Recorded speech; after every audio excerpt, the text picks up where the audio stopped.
Um, when we were last playing this game, we were doing various quest lines here in the deep. I was trying to unlock the city ship. Turns out this is a pain in the ass. I'm not going to do that. So I have a better idea. Where is the centipede? Should be under Spaceliner. Yeah, Spaceliner. Centipede. We can buy one of those here.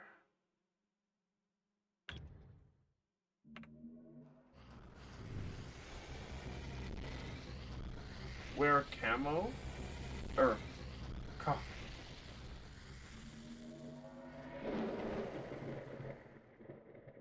I'm sorry, I can only... How is that name pronounced? Oh, Kahet, right. I forgot about that. Right, the Kahomo. We have not encountered them yet. Although... Race went bad? Oh, I'm sorry to hear that. The shoebox keeping your pedals still collapsed? Oh, that sucks. I'm sorry to hear that. So last game, we kind of learned that there is more evidence that the Quarg are actually evil as fuck. By the way. Those nice aliens that are in human space, and then we went way out to the other end of the galaxy, and they said, wow, you're so cool for exploring this far, but could you please fuck off? Turns out I was right in thinking that they were annoying as shit. They might actually be evil. Because we found these people called the Coalition down here. And the Coalition, by the way, is also kind of evil, but they're just like regularly authoritarian. I mean, big whoop, man. Big whoop. But the Korg might actually be evil as shit, because when we were in the galactic graveyard down here, that piece of technology that we picked up, someone in the Coalition was able to identify it as a piece of Quarg equipment. Meaning they had something to do with whatever happened down there that fucked up all of the, like, the hyperlanes. And also probably, like,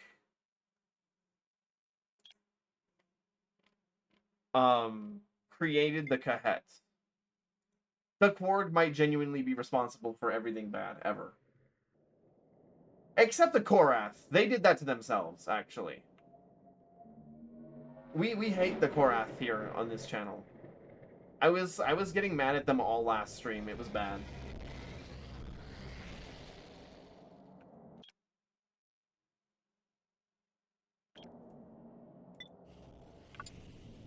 Wait, I can't land here? Can I bribe? Oh, fuck.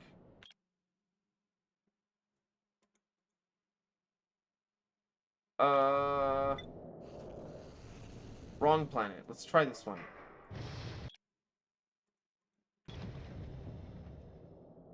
Right, I was just checking the shipyards to see if the ship was offered, but I didn't check to see if I was actually allowed to land there. Hey, why are you guys here? My support fleet is with me. I didn't even tell them to come here. Go to planet Glorp? That's any of these. Literally.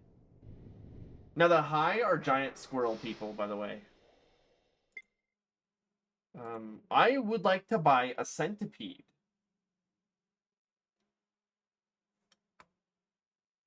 Yes, I will buy a centipede.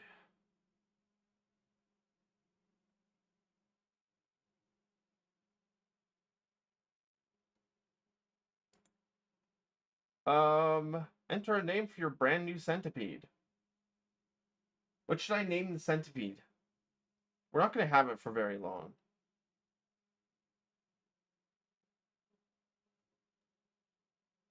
You might be wondering why the hell I'm buying a Spaceliner of all things. Well, did the dev base all alien species off of whatever the fuck passed through his garden? That's so fucking funny. But as it turns out, there's actually a bunch of different developers for this game. It's open source project, and there's actually a bunch of people contributing storylines. and stuff to it. I think a lot of the quests are made by random people, but I think most of the factions and interconnecting storyline stuff is probably made by a smaller group of people. I'm not exactly sure how the development for this game works. I just know that there's multiple people involved. We'll just auto-generate a name.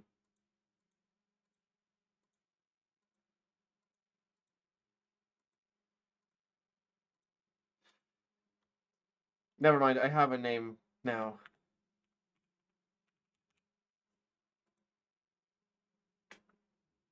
We're gonna name it Crew Slop.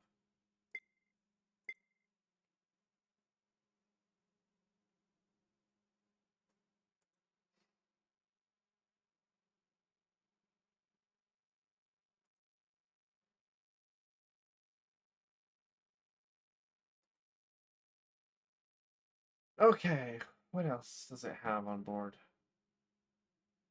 Doesn't really have to have a lot on board.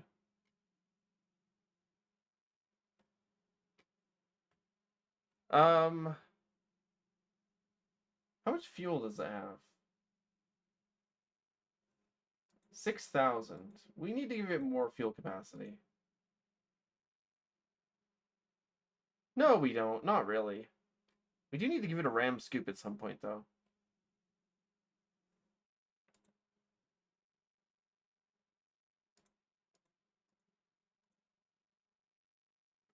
Does it have 3 turrets?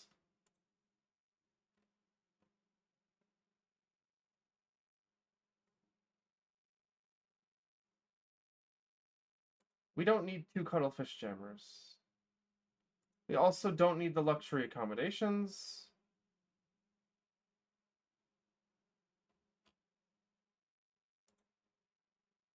That's still... What is the fuck is all the outfit space being taken by, man?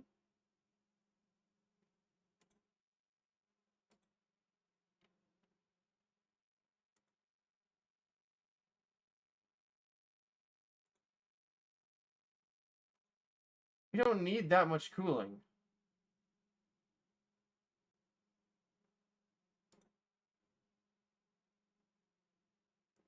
Well, I shouldn't reduce it too much.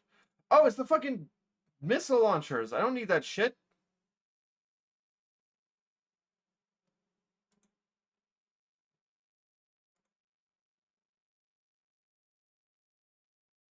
Oh wow, those pulse turrets take a lot of space.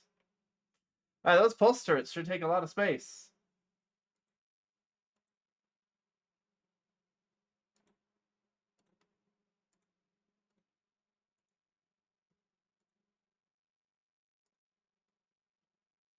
Okay.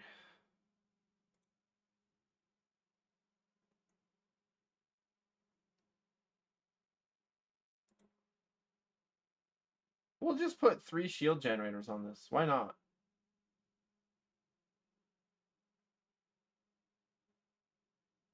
We need this thing to be really, really tough in combat, so. In Loreboy, does the Stowboy have friends, or is he forever broken alone? He has a couple friends, and then he gets more.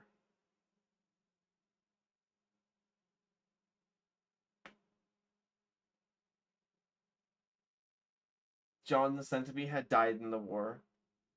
No, fuck.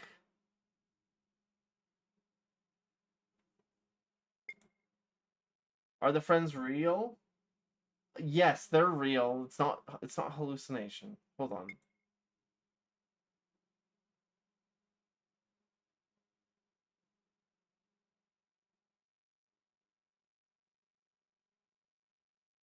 Uh Wait, no, we need to change which ship is the Crew Slop should be the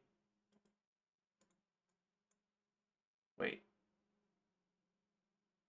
Crew Slop should be the main should be the flagship. Yeah, okay. And we want to hire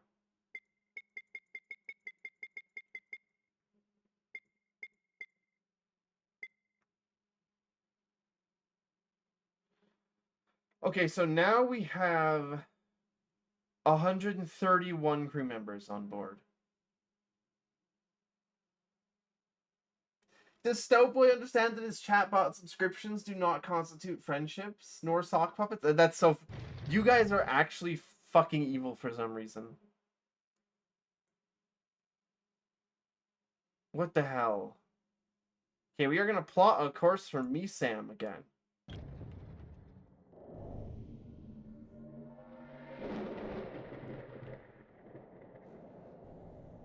Wow, this ship is really, really maneuverable. Name one friend of the Stoughton lore. There's a couple characters. I was gonna say most of the. None of them have names yet. But I'd planned to create an entire cast. Oh my god! I just realized that I'm really large on the screen. Hold on. I'd planned to have an entire cast of like other characters that I had made that would be like on the ship.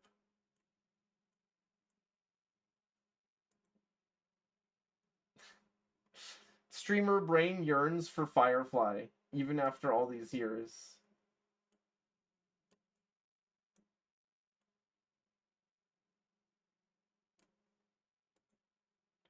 But I haven't come up with names for them yet. Some friends, huh? That's so fucked up. You can't say that. You can't say that. You're not allowed.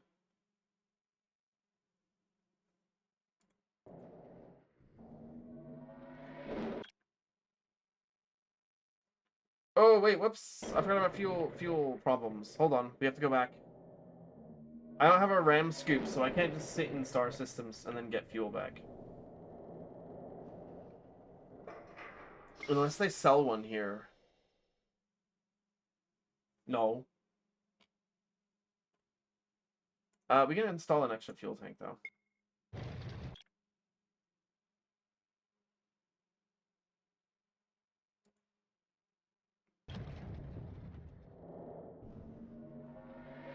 The one who fixes the engines, the one who tried drinking the coolant the other day. Yeah, that's pretty close, actually. I was gonna say, all the potential other characters that I was working on also do have existing characterizations.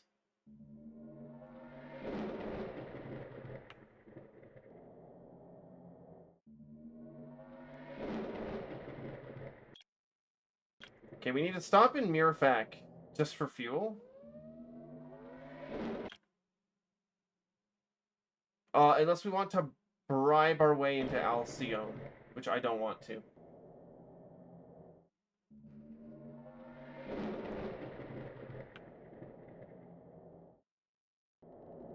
Interesting fact, by the way. So in this game, there are a bunch of things that you can't buy. And me, Saito, the single greatest pilot this side of the Crab Nebula. Record scratch? You know, that's me. You're probably wondering how I got into this situation. Didn't you get fired like 3 times? Don't ask questions. Exactly.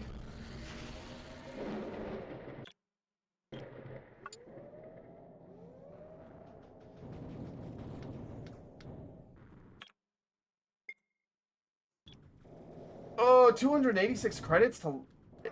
286,000 credits to land? Jeez.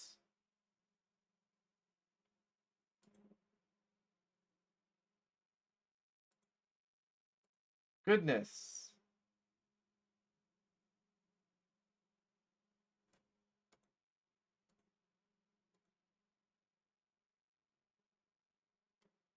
This man picks shit easy. Okay, what was I doing here? Right. Nerve gas.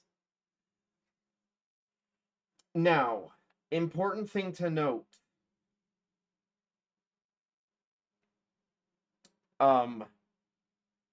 Every time we're caught with nerve gas by the Republic, we get fined 1,000,000 credits. The Syndicate, however, doesn't give a shit. That said, we're only going to be using this to capture a ship.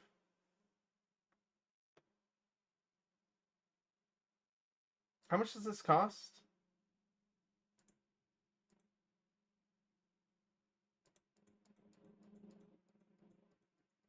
This nerve gas shit's expensive as fuck. That was like 10 million credits worth of nerve gas. Okay, now what we need to do is, with our fleet, we need to capture our Korath ship.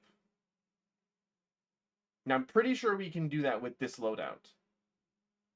It's gonna be questionable. I might have to save scum, but this should be capable of pulling it off.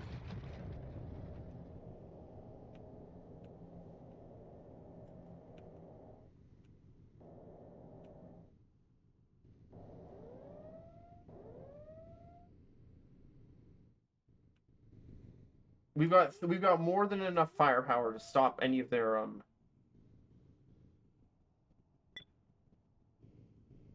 What the fuck is that ship?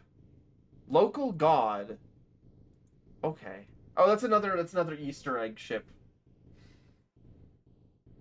Buy frames. Am I losing?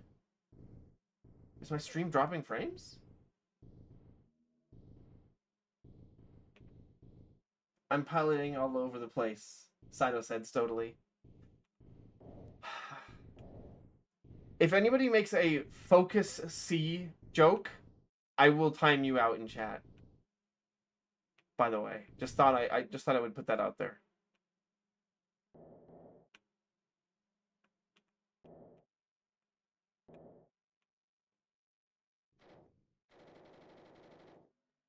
Thing has really shitty guns. Don't even think about it.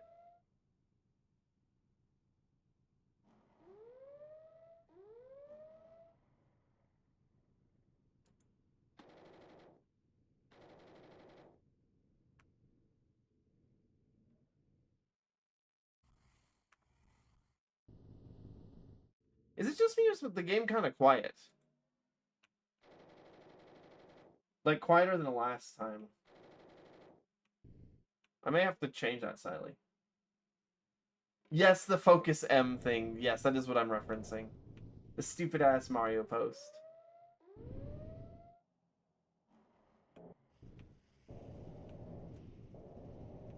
Okay, well they're fighting up there. Palavret, that's what we want. Let's get his ass.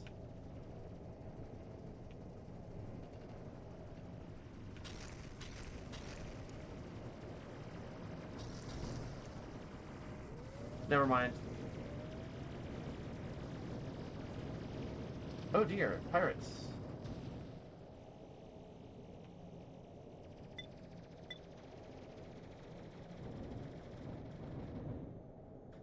Oh, they're gonna beat my ass. Never mind. Whoops.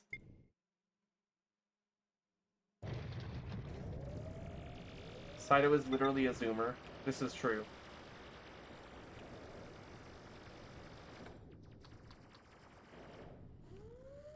Ooh, Palavret! Get his ass!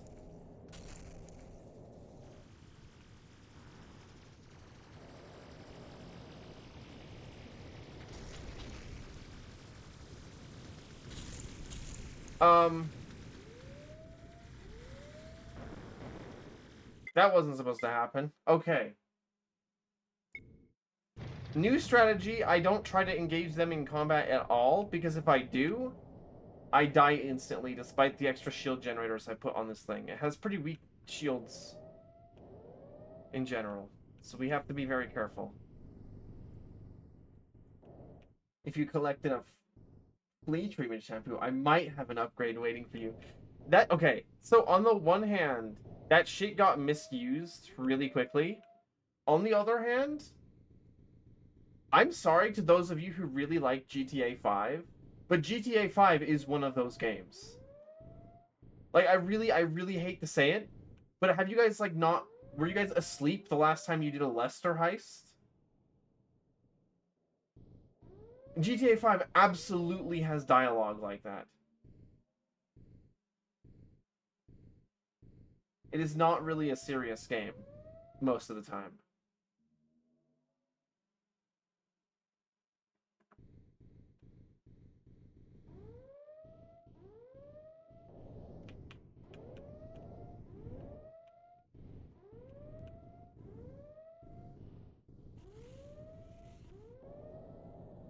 Oh shit.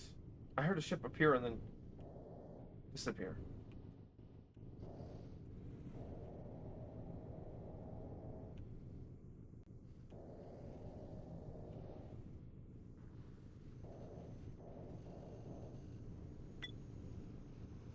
The Rano Eric is a ship that is too large for us to capture.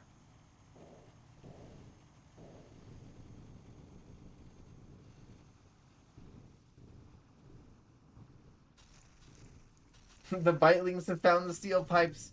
You know what that means? Yeah, trouble.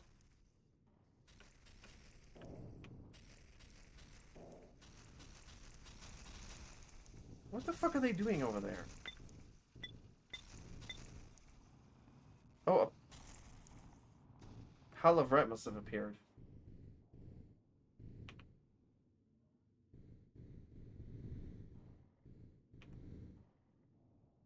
I don't have all day. I wish... They keep warping into the top area, which isn't helpful for us because...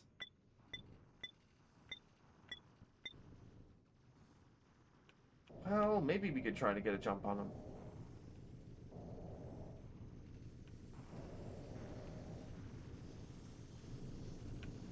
We'll let them fight it out for a bit.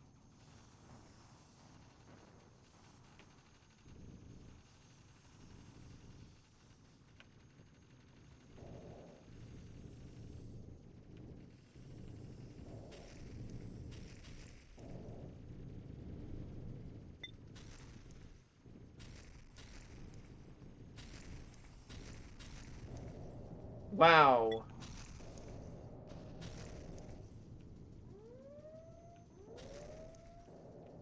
The pirates did not stand a fucking chance. Oh, my ship is engaging. What are you doing? Come back here.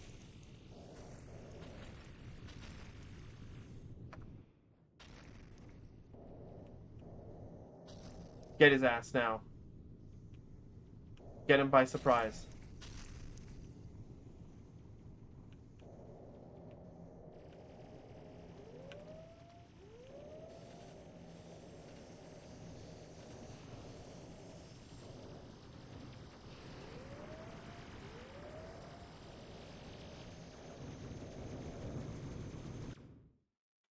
Okay.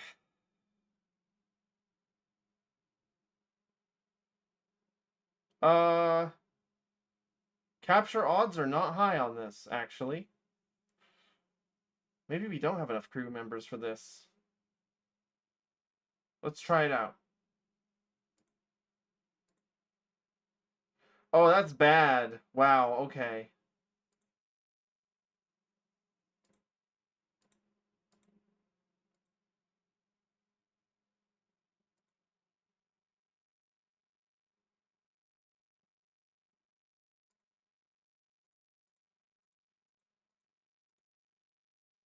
Wow, they have a lot of crew members.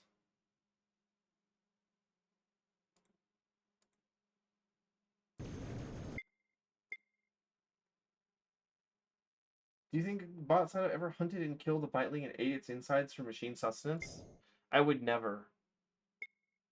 Okay, so that thing does not have enough crew to take on a Palvarat, even with the nerve gas. That's surprising to me.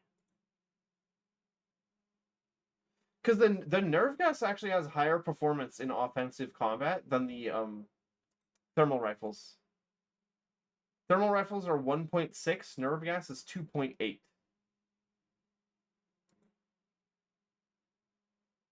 But they just outnumber us.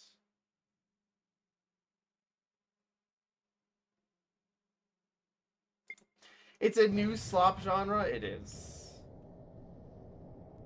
We'll give it one more try. If not, I'm gonna go attempt something else.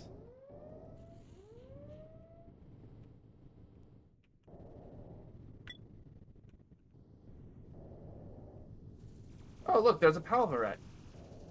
Bow tied and wrapped nicely for us. Get his ass.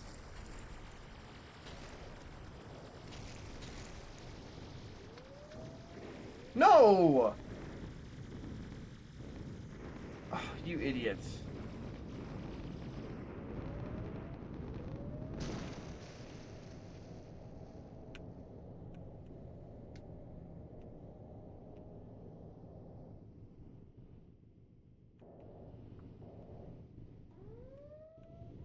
Yeah, it is satire on already existing slop, is what it is. It's definitely still slop, though.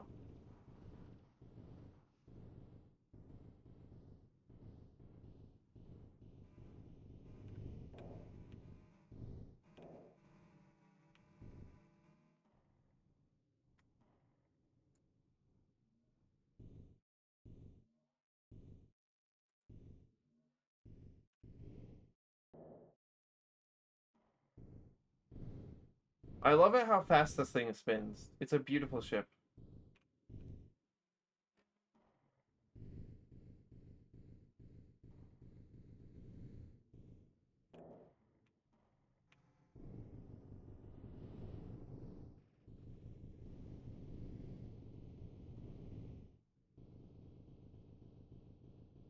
Korath? Where'd they go? Did I scare them off because I shot one of their ships?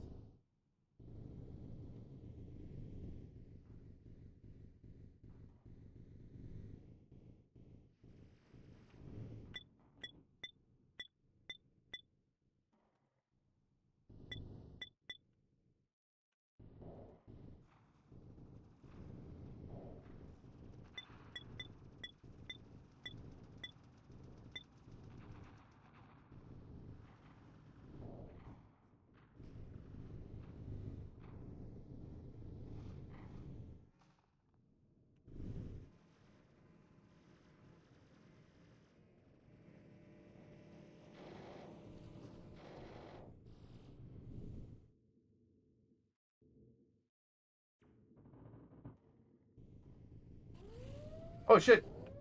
Oh, he appeared and then decided to leave, I guess. Okay. Whatever.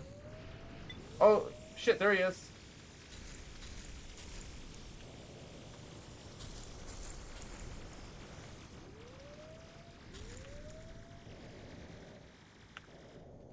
Okay, let's try this one more time. Oh, odds. Capture odds is 0%? Why?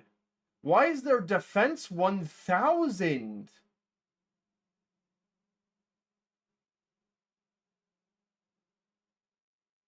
Oh my god.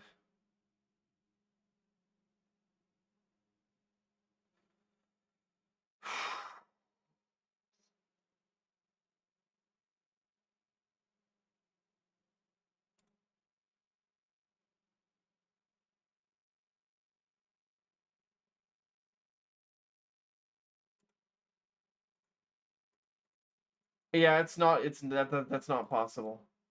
You know, I think it is.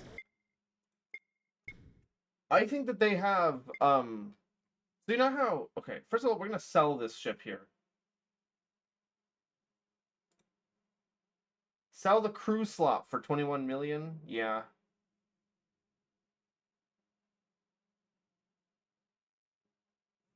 Wait.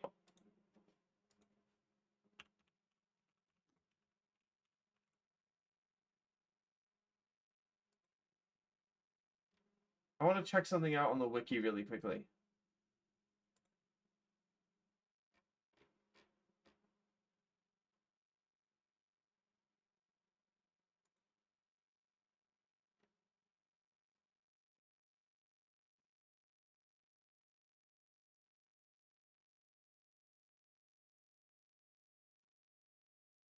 I have no idea why they're.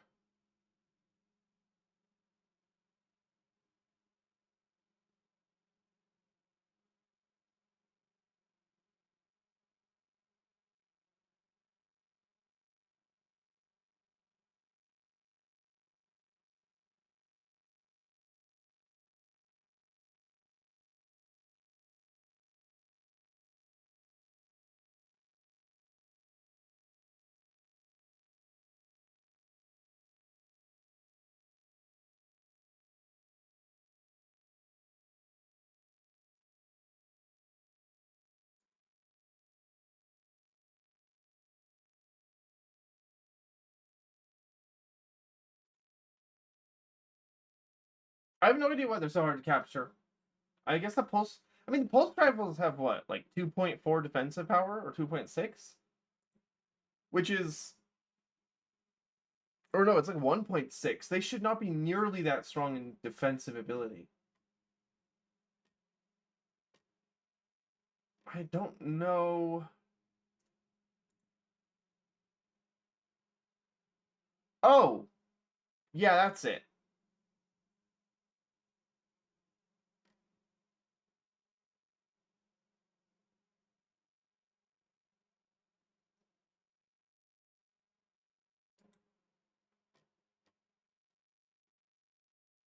Oh no, actually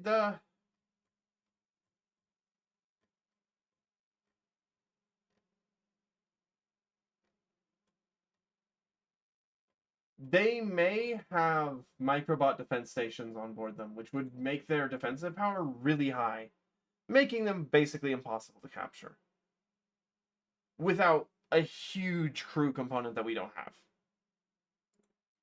So we're just going to sell the ship, honestly. And our new capital ship is going to be the Stoat 2.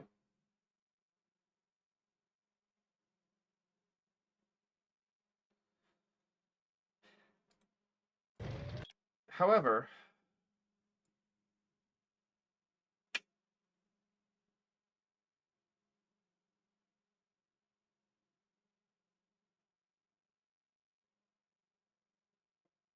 yeah, the only thing with enough crew to capture that thing is going to be the city ship, which I don't have the patience for. We'll have to figure something else out.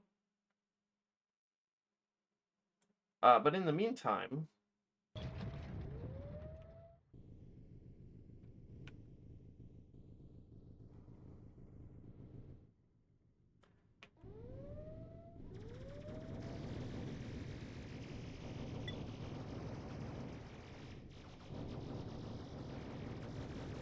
oh, why did I do that? What the fuck was that?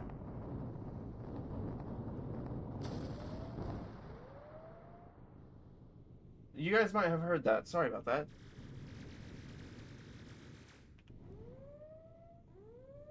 That appears to have been my external hard drive remembering that it was connected. It sometimes has trouble with that.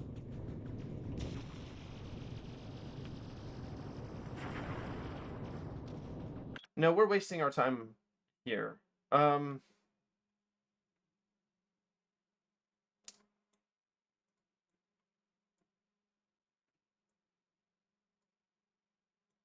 We've got this area here left to explore. But also,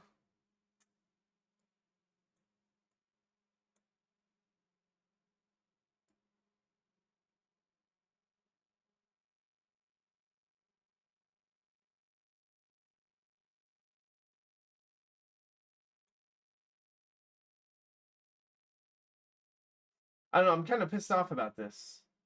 What?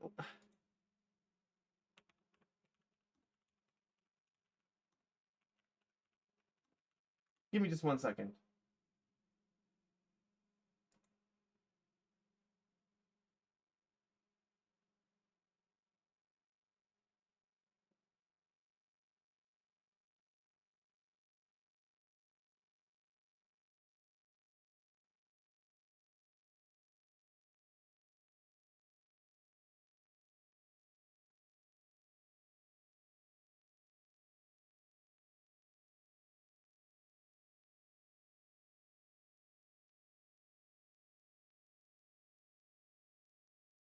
Oh wait, actually there was something else I wanted to do. We do still have quest lines with the Hi to do. But wait, do I have any cargo currently?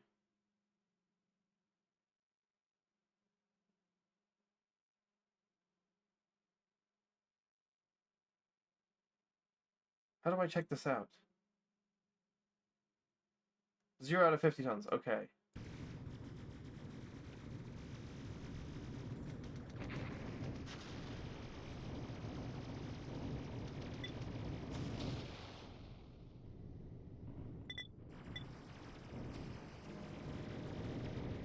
I'm not trying to mindlessly kill these pirates, by the way. I just want them to fuck off. Oh, that is a big-ass fleet. Well, that's the distraction I needed.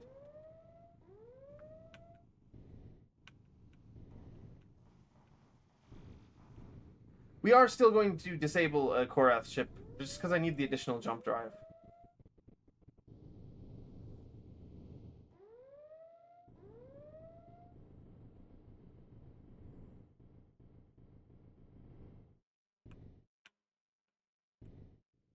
Apparently, having an additional jump drive unlocks a bunch of things that you can do with other factions in the galaxy that don't have them. Yeah, I know we can sell one to the Unfettered, but that wasn't the only one I was thinking of.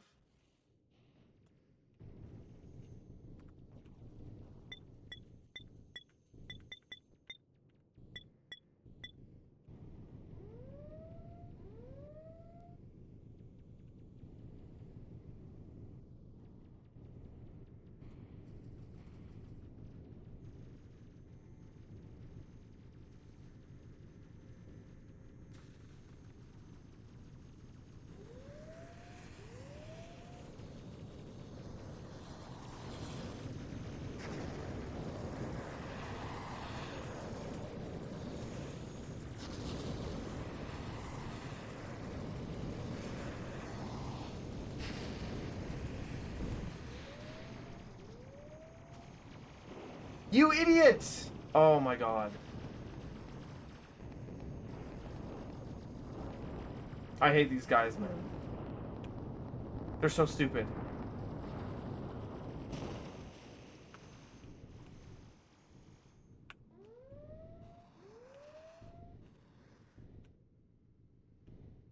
Allied ships be like, why yes, I will shoot at the ship that has been disabled. What, you wanted to capture it? Why would you ever want to do that? They are kind of stupid.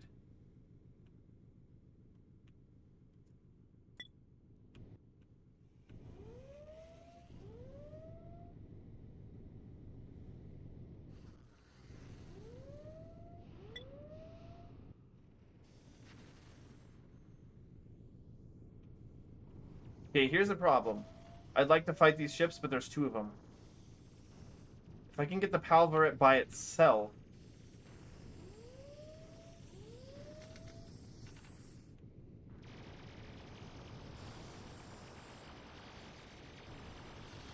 By itself! Get out of the way!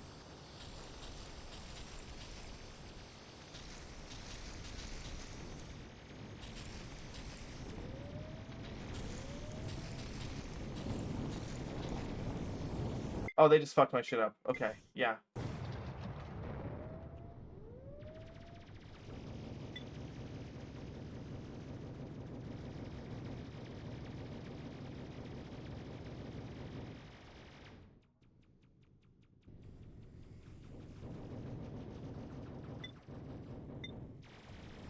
I don't know what possesses the pirates to fight battles that they can't win.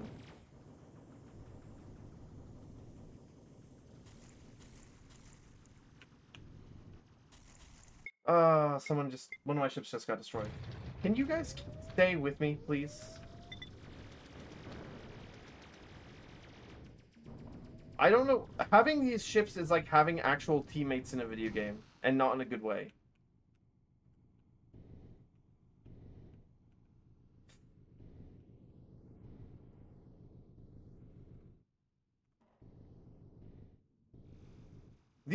Okay, the main criticism I have towards this game, and I'm not gonna lie, the storyline that you need to follow to get the city ship is so fucking obnoxious in getting the actual stages of it to trigger that it's not worth it. That's my biggest complaint. You don't know how to trigger these things, and so you're stuck doing like dog shit missions for hours.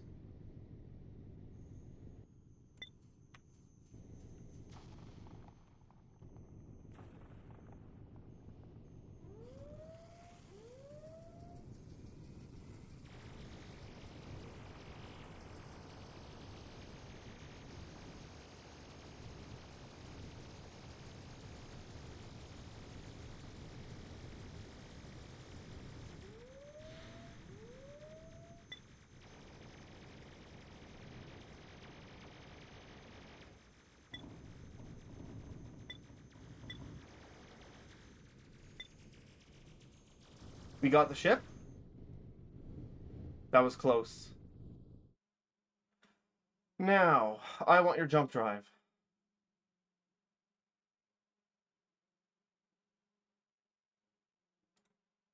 Also,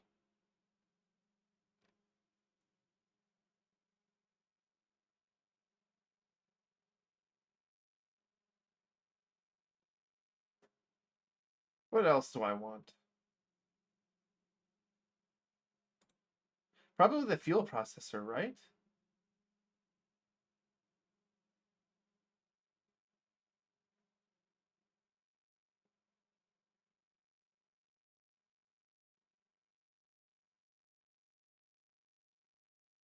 Well, the large heat shunt is good.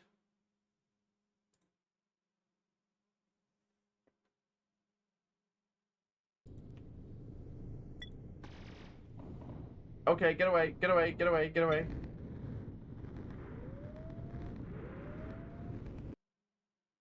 We're gonna capture these fighters.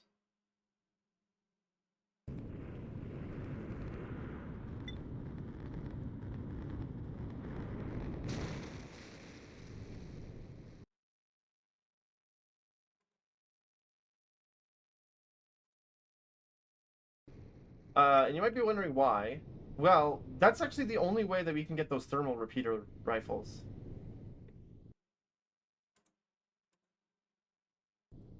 Although you can take other equipment off of the Korath ships, you can't take off the rifles before you've boarded and captured them.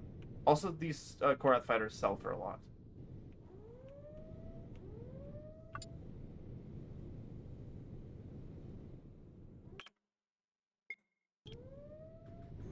Don't fight.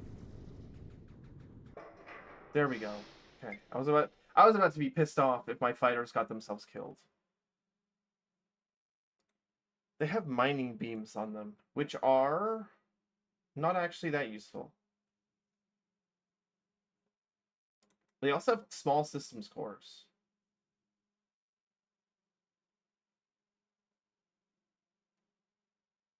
Is this the Furry-Con?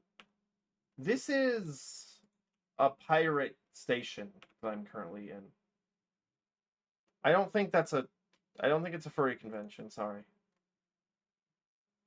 And we're gonna sell these for, oh wait, whoops, nope, we're not gonna sell these Korath ships. Hold on. Give me your rifles. Yeah, we shot the pilots. The pilots are dead.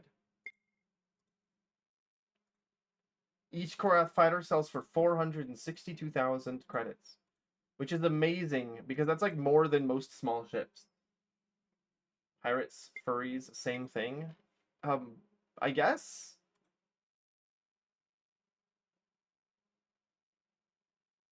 Now,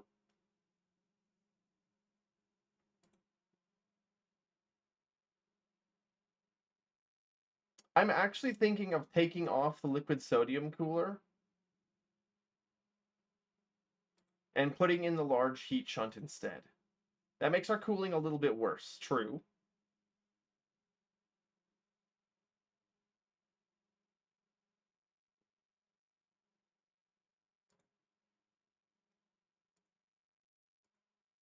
But I think it'll be okay.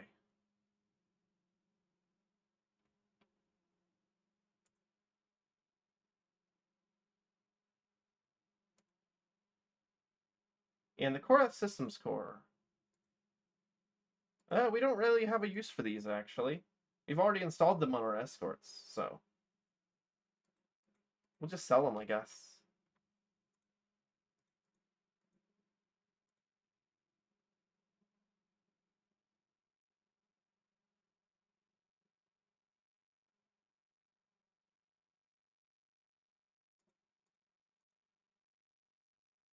Okay.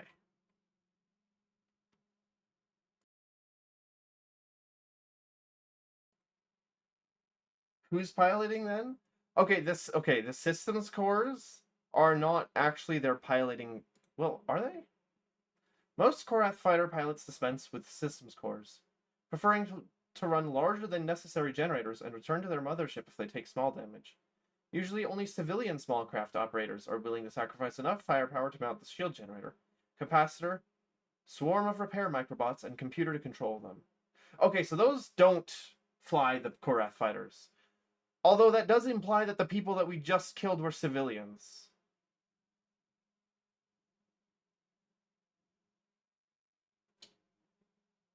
Whoops.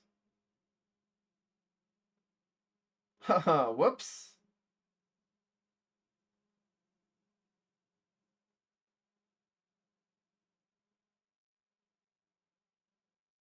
Now, I could actually mount one of those on my ship, and it would actually slowly repair it if we took hull damage, which might be worth it. We have enough outfit space for it.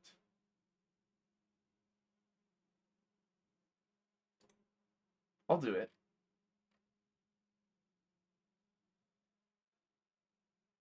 Okay, what does our crew situation on board this ship look like?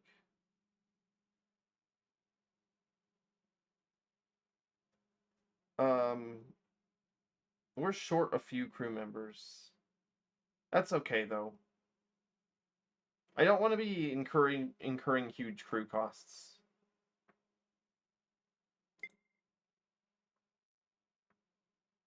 Oh, whoops, I meant to fire the extra crew.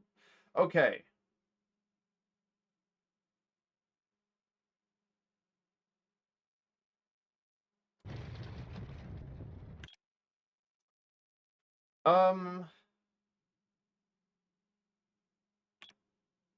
We still have a jump drive, right? Oh, and like 13 units of copper in our inventory. Why do we have that? I can sell that elsewhere. Let's go visit the Wanderers really quickly.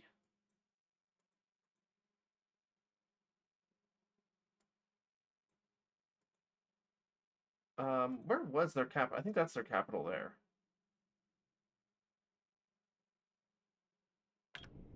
Yeah, okay. You've allowed the Cephalons to run the ships. It's funny that you mention that because allowing robots to fly starships is basically what fucked the Korath Empire up, and that's why they're basically dying. Is because there's automated, self-reproducing automated war fleets going to war with each other. Still. What's the FTL solution in this universe? Jump drives, which work on hyperlanes. Those are the lines on the map. So those connect between different stars. But as it turns out, they can be manipulated. And it looks as though the Drak, who are people who profess to watch over the lesser races, have separated most of the alien groups from each other by cutting off the hyperlanes. But also the minions of the Drak have something to do with the Ember Wastes, which have a bunch of destroyed hyperlanes. So no idea what happened there. But, suffice to say, hyperlanes can be destroyed accidentally.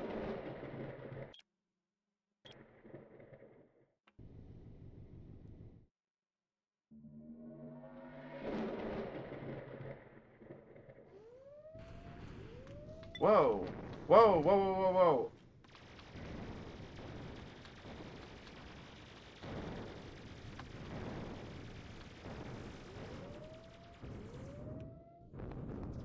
I kind of wanted to capture that ship. Oh well.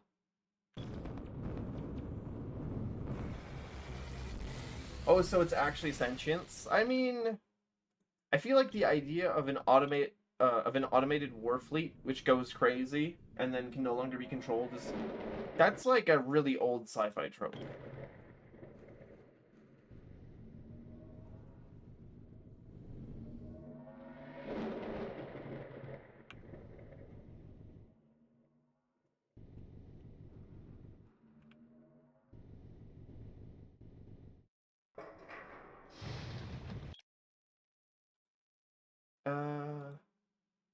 Actually, I don't remember which one was their capital. I think it was this one.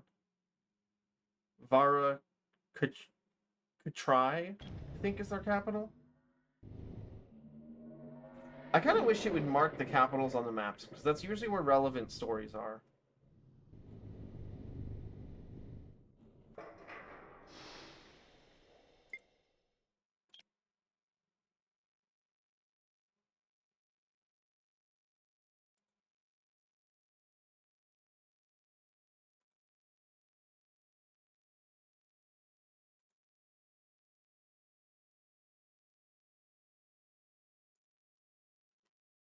Although, it doesn't look like they...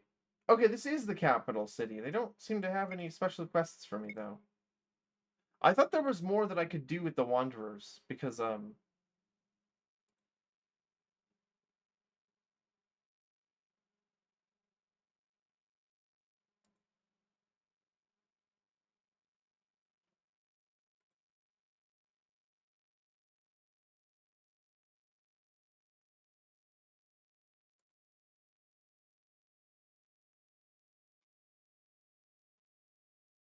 Oh yeah, I can buy all the Wanderers equipment now, I guess.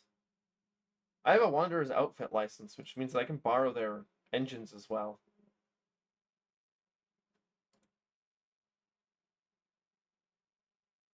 However, they aren't nearly as good as what I have.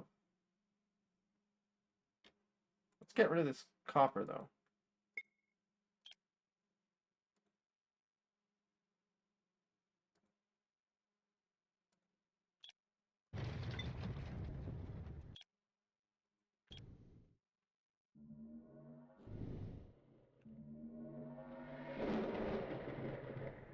Space at Grok. Wait. What do you mean at Grok? What does that mean? Why Grok? Although I think I should probably park my spaceships somewhere. Because they're incurring extra crew costs that I don't really want. I'm not using them for anything. Oh, Machine Gun Rogue attacking its crater. True.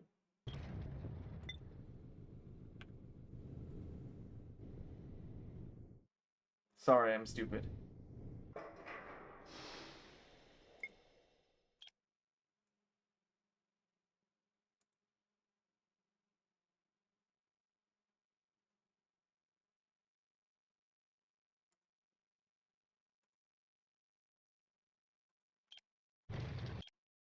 Yeah, see, so each jump I make, I pay 10,000 in crew costs.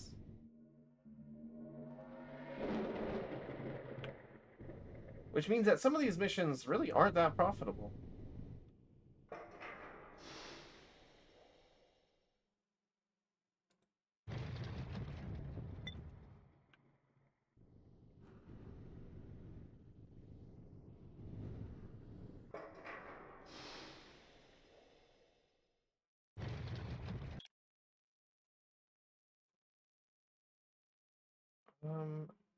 Okay. I'm going to go to...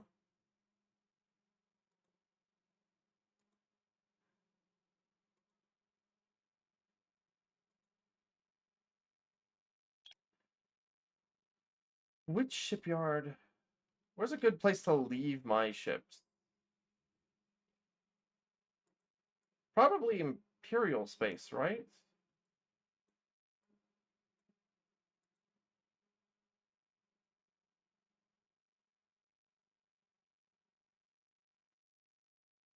Hmm.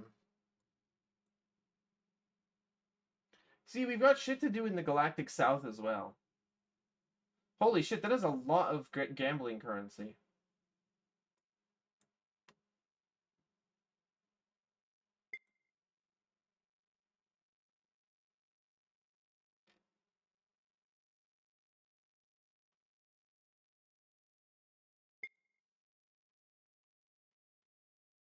I'm glad that the game records all the ships that we see. And I don't have to, like, look at the wiki.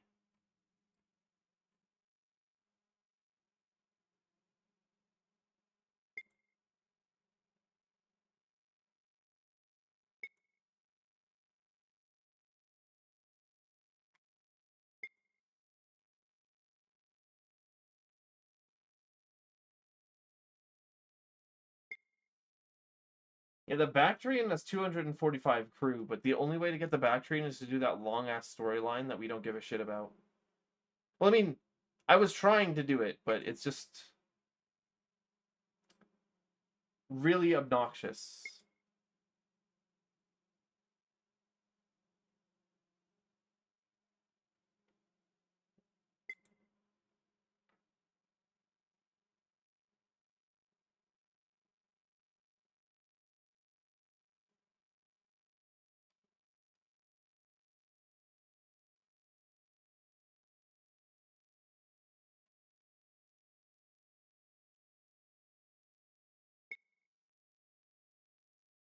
Oh, the Coalition Spire is pretty big.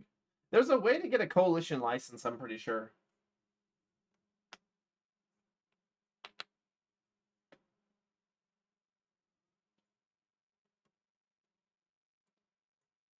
I just don't know what. I just don't know how.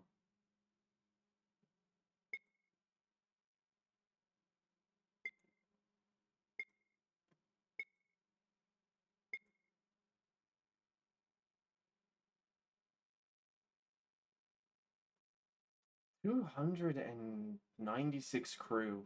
That would be enough.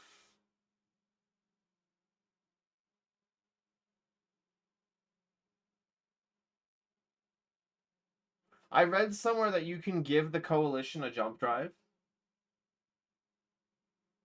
And that'll unlock their stuff. But I'm debating on whether, guys, should I give the Unfettered a jump drive? Guys, should I give the Unfettered a jump drive? Would it be? It sounds really funny. I kind of want to give them the jump drive.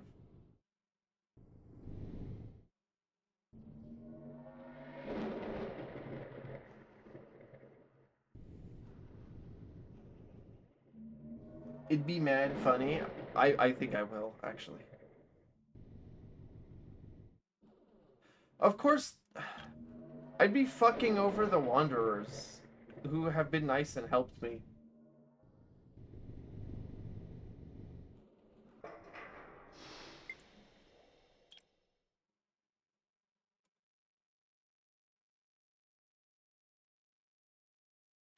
On the other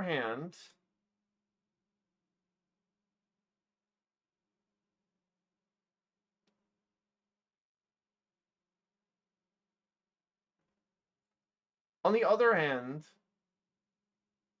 the Wanderers aren't giving me more quests.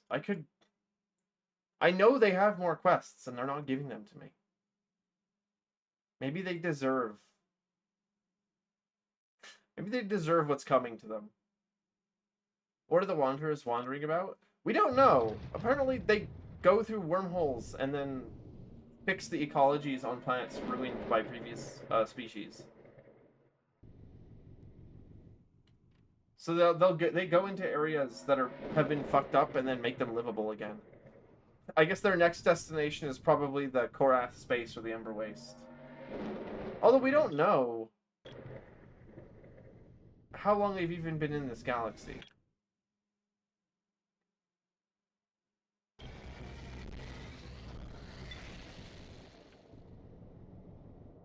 Oh, wait, I'm right. I forgot that the Unfettered are friendly with me now.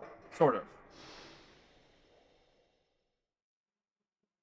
The Unfettered have clearly noticed that you have a jump drive. A large crowd of them has gathered around your ship. Do you want to talk with them and perhaps arrange a sale of your jump drive? Is Earth still earthing around? Yes, we are a human. Although we didn't grow up on Earth. We grew up on, like, New Boston or something. I sure hope we don't have the accent. As soon as you approach the crowd, one of them steps forward and says 1 million credits and the friendship of the true high people. This is our offer. The jump drive.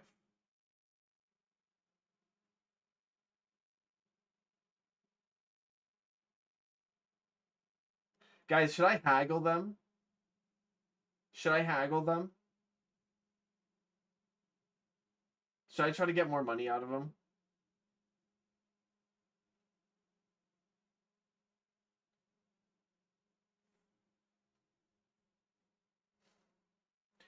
Earth is the seat of power for humanity, or is it more of a... Earth is the seat of the Republic, which is currently embroiled in a civil war against the free worlds in the south.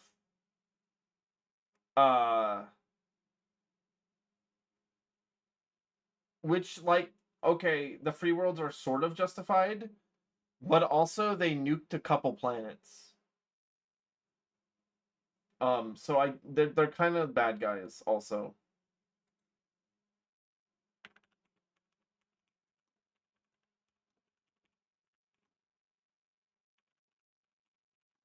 Let me see if there's any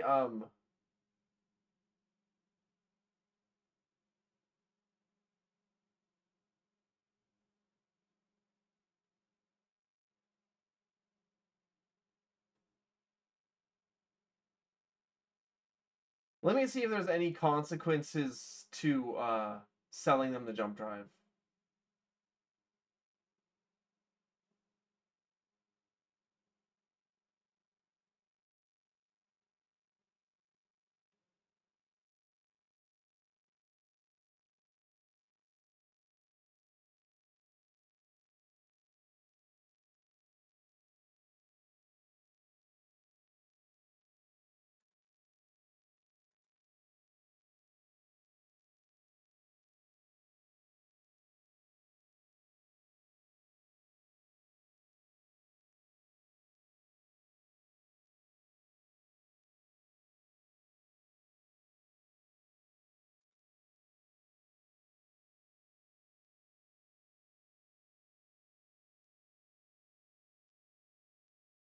I'm just trying to make sure I'm not going to lock myself out of any important storylines.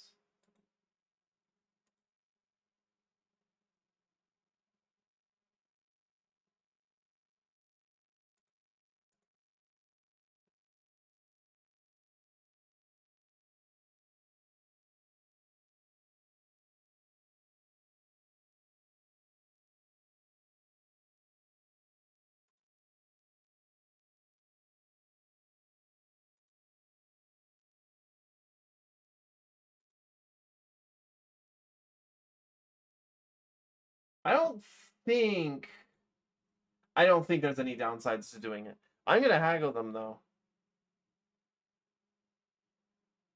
Can you offer me more than that?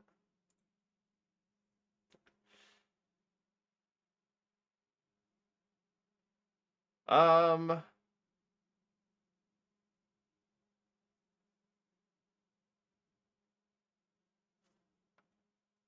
Then I'll be friends with them, I think.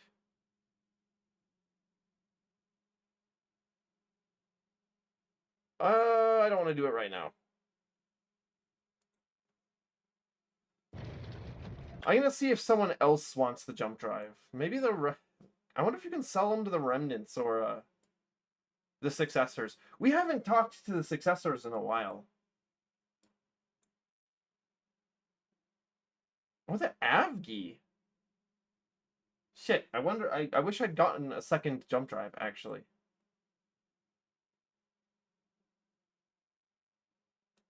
Plate tectonics, atmospheric pressure, and biosphere. Wow, you really are earthing it.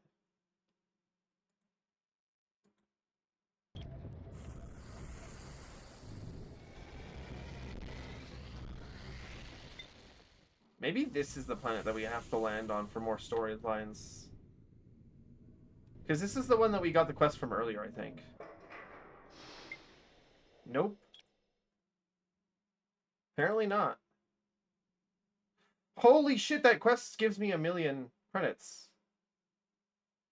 Sure, man. We're going in that direction anyways.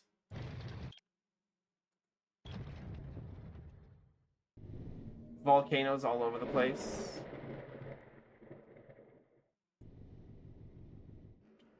I've been kind of ignoring the free world storyline. I'm sorry for those of you who wanted to see me get involved in the human civil war, but I found the aliens to be much more interesting, so I fucked off out of human space. And that's been most of the me playing this game has been exploring the galaxy.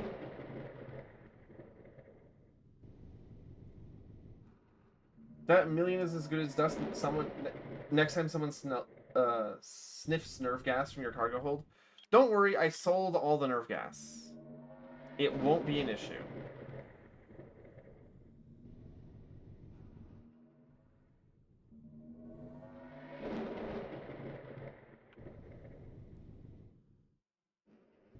Oh, actually, we can't land just yet. Need to wait for our other ships to arrive. Why did I sell it? I still couldn't capture the Palvaret, the Korath Raider ship. That's their smallest raiding ship, and I couldn't capture it. Those shits, they have so many people on board. I couldn't do it. Wow, okay, 1.2 million credits.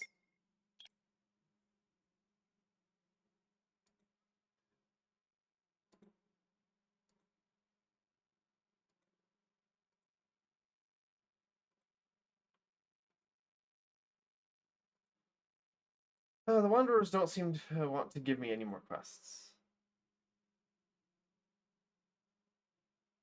It's in your stoat blood. You can't resist it. You know it. Have you tried Space Napalm? We have Korath thermal rifles. That probably is like napalm when they point at you and pull the trigger. Unfortunately, we only have a limited number of those, and the only way that we can get more of them is by capturing Korath ships. I've gotten all the ones that I currently have from capturing their fighters.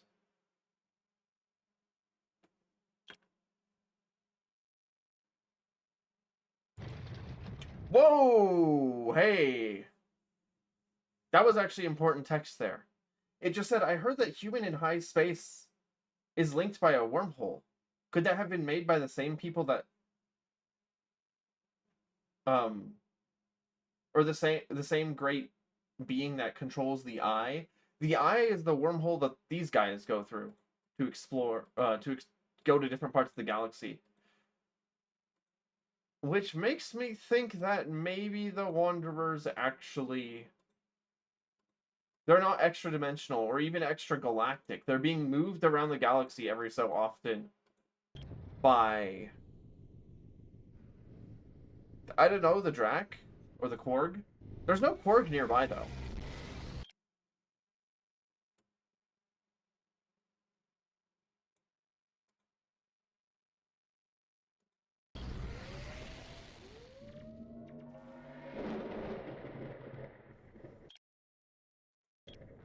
It's in your eyes. I don't actually love violence.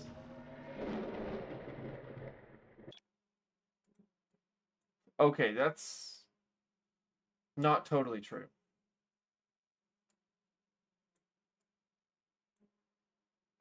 Anyways, we want to go, I want to go to the south and like start the Free Worlds campaign or whatever. Probably we need to go to the deep. And I'm also going to speed this up.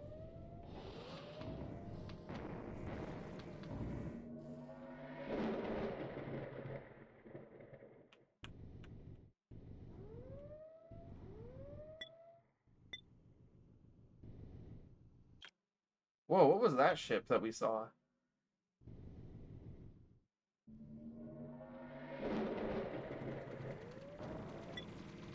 A Leviathan? Oh, that was just a mule. I was thinking that that might be a Bactrian.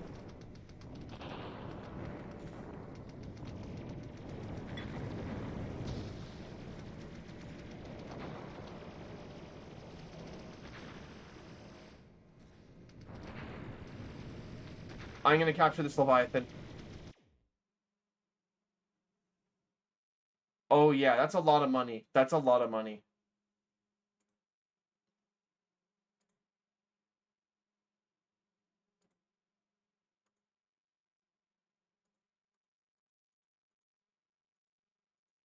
Oh, I have like no crew now though.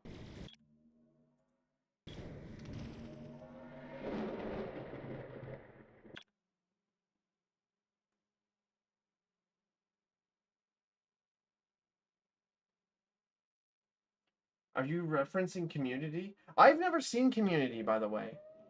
That's like a show that I've not ever seen. It's supposed to be really good.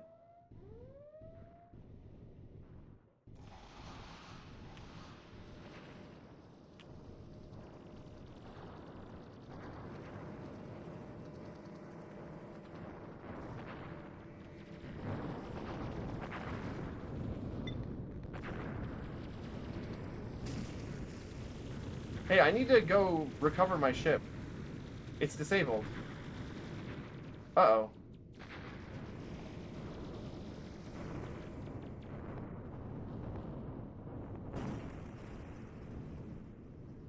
Oh, this is gonna take forever.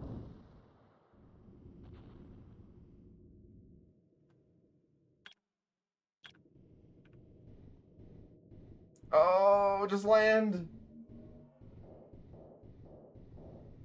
Jumps in, shoots you, steals your crew. I didn't steal anybody's crew. I killed them. That's not slavery.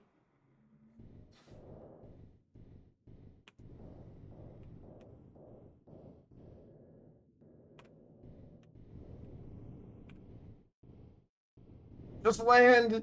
Oh, this is so Okay, so for those of you who can't tell what's going on, when you don't have enough crew, your ship just moves really slowly. Like, sorry, it doesn't move really slowly. Your control cuts out every so often, and you can't do anything. So we captured a Leviathan. This thing has an Armageddon core in it.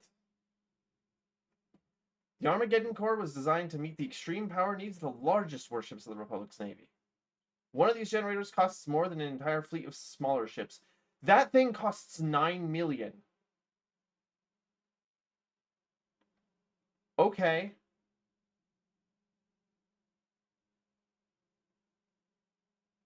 Can I sell it for more than 25%?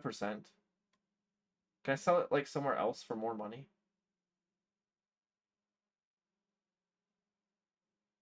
That thing is worth 9 million. That's crazy.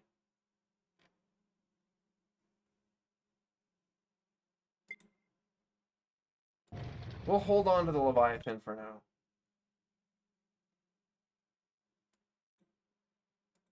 It's not casual genocide. Don't call it that. Don't call it that.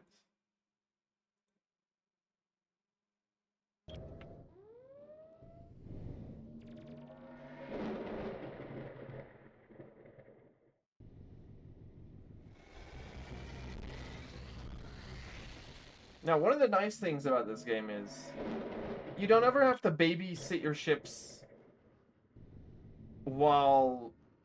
Bleh.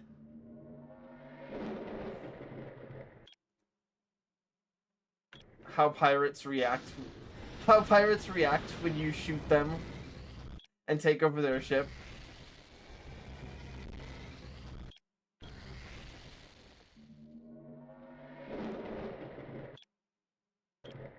Now, is it true that a lot of the pirates might be people who are down on their luck and economically disadvantaged? True, but I also don't care.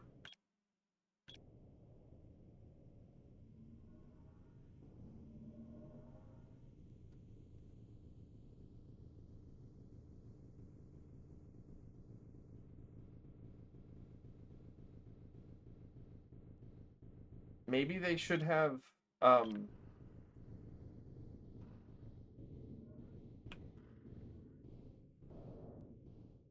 done shitty transport missions like me.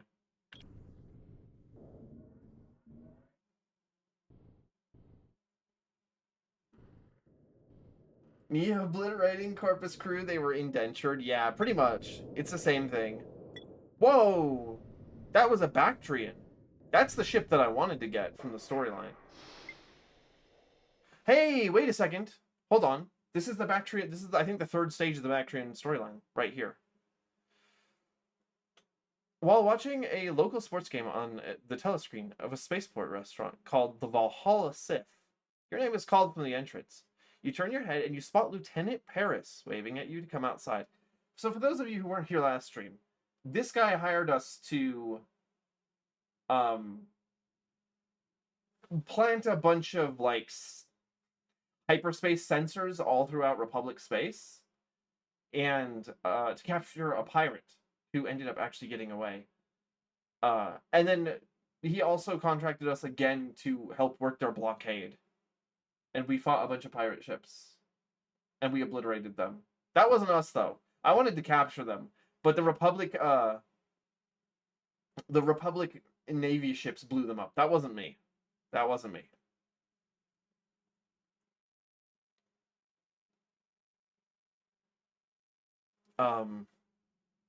Do you have a moment to talk? Sure. What's weird to me is why didn't this mission trigger earlier? We went to Valhalla before and we were looking for it, but I couldn't. A number of scientists have been kidnapped during a venture to the far north. Their intent was to research the Wolf-Rayet star in the Gorvy system. Due to this system's proximity to the anarchist worlds, very little research has been conducted on it. Pierre, Hannah, and Laura were all aboard the Star Queen, which contained the scientists. Since you know them, I only thought it fair that you should know about the situation. It was yesterday that we were informed of the kidnapping. The Star Queen and its escorts were preparing to refuel on Prime in the Betelgeuse star system when a large pirate fleet entered the system. The Star Queen's escorts were swiftly destroyed and she was captured. We lost all communications with the vessel after that. Would you be willing to help us locate the Star Queen while we prepare a rescue force?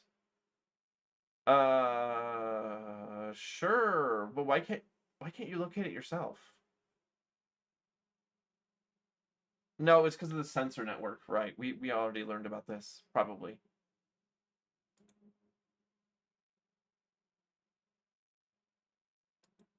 So I just need to go find it, I guess? Also, let's sell this Leviathan for 5.6 million credits. How much does a Bactrian cost, anyways? 24 million. That's quite a lot. That's quite a lot of credits.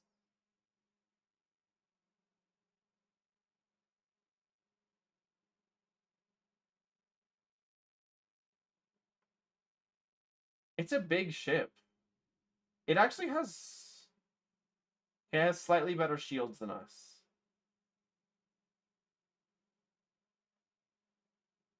A lot better cargo.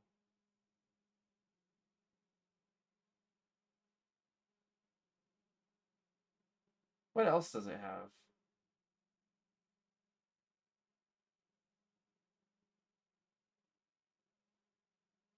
Quite a lot of turrets. That's the ship that I've been trying to get by doing this quest line. Wait. Whoa, 46 tons of cargo? Whoa, cancel. Oh, I took a bunch of cargo off of the... off of the Leviathan that we captured. So now I need to find...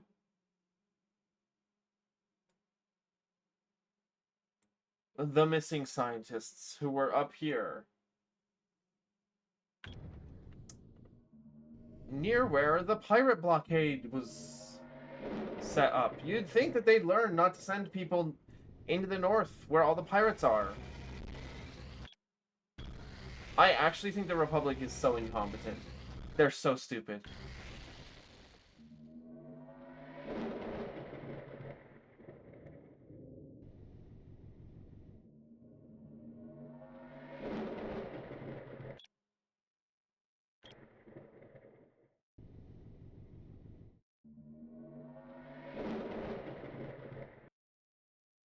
Upon entering Betelgeuse, you failed to see any traces of the Star Queen. The pirates must have captured it, and it escaped to a nearby system. No shit! It's probably in Rigel or something. Oh, no, it might actually be on the other side of the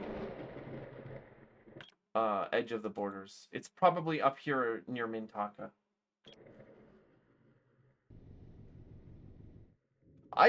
Is it even pronounced Beetlejuice, or is it pronounced differently? This is a real question. I don't know what the pronunciation of that star system is. Well, it ain't here. What about in Tortor? Nope, it isn't here either. What about in Gorvy?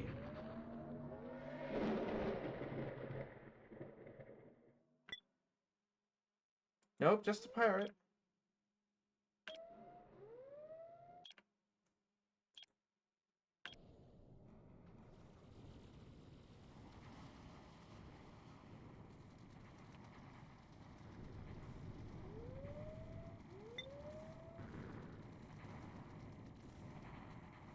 Do you guys mind? I am refueling my engines here.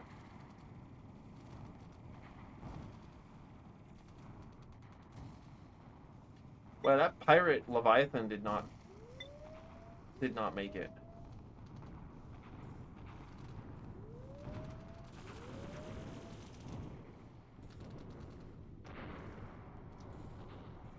Okay, you know my engine is full. I'm gonna leave.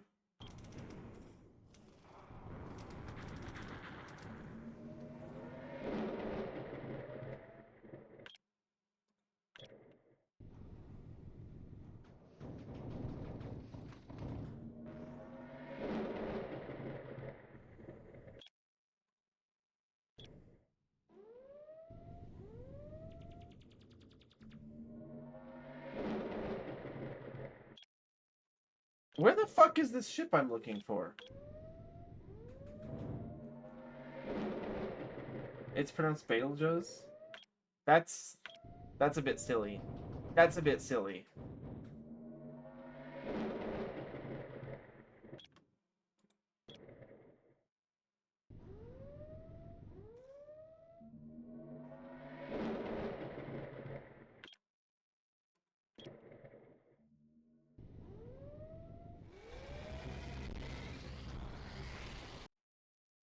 Oh, shit! As you enter Arneb, your scanners pick up the Star Queen landing on Haven. Unfortunately, there are a large number of pirate vessels headed in your direction.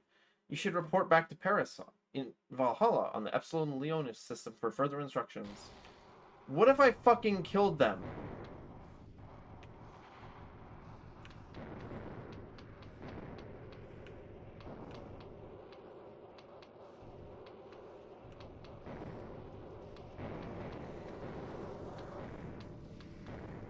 Hold on, I need to help my allied ships.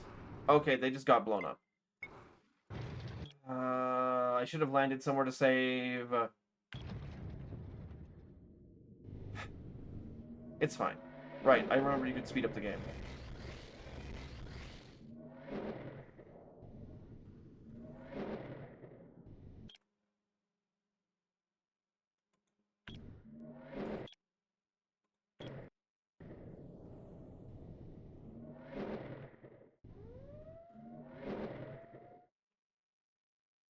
The problem is when I enter the system without my escort ships, they can get themselves killed, which is not what I want to have happen.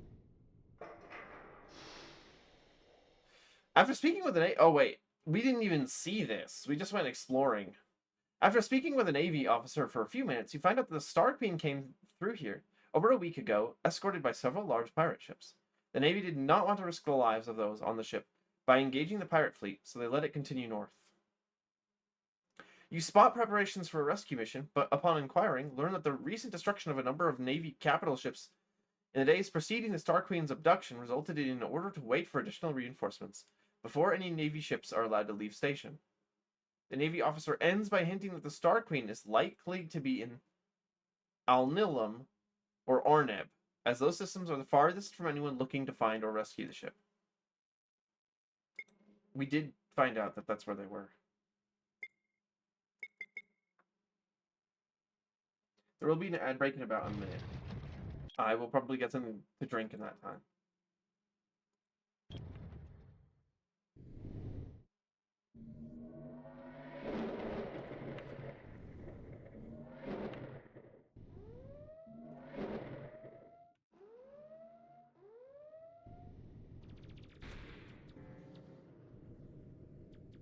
Someone borrowed from New Latin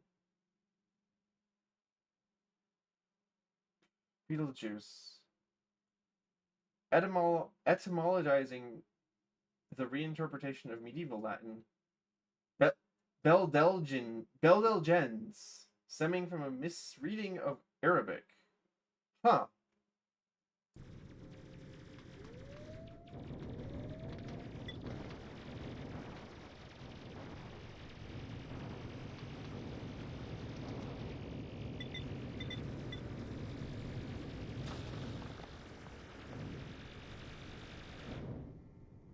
Oh, I'm gonna capture that Leviathan. Fuck you.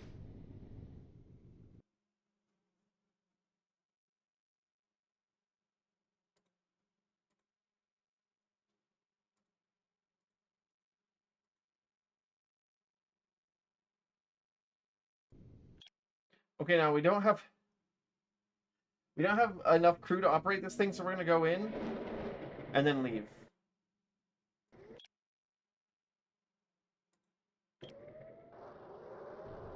Oh, we need to leave.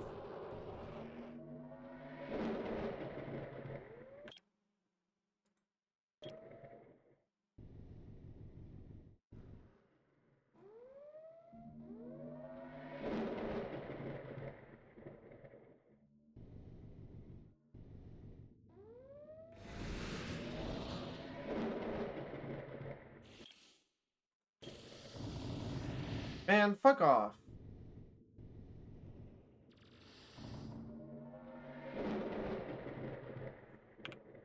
Let me land on Farpoint, and then I'm gonna go get something to drink.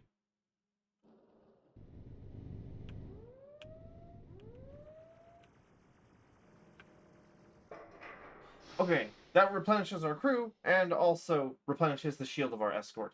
So, I'm gonna take a break for just a second. I'll be right back.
I'm back. Thank you for your patience.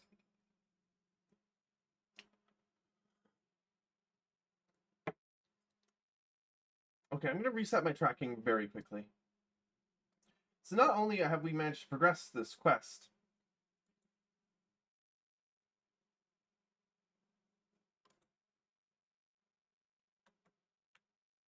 we managed to do so while capturing a Leviathan, which is a very expensive ship.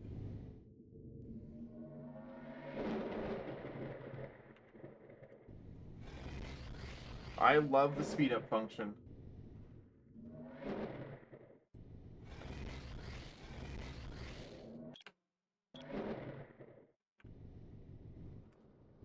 But yeah, that makes that shit like 10 seconds long.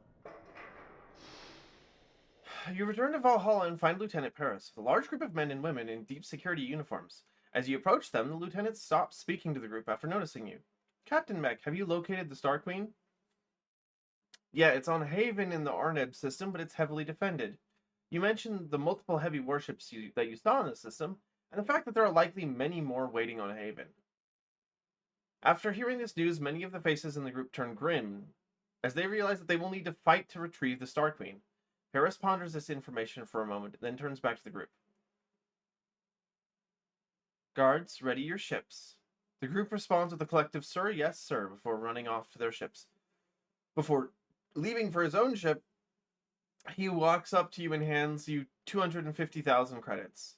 Oh, thanks for the gas money, dude. Thankfully, we don't have to pay for fuel in this game. That's a thing in Star Sector. That's not a thing in this game. Thank you for locating the Star Queen. Now, Captain Mech, would you be willing to help us? If the Star Queen is as heavily defended as you say it is, we're gonna need every ship that we can get. You can just tell him good luck. Good fucking luck, dude. No, of course I'll help. Thank you so much. The plan is to rendezvous with a number of warships on Memory, and then head to Al Nutak. My superiors received word from the Admiral on Farpoint that there are a number of Navy ships at the ready to avenge their fallen comrades, so I expect we'll pick up some help there when we refuel. After the fleet is mustered, we go to Arneb. He smiles tensely, adding, just make sure that the DSS Faraday makes it onto the planet.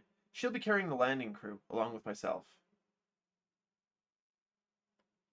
The communications device on his belt rings, and he quickly responds, giving orders to the fleet that will be joining you on the mission. Before you can return to your ship, he says, good luck, Captain, and maybe I'll make it out of this alive. We'll meet you in orbit. Yeah, just let me sell this. Oh, the other starship actually isn't here yet. Whoops.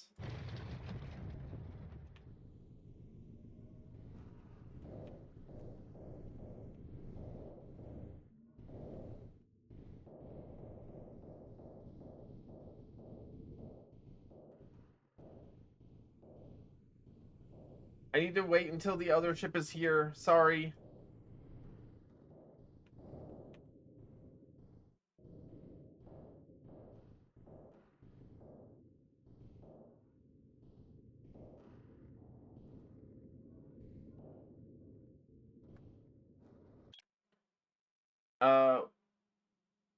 Okay, yeah, we need to go to Memory and then to Al Nutak. But first I'm gonna land here again. Hopefully that doesn't fuck up the quest at all. It doesn't look like it did. Anyways, we need to sell this Leviathan for 5.4 million.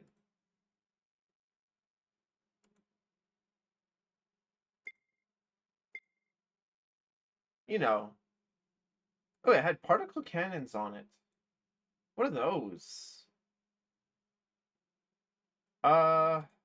Worse than what we have, and also more expensive. Why would you ever use those?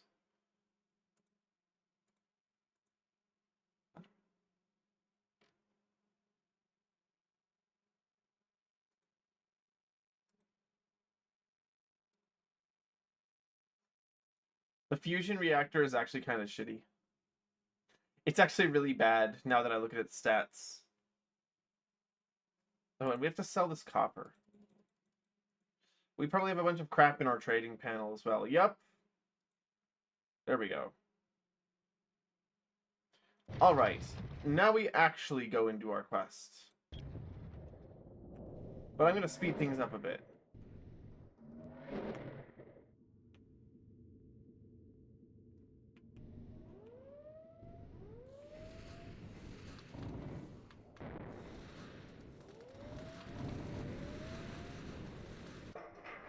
As you land, you notice a group of deep security warships, 3 Ares and their fighter squadrons, loading munitions just outside of the spaceport. Before you can make it to the spaceport, one of the pilots waves you over for a brief conversation. Aside from a few trivial items left on their pre-flight checklist, the warships are ready to launch and join on the rescue mission. Okay. Oh, now we have 3 carriers. That is really loud. Get they ass. Wow, that ship got vaporized.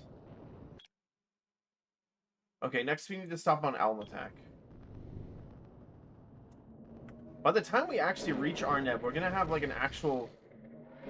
We're gonna have like 10 ships.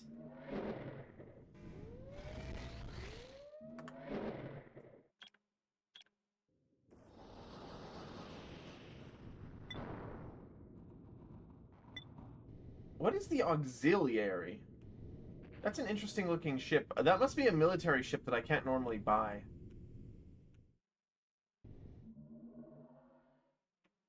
You know, I never looked close enough at the ship to notice that the turrets are actually physically on it.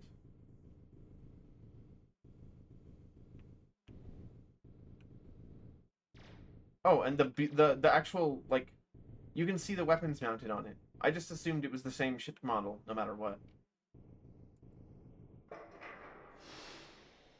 While refueling at the Farpoint Navy base, you are approached by two Navy officers who recognize you as Captain Mech. They tell you that Lieutenant Paris contacted them a few days ago, indicating that the rescue fleet was en route and would be reaching the Alnitek system shortly. They inform you that they have requisitioned two cruisers to assist in the Star Queen's retrieval and depart for their ships. Okay, awesome. Okay, two cruisers, two, what are these called? Vanguards? A Falcon, and three carriers. And a mule, but nobody gives a shit about the mule. That ship has, like, no combat power.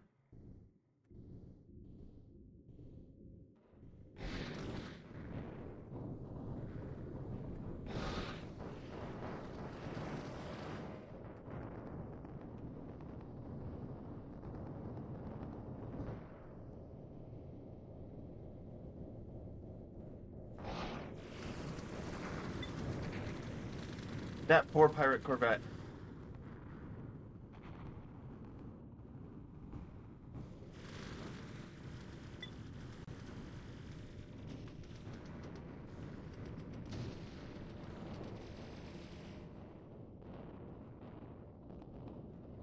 Okay, all of the carriers are here, but I'm gonna land to refuel their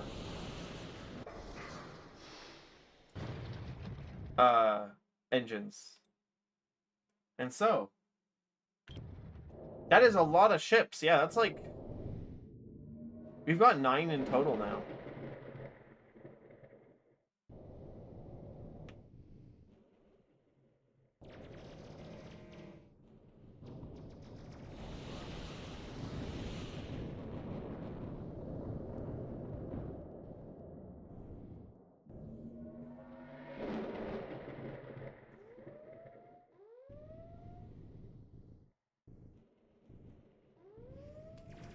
It takes them so long to join up with the main fleet, though. That's so funny. Because my ships have much better engines than the Navy ships. Mostly because I prioritize not wasting my time. A pirate Bactrian? They can have those? Oh, well now it's dead.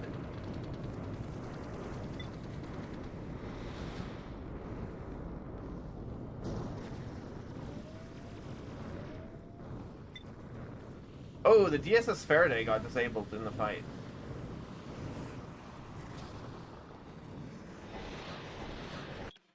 Okay, we need to stop wasting time here.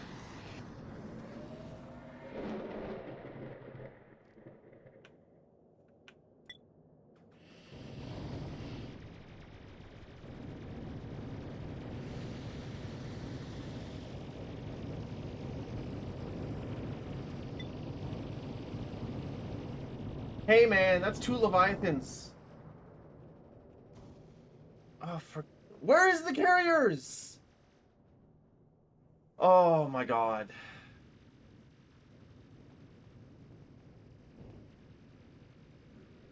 There they are.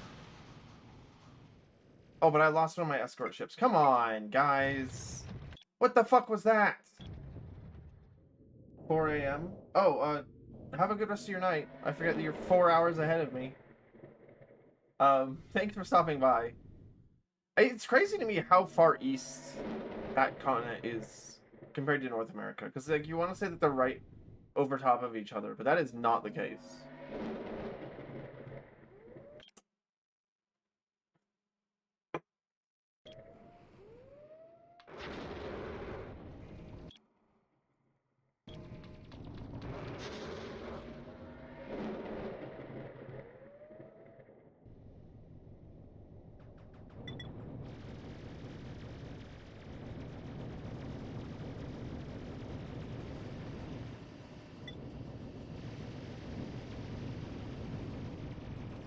Okay, that just failed the mission. Okay, the problem here is that the Faraday goes ahead of the rest of the ships and gets themselves killed. Which is not what I want to have happen.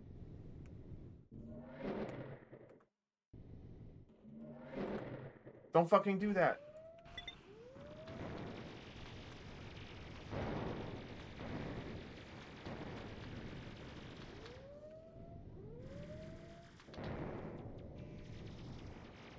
Well, I was gonna capture that ship, but you guys decided it should die, I guess.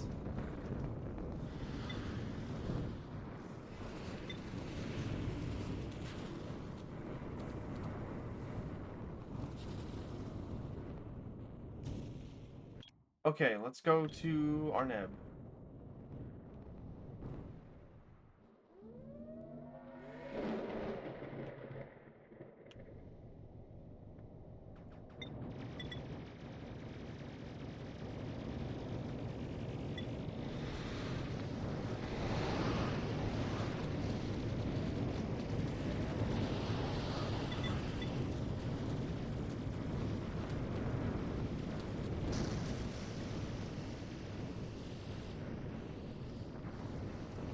Okay, I think that's the pirate ships dealt with.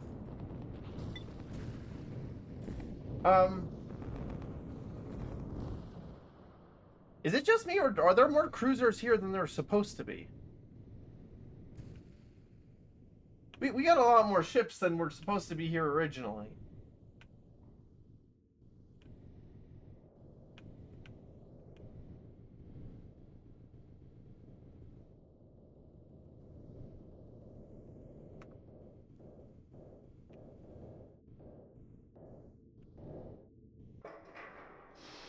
The remaining fleet quickly enters the atmosphere of Haven and begins scanning the surface. After roughly an hour of flying, you receive a transmission that the Star Queen has been found, along with its coordinates. You watch from afar as the mule lands outside a hangar in some sort of pirate facility.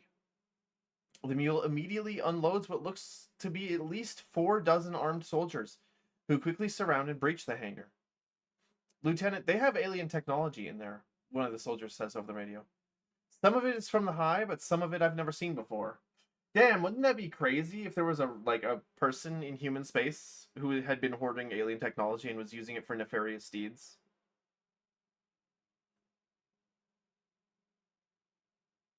That'd be crazy. Plant explosives on any alien technology you find. We don't have the capability to take it all back with us. It's better off to... No! Let me have it! I'll take it off your hands! No! What do you mean? I fucking hate the... For an instant, when you think that the Republic is going to be competent, they become incompetent again. I fucking hate these people. After 15 minutes, the hangar doors slide open to reveal the Star Queen, still intact. You hear chatter over the radio saying that most of the crew and the scientists are still inside. Good job, everyone. You hear Lieutenant Paris say over the comms. Now we just need to make it back to Valhalla and the Epsilon Leonis system in one piece.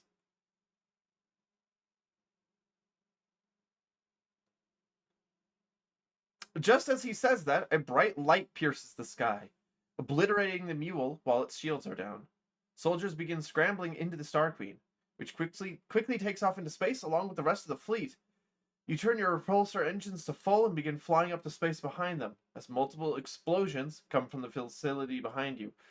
Did they bring in Oh, fuck, they brought in reinforcements. As engines roar, you notice a large pirate ship looming over the planet. Even from the underside, it is undeniably a Bactrian. But how a pirate could ever attain one is a mystery. You receive a transmission for Lieutenant Paris. I have a sneaking suspicion that Beelzebub might be behind this. I suggest we jump out of here immediately and make it back to the deep alive before taking on that Bactrian.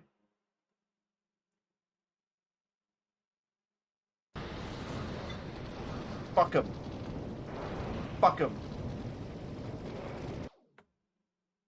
After the Bactrian is eliminated, you receive a transmission from an unknown source.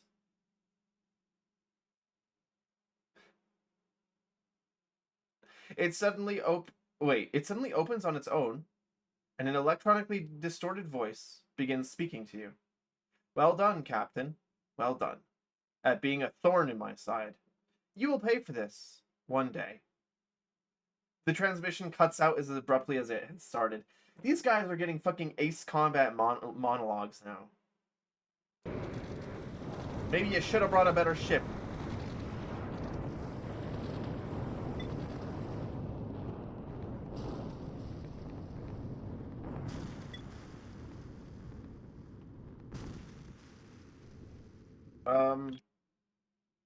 Well, now we just need to go back to Epsilon Leonis, right?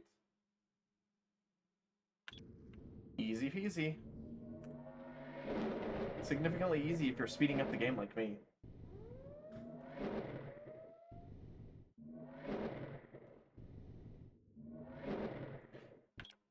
One of the convenient quality of life things that this game has is that, if you're not in the same system as your ship, they don't have to worry about anything. And they'll always be able to make it to you. As long as they have a ram scoop. I think it is actually possible for ships to get stranded in this game if you don't equip them with a ram scoop. And they run out of fuel in an unoccupied system. I think actually they can get stuck.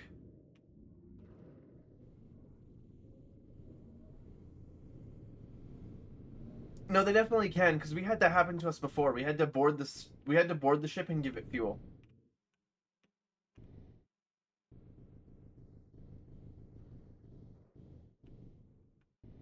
I remember that now. It was before we had given the extra fuel tanks to the Sunder, it got stuck.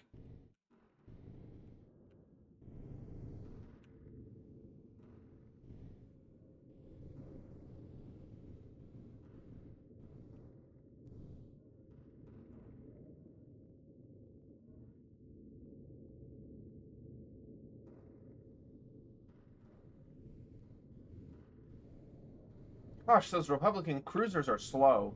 But everyone's finally here. Okay. As you land near the Star Queen, you can see its passengers being escorted off. Anna comes running off the ship in tears over to Garrison, who must have arrived as soon as he had heard the news. When games have a limited ship fuel resource, you always wonder what do you do if you run out. If you're playing Elite Dangerous and you don't have a fuel scoop, you're fucked. There is actually a player organization in Elite Dangerous where when people are stuck without fuel, you can like send a message on Discord or whatever and they'll send someone to help you because you literally are fucked. If you're in an uninhabited system and you don't have a fuel scoop. I think nowadays, with the planetary exploration stuff, you might be able to land on a planet and then synthesize fuel. Maybe. I don't remember exactly how all of the in-flight crafting stuff works. So do they just die in space alone otherwise? I don't know what happens in Elite Dangerous if your fuel runs out, like, completely. Because when you're flying around in a star system, it does actually use a very minuscule amount of fuel. It may actually shut down your generator, and then your oxygen runs out. But I've never had that happen. In Star Sector, you can legitimately soft lock yourself. Although you can turn on your beacon half the time it attracts pirates. But that's fine, because pirates are also a viable fuel source in that game. You just have to blow them up first.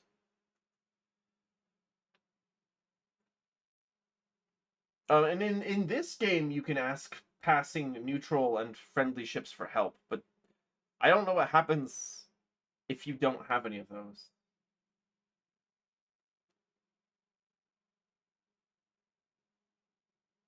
A medical team is examining each passenger while a deep security officer asks questions and jots down the responses. Sadly, you notice a number of body bags next to the ship, likely from scientists or crew that were found dead on the ship.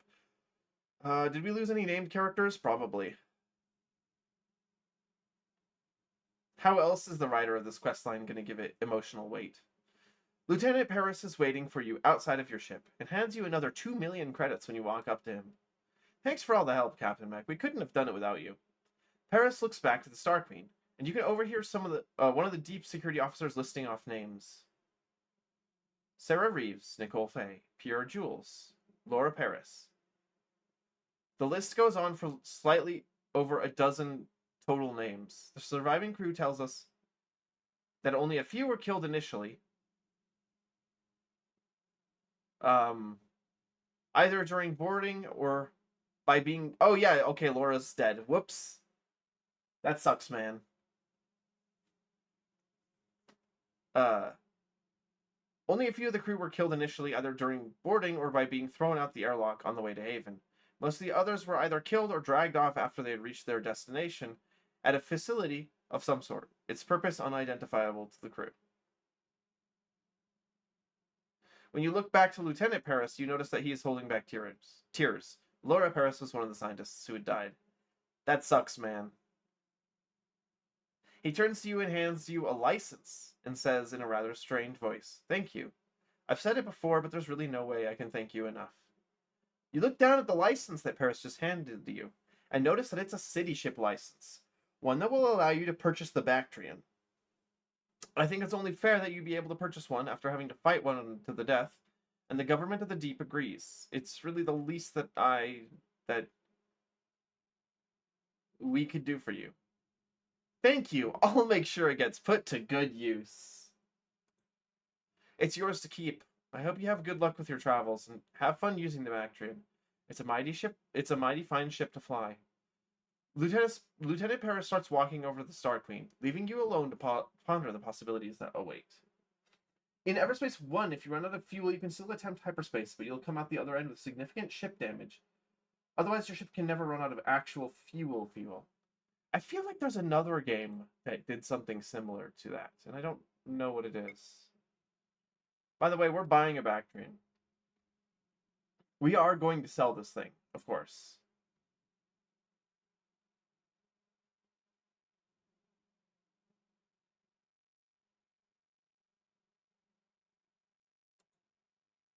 Later. That thing, the minimum required crew is actually not that bad. It's only 74. I'm still not going to keep it around, though.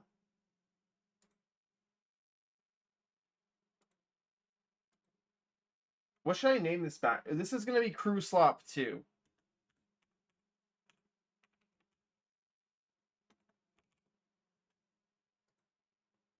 Crew Slop 2. That's a lovely name.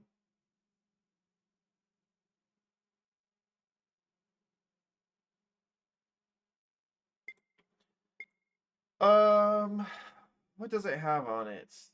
Laser turrets, that's fine. We don't need the missile launchers.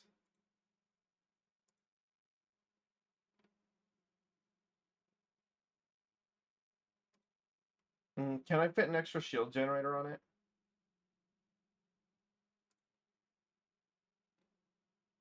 Okay. Fusion reactor, ion thrusters. That is not great engines, frankly, for something this big. However,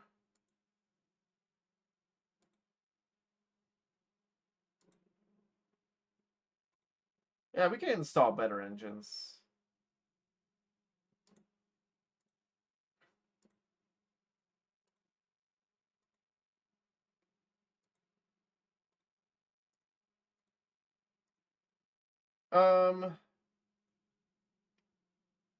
The cooling situation is pretty bad. What the fuck does this thing have for cooling? Okay, this ship has no cooling on board it. That's not gonna work. That's not gonna work. Where can we buy like one of the liquid nitrogen coolers?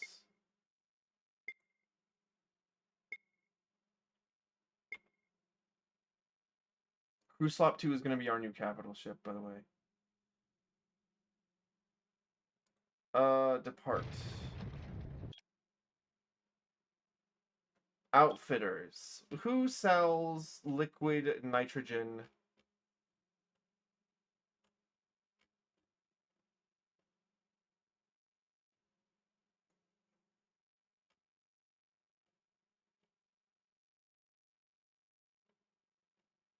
Wow, that sure is some equipment I've never seen before. Okay, most of it is Korath. We can't... There is a way, by the way, to land on the Bunrodia planets and engage in like, missions with them. I don't know what it is. We'll figure that out later. Where's the fuck is the cooling section? Am I blind? Oh, there it is. Liquid nitrogen or liquid helium cooler. Wow, we can't buy any of those here. What about a liquid nitrogen cooler? That's also really only sold in the south. That'll have to do. No, it won't. I'll just stick some other shitty coolers on this thing. I wish the game would tell me what the heat capacity of the ship is. That's not something it tells me.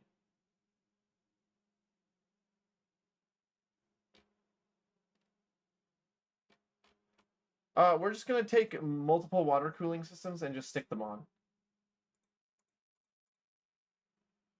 That should be good.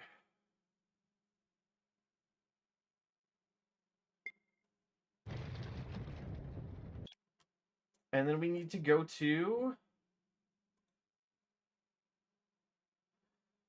Mirfac, probably.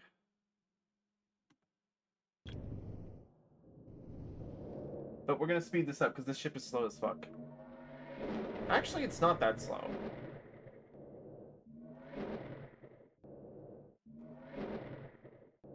We are bleeding money every day by having this damn thing, though.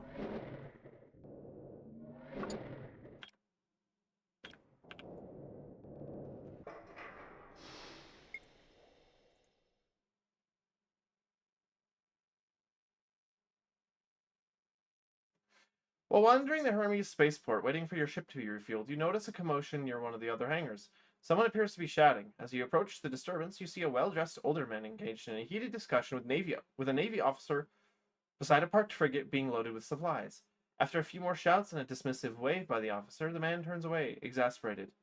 Then spots you and walks over. You're an independent captain, aren't you? You take jobs for credits? He winces a little bit after he says it, maybe a little embarrassed by his bluntness. It depends on the job. It's a search and rescue. My daughter's ship has gone missing. She's a racing pilot, the best to come out of the Paradise world 3 times over. It's gotta be foul play. Pirates or a jealous competitor. That's what I told that useless Navy woman, that they've got to put out a search, but she says that she has to have authorization. He pauses for a moment, realizing he's gone off track. Again, I'm sorry, you don't need to hear all that. The loop was through Mirfac. Oh! Wow! What a coincidence! That's where we're going, actually.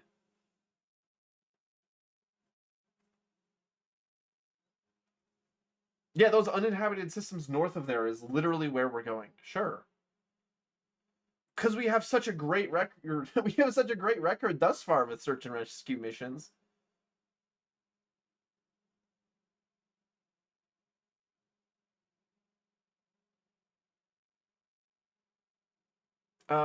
My ship is as fast as they come. I've heard as fast as they come for 20 years now, and I've never needed it more than today. Okay.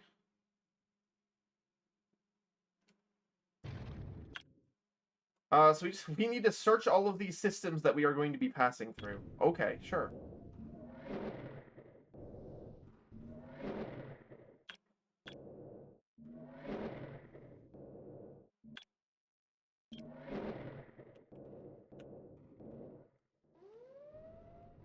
Which will be no problem, because we have, like, a small warlord's war fleet. Actually, this feels more like a large warlord's war fleet. We have a Bactrian.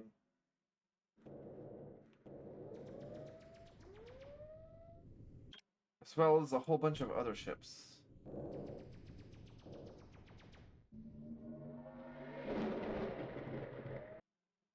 You pass through all 3 systems outlined in the search plan, running long-range deep scans for Artemis Renard's transponder in each. But all you've gotten back is static. As far as you can tell, she's not in any of them.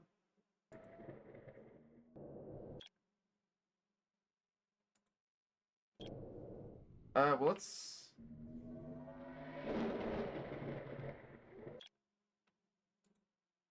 go to Alcyone. We'll have to bribe our way in, actually.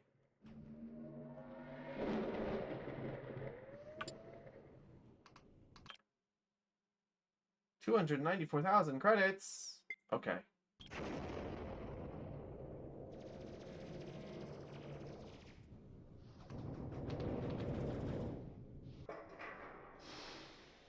We've never visited this planet before.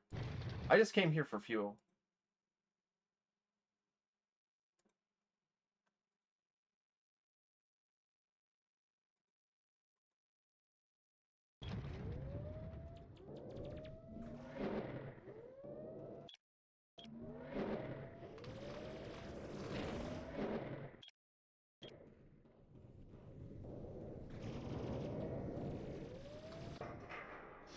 You were unable to find Artemis Renard in any of the three uninhabited systems, and you watched hope fade into desperation in her father with each successive failure.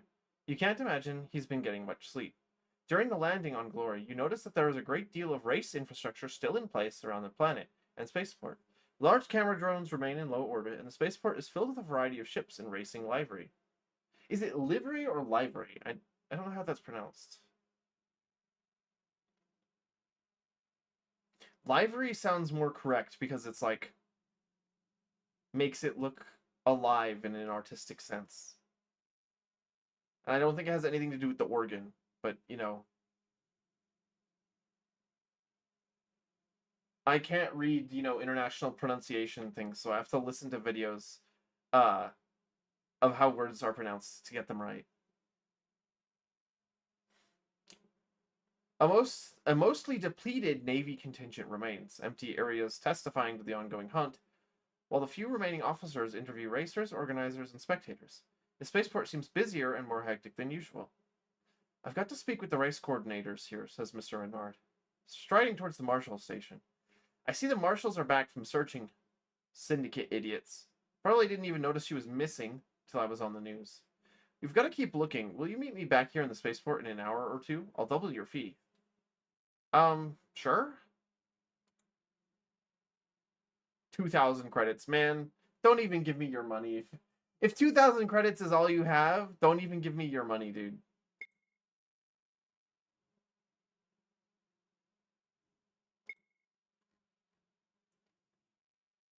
Like, come on. Come on.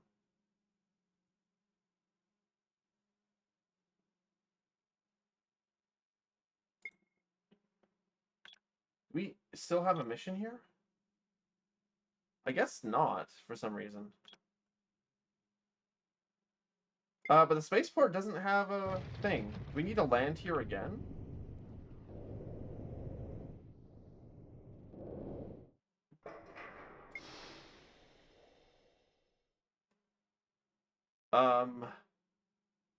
The displays in the spaceport... Oh, we do have to do that. The displays in the spaceport hangar flicker with a news broadcast. Sweeping aerial views of the spaceport, alongside photos of Artemis Renard beside her red and white liver, wearing a calm, confident expression. Beneath the images, the screen reads, Core Championship Catastrophe. Missing Miss Renard mystifies millions. They should shoot whoever made that headline. No, you cannot do like a quad alliteration. Oh, they did it in the beginning too with the... Oh my god. No, the Syndicate is... They're willing to do things if I have money. Can I pay to have that, to have whoever wrote that shot? I probably can, right?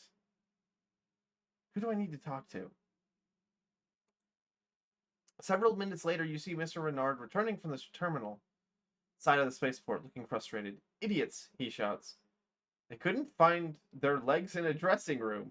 They tell me they've had some network and monitoring issues, and that they don't have surveillance for the entire last leg of the race. I told Artemis to never trust these Syndicate amateurs. Network and monitoring issues sounds suspicious. I thought so too. I think it might have been sabotage. You think? What do you mean, you ask? Every day that Artemis is lost, the odds on her plummet and the bets on her competitors skyrocket. They're fucking gambling. It's gambling. God damn it, I knew it. I've spent enough time making money to know that there's no faster way to bruise a competitor than scandal. I think someone sabotaged the race and then went after my daughter because they knew it would make headlines, and they knew that they could cash in by betting on underdogs. Who do you think did it? I'm not sure. Maybe the Syndicate. Maybe Beetlejuice or Lionheart. Even an ambitious pirate. Each could benefit from betting on such a high-profile race. So what's your plan? How are we gonna find her? They said she was last seen in Difta. She was going north, as she should have been. They probably caught up to her in Akamar. It's an uninhabited system, and with surveillance down, whoever did it could have disabled her ship before any of the other racers entered the system. Sure. Let's go there then. Where's Akamar? Oh, it's down here. Okay.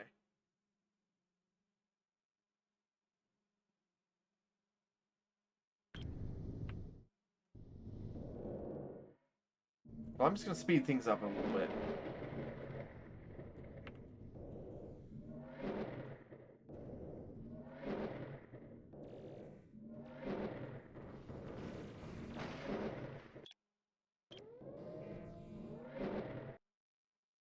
Upon entering the Akamar system, your sensors detect a faint radio signal coming from the third planet in the system. But you realize the radio signal is a result of the electrical discharges from the planet's atmosphere, produced by the many volcanoes on the surface. After calibrating your sensors to account for this, you are unable to detect any transponder signal matching Artemis's ship. Mr. Renard paces around the bridge of the Crew Slop 2. That's really funny. I forgot that it records the ship names and inserts them into quest lines. Prodding at consoles. Are you sure you checked it? Is that the right frequency? Is there anywhere else that she could be?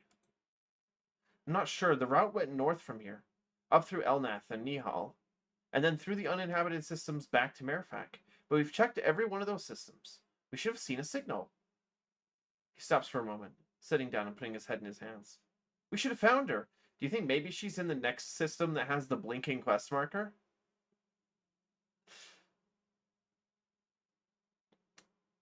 I suppose I should just give you your money and go home. I can just tell him to fuck off, but I'm going to suggest a different system. What about there, you say, pointing to the neighboring system? Kugel. It's off the circuit, so no one will have searched there, but if her hyperdrive malfunctioned or was sabotaged, she might have ended up there. It's only a single jump away. Oh, shit. The autopilot just took me in. As soon as you enter the Kugel system, your sensors begin to pick up a weak radio signal coming from the second planet. This time matching exactly the frequency of Artemis Renard's transponder. It seems you have arrived in the correct system.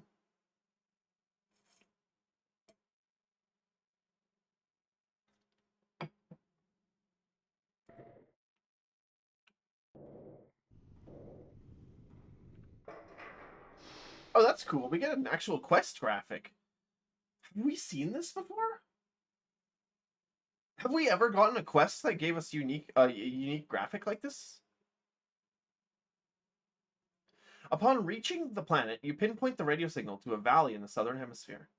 You descend through a raging sandstorm. You have to rely entirely on instruments, as the view from the Crew Slop 2's bridge is almost entirely obscured. Soon your scanners report that the source of the signal is less than a kilometer out, and after a few moments more, you begin to discern the vague shape, of a crashed flyer through the haze of dust. You land the Crew Slop 2 next to the wreck, and both you and Mr. Renard go to exit the ship. Visibility is even worse on foot. And while August shouts over the howling wind, you cannot tell what he is saying. As you clear the front part of your own ship, you see the crashed ship before you. Mr. Renard shouts with what you believe to be joy at seeing the parachute and scattered flares. The two of you wade through the sand and increasingly dense scattered debris as quickly as you can until you arrive at the rear hatch of the crashed flyer. You struggle to turn the lock, but eventually force it open, briefly letting the sand-filled air rush into the interior of the ship before you close it behind you. Inside, the ship is dark and depowered, but more or less intact. At the front of the craft, sitting in the half-submerged cockpit, is the woman you saw on the broadcast, wiping the sand from her face. Humph, she says somewhat weakly. I thought you were going to be the Navy. Mr. Renard rushes to her, and the two embrace. And who is this? I'm Captain Cytomech of the Crew Slop 2. A pilot, eh? I can appreciate that. I'd appreciate it more if you could fly me out of here, though. I have some questions.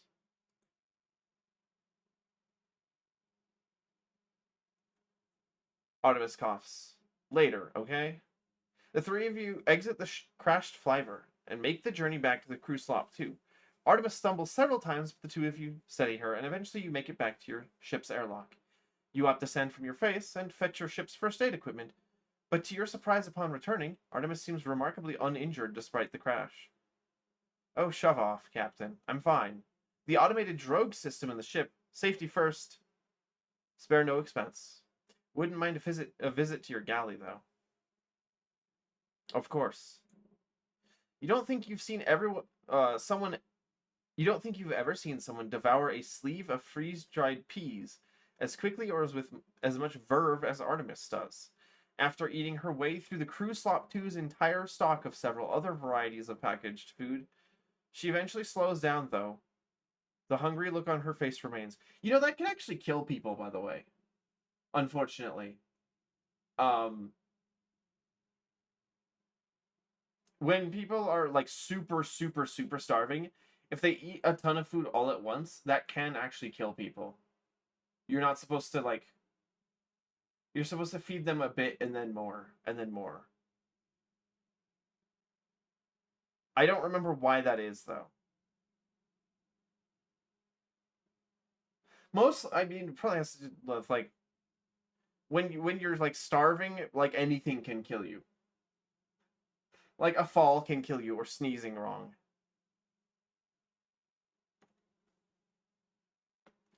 I suppose you have some questions, she says. Both of you. Well, I hope you do, at least. Why did you crash?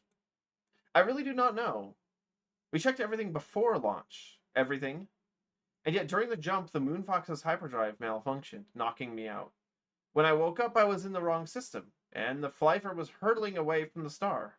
Luckily, the engines hadn't been harmed too much, so I was able to turn around and thrust in the direction of Sandswell. But then the batteries gave out, and the generator stopped working. So I ended up stranded on a planet with no way of calling for help. The flares had triggered when I crashed, being unable to slow down without thrusters. Well, now you know. Was there anything else? August asks, do you think someone could have sabotaged the hyperdrive? Any suspicious Syndicate employees hanging around? Anything out of the ordinary? Not that I remember. This rarely happens in spaceship racing, but it still happened. A 1 in a million chance, perhaps. I wouldn't worry about it too much. I've never seen a flyver quite like that.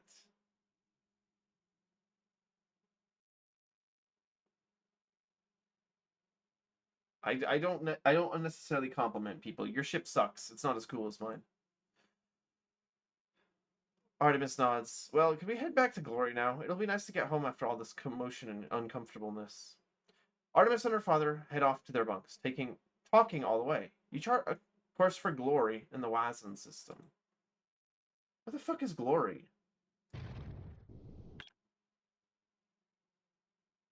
Oh,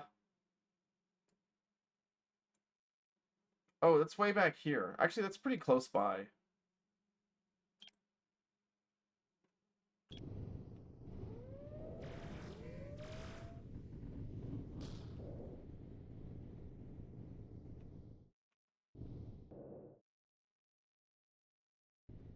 Okay, I had to wait for my ram scoop to give me enough fuel.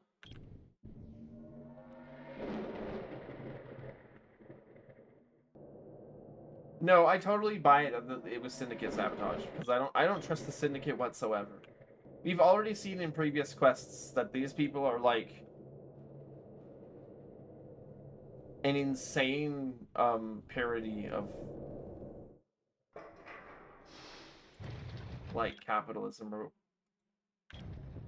like it's a genuine cyberpunk dystopia here.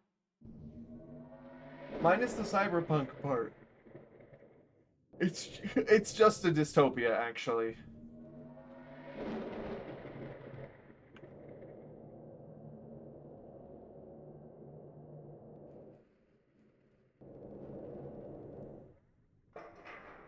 As the advanced medical facilities of Glory rush up and past the ship, August comes to the bridge. Truly, thank you, Captain, for sticking through this mess with me, and for continuing to search even when hope was gone. I'd like to reward you with a payment of 150,000 credits for your services, and apologize for the inconvenience this might have caused you. Soon afterwards, the Renards head out of the crew slop, too. The moment they exit the hatch, a veritable army of attendants appears out of nowhere, ready to help them move the 5 feet into a shuttle that has just landed on a pad next to you. August waves and steps in. Congratulations. Also, that's really funny because what is it?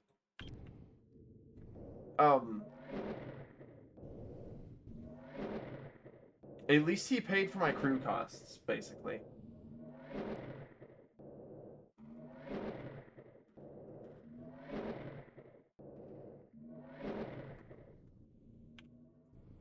Okay, let's land on Sunracer.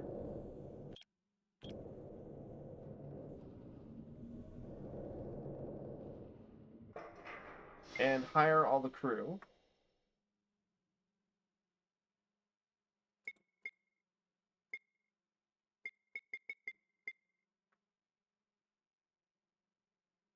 Wow, that is an expensive salary.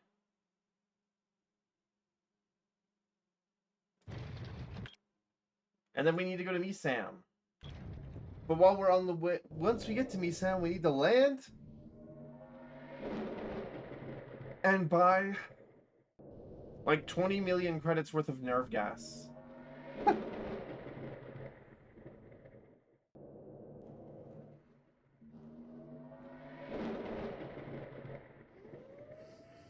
Hello, pirates.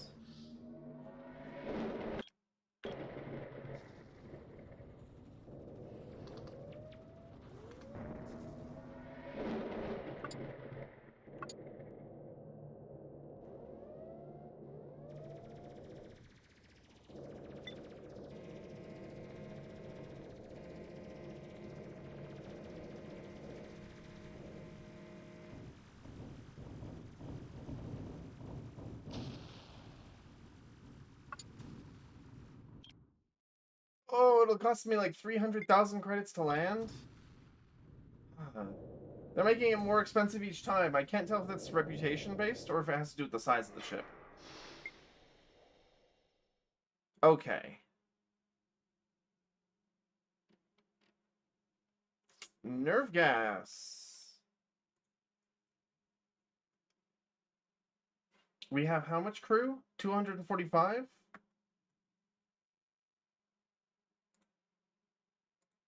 Oh, that is so expensive.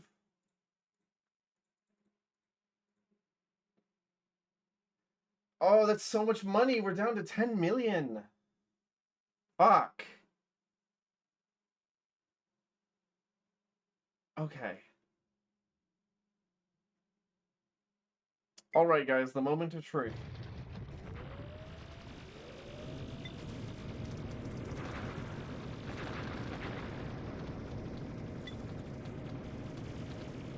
Well, first we need to fight a billion pirates, apparently.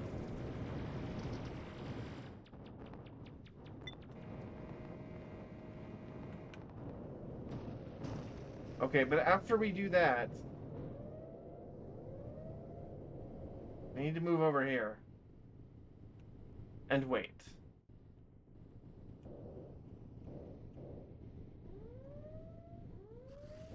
Hi! I don't know if we can take over that ship. It's worth trying, though.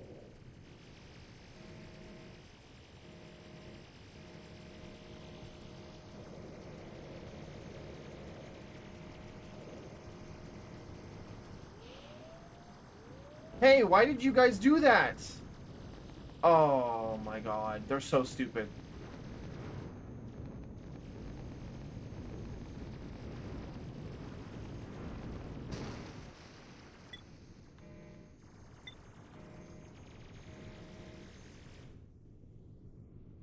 They're worthless sometimes. Well, we'll just wait for the next one. Oh shit. Is that a Palvarette? No, it's another Ranorak.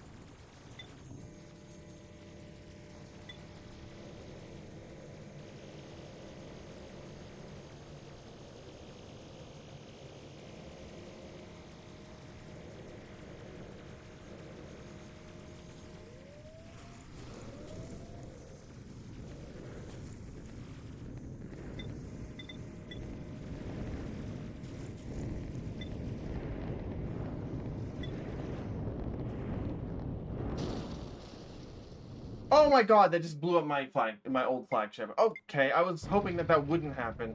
That was really unfortunate.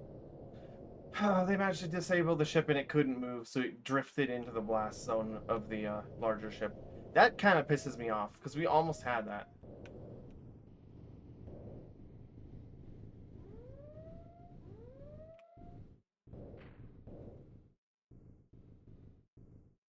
It'd be nice if ships could be, recoverable even after they've been destroyed, like they can in Star Sector. Actually, that's one of the big things that Star Sector has that I wish that this game had. Ships that you own, especially, can be recovered.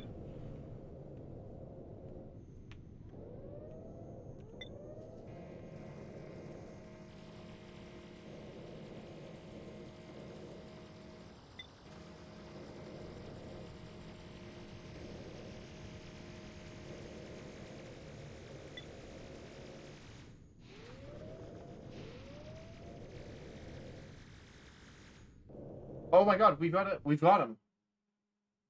There will be an ad about in a minute. An ad in about a minute, by the way, guys. Okay, guys, we have a 72% chance to capture this ship. We may not attack. We may not capture it, but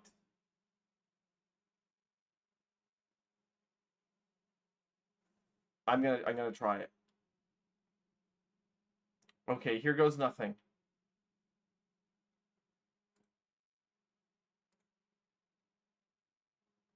We lose 24 crew. They lose 25.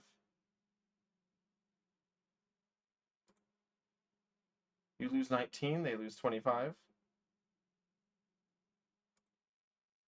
You lose 24. They lose 16. Oh, that's a really bad roll. I lose 16. They lose 19. I lose 10. They lose 22. That's a really good roll. 18 to 12. That's bad. 10 to 16. That's good. 7 to 17. That's really good. 8 to 15. Good. 5 to 16. I think we got it in the bag.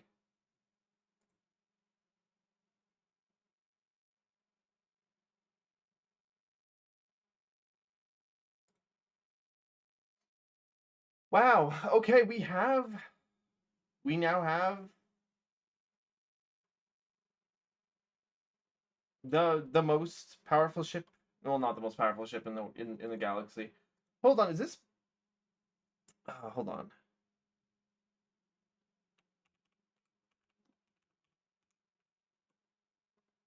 Now this is a. Let me look at their list of ships because this is a. This is a Rano Eric, but a Palvarette is their basic ship.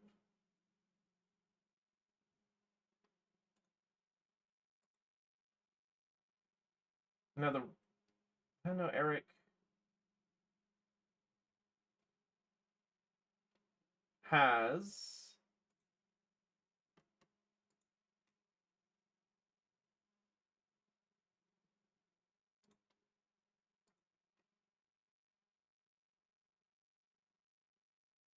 The Rano Eric actually might be a better ship. than the other one that we were trying to capture earlier.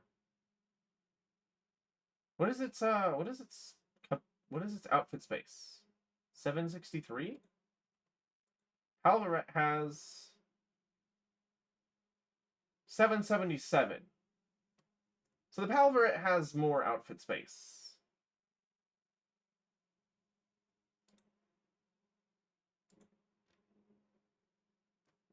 But this thing has 7 turret slots, which is 1 more turret slot than the Palvarette,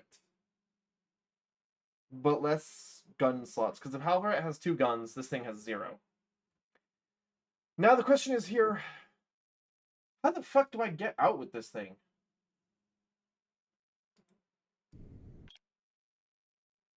I guess we just try to get to Zaorak first? Or Mirfak. Yeah, let's try to get to Mirfak. Then we can sell the... Wait.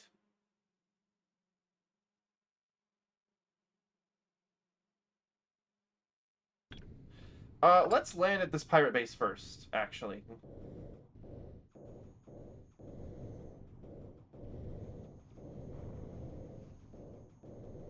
Um...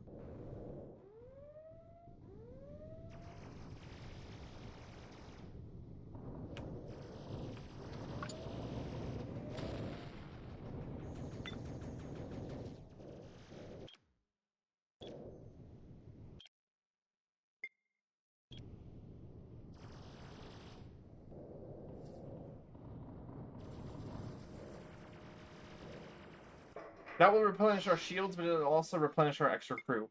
But the main reason I landed here is because we need to get rid of the 245 nerve gas. We cannot have that lying around. Sorry.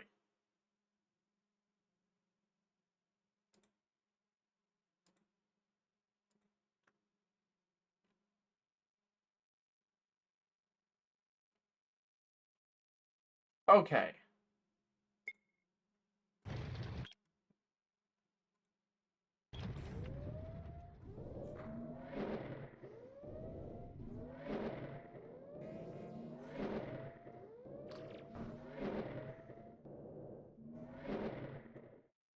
Now let's land on Sunracer.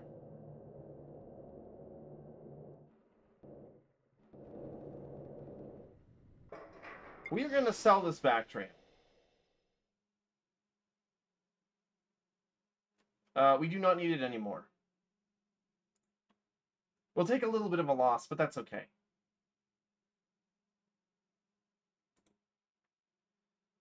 Now...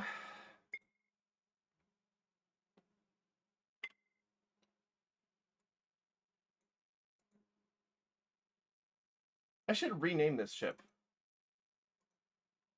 Guys, what should I name my new flagship?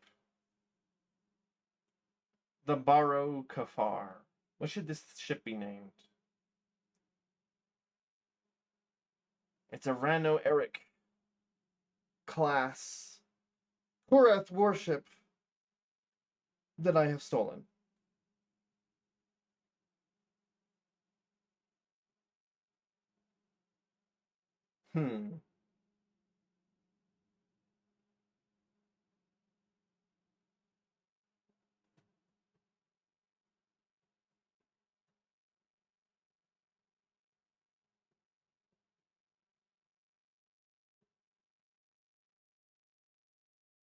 I will name you the Stoat 3. I'm very bad with names. Now we need to look at this thing's outfit, because this has got some trash on board it. Grav turret. Mining turret.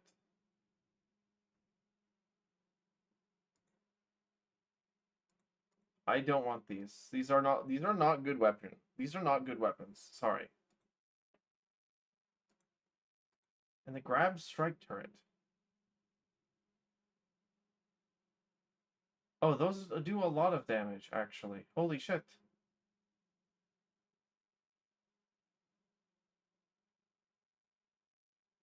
We'll keep those for now.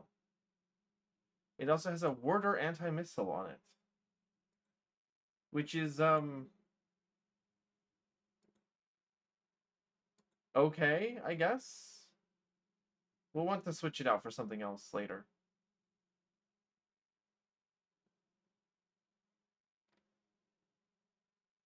What else has this thing got on board? It's triple plasma core. Energy generation 2,616. What do I need that much energy for? What the fuck?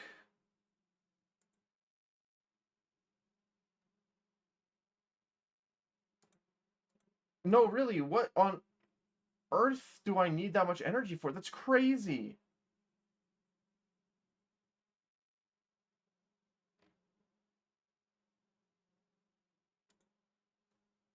That thing generates 9,000 heat.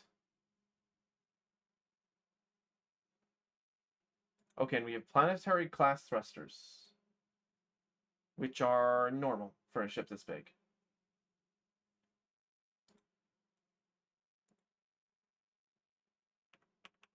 We're going to pull off the thermal repeater rifles from the other ship and also sell the old grenades. We don't need those anymore. And install the thermal repeater rifles on the main ship.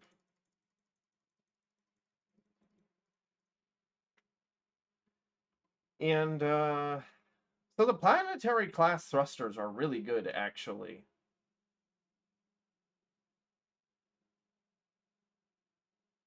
Except for their heat. They're pretty bad heat-wise.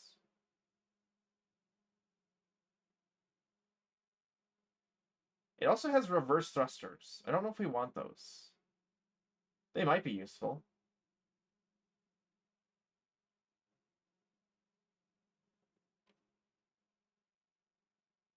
Okay. Large Korath Systems Core. Stores 10,000 energy. Repairs hull.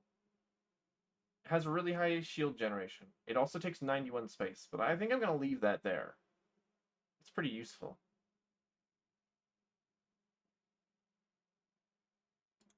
We should install a hyperdrive. This thing actually doesn't have one.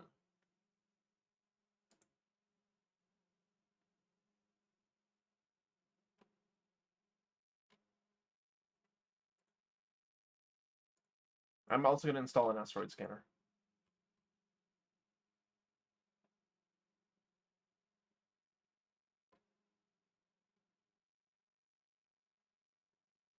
Okay.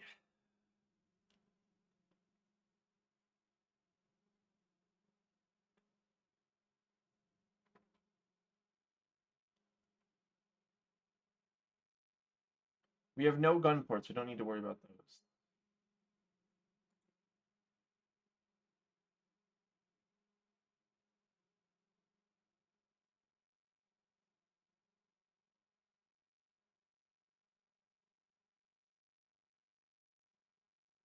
Wait, does this thing require ammunition?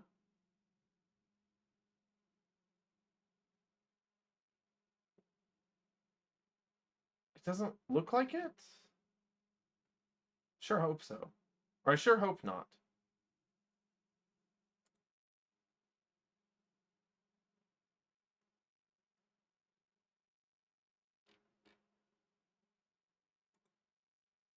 Man, I don't know if we need that triple plasma core.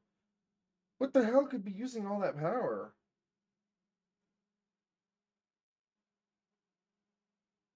That's way more than we need.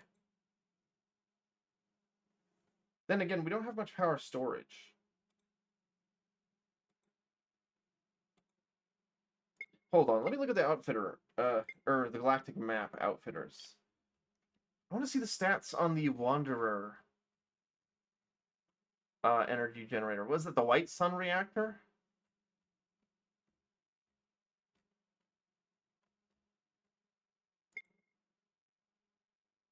Energy capacity is 6,700. Energy generation is 1,491. I honestly think we should go get the Wanderer generator.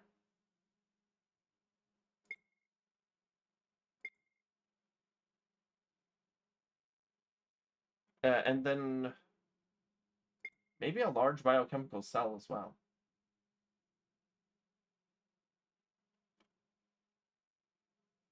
In any case, we should sell off our Sunders. Outfitter. Sunder. I love you.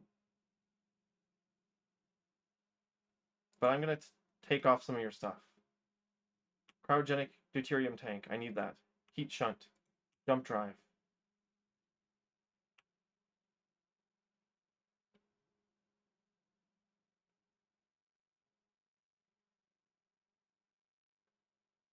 The other Sunder.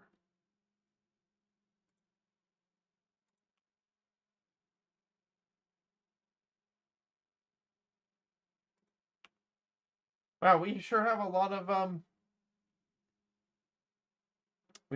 excess jump drives now. And we're gonna sell these Sunders. I keep calling them Sunderers for some reason. We're gonna sell these Vanguards.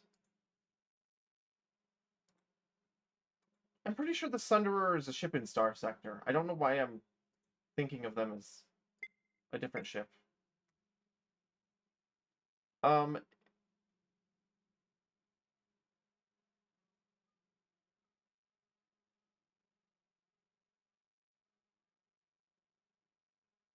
What else? Oh yeah, the cryogenic deuterium tank. How much cargo space does this thing have? 675 tons. Oh yeah, let's install a deuterium tank.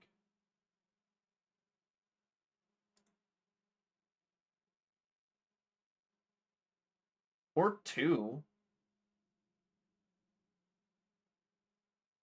I mean, why the fuck not? We're not going to be using all that cargo space.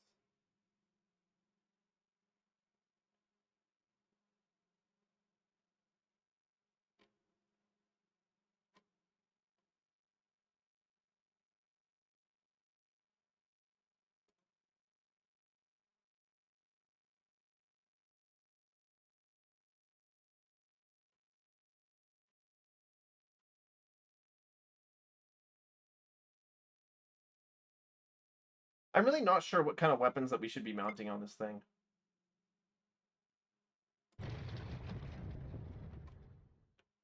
Oh, this thing is... Ooh, I might need bigger engines on this, actually. Wow. This thing is really not maneuverable. Hold on, what engines can we buy?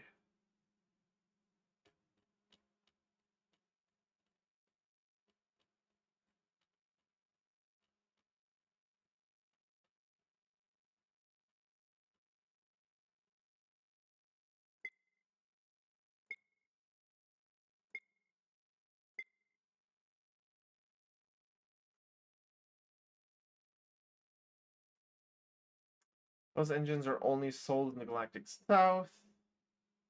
What about the large atomic thrusters? Okay, let's just go up to Wanderer space first.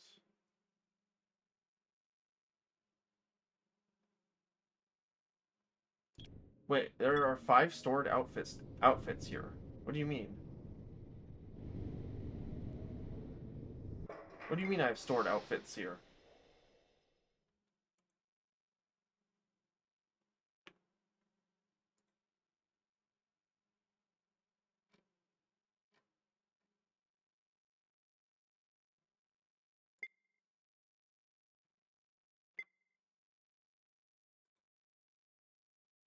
Oh!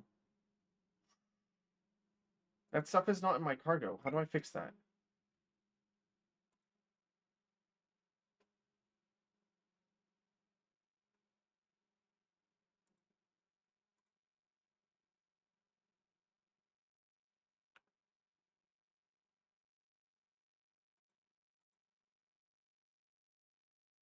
Hold on.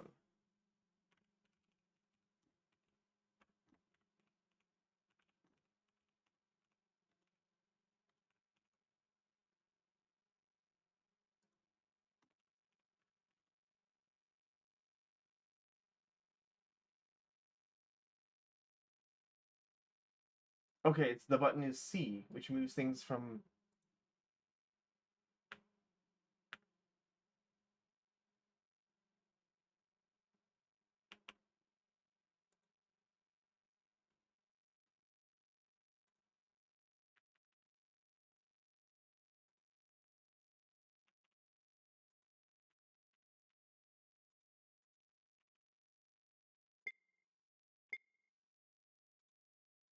No, that's not the right.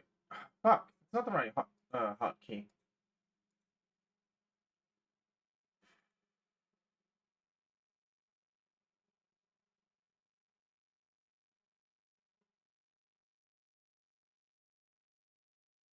Oh, okay. I need to use C without having a ship selected. I see now. How do I deselect a ship? Um.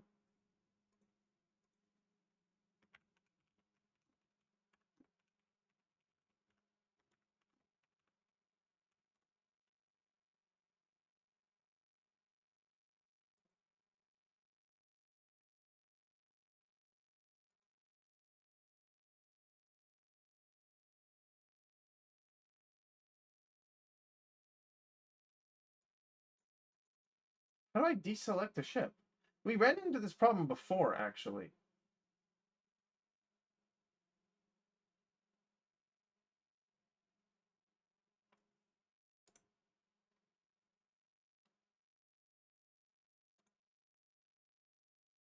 Am I stupid?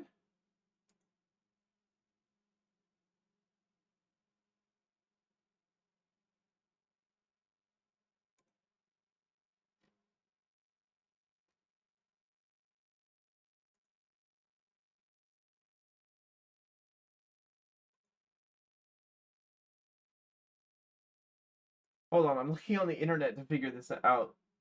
Um. Huh.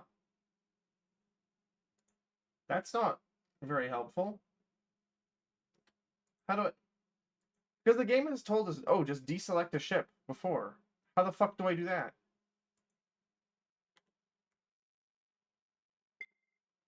Well, escape doesn't fucking work. What are the keybinds?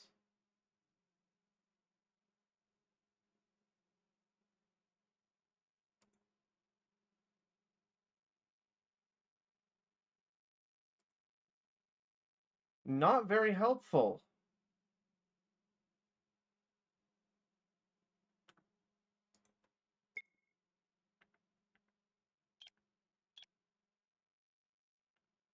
Um. Oh, you have to control click.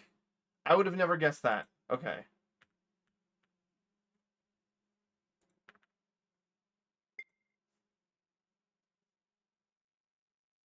All right.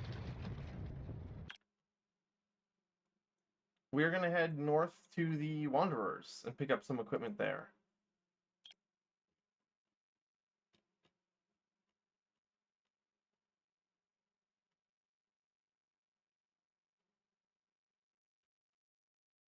Because the triple plasma core is way too big. We don't need something that big. Okay, yeah, we can buy one there.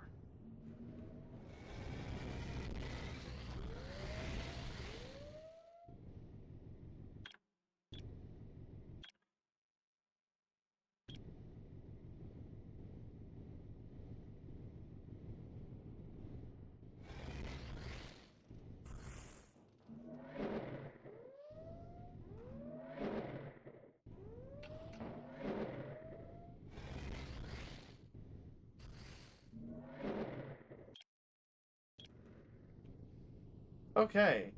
That took us a little bit of time. This ship is slow. We need better engines.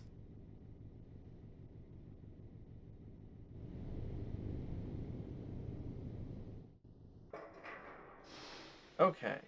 Outfitter. Now we have what is called a triple plasma core.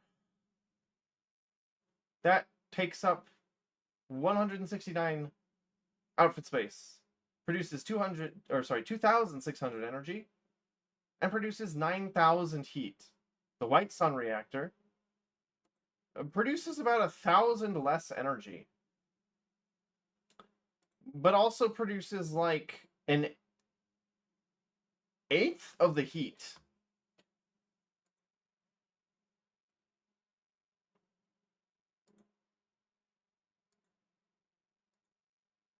The biochemical cell would end up taking more space.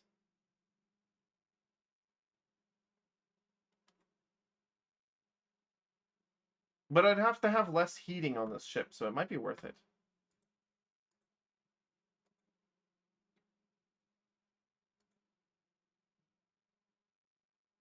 Ah, the triple plasma core is pretty.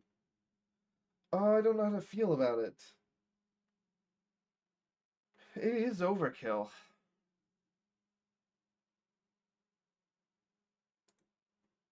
Well, let's put in the White Sun reactor. White Sun reactor.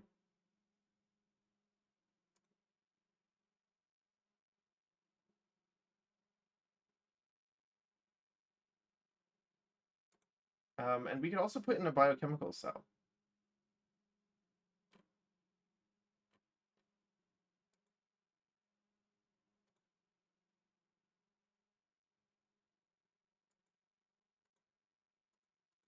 Or maybe just a small one.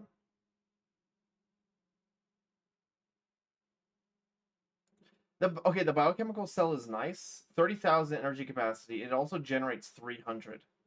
But I don't know that we actually need that.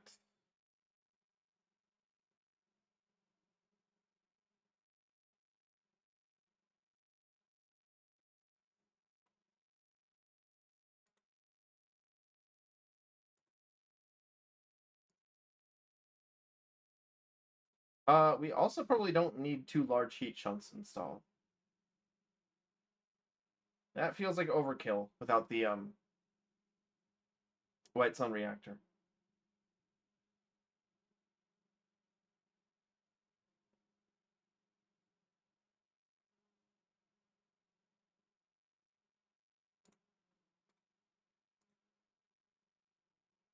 We'll have a large and a small one. And we'll install the large biochemical cell.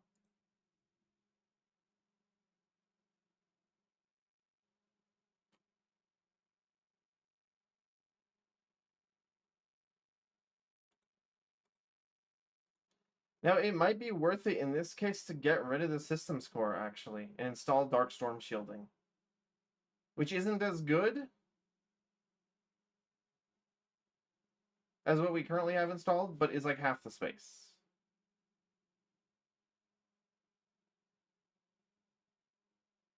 Not really sure. Like that Dark Storm shielding is really nice. We can sell the fuel processor though. And install the Wanderer random scoop.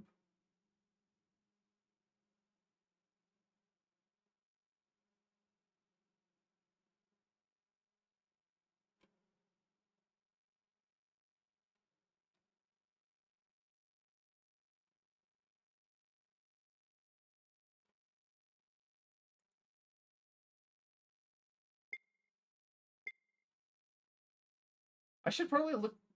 Where can I get mining drones? That would be under shipyards, right? Yeah. Drones, I think, are at the bottom of the list.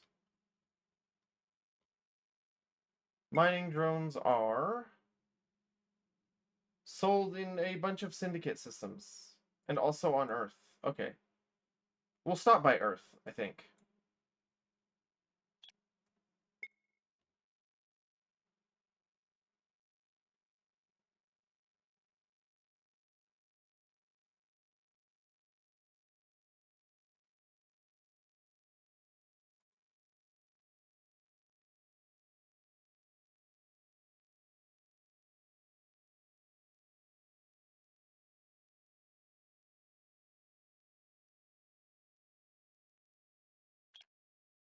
Hmm.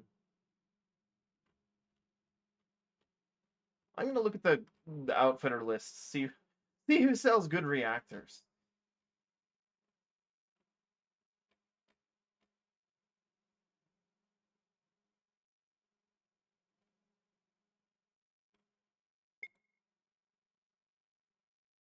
Armageddon Core is not good.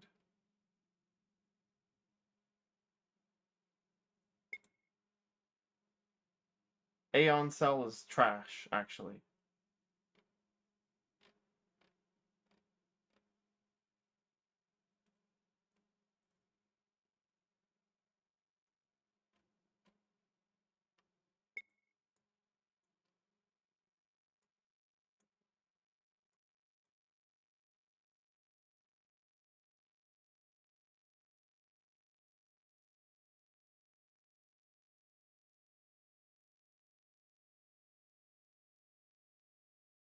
That's a pretty good reactor. I don't know if we can buy a reactor from the successors, though.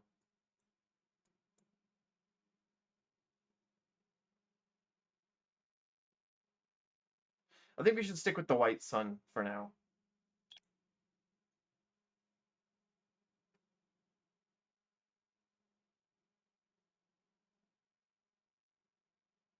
But we do need to pick up better engines. And I've got a plan for that, actually.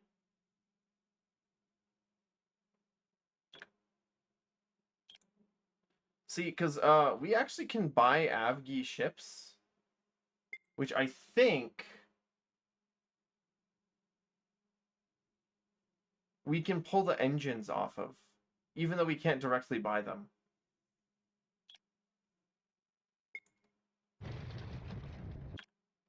And the Avgi engines are actually the best ones in the entire game.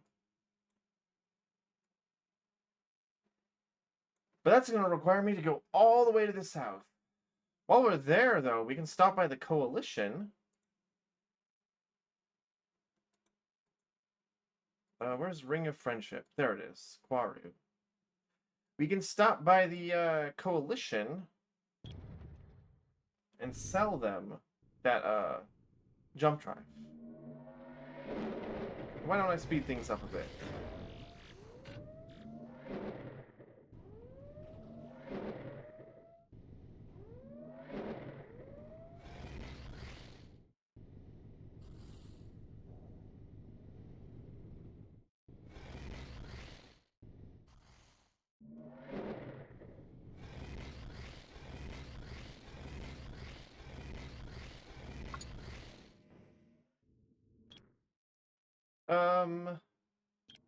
Okay, we need to land for fuel here.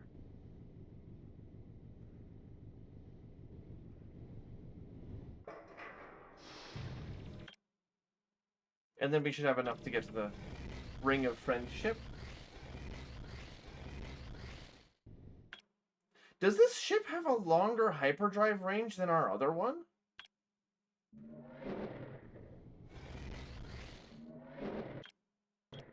Or is it like...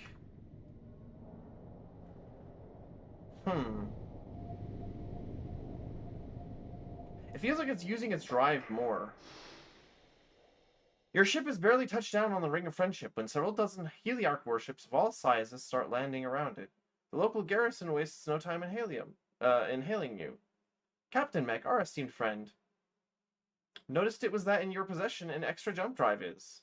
Aid us tremendously. Any extra copies would. If so willing to sell your spare to us, we are. Thank you with 5 million credits, we will. Sure. They thank you profusely, and as if collectively told about the decision in an instant, all the Heliarch personnel stop gawking and make space for an army of engineers to come and remove the spare jump drive from your ship. Still watching the scene, only now in formations, the Heliarch agents whisper among themselves, rarely shifting their eyes as if looking at a spectacle. Once the drive is out of your ship, it is secured in an excessively reinforced container and transported to a restricted section of the ring, under the guard of hundreds of armed soldiers. One of the Heliarchs who seems to be in charge of the procedure, an Iraq, personally comes to you, thanking you again and handing you 5 million credits. Honor us, you do, with such generosity, Captain. Though made great progress in studying jump drives and their mechanisms, we have still incapable of creating our own, we are. And means of acquiring new copies, we have not. Tremendously valuable each and every drive you could bring us is. So prepare special job requests for them, I will. If interested in selling any more jump drives you are, check the job boards in the rings. From now on, you should. She thanks you yet again. Salutes and leaves to follow the entourage, guarding the newly purchased jump drive. Not a minute after she has left, 3 more Heliarchs arrive at your ship. A delegation consisting of each member of the 3 coalition species, all wearing golden circlets denoting their rank and authority.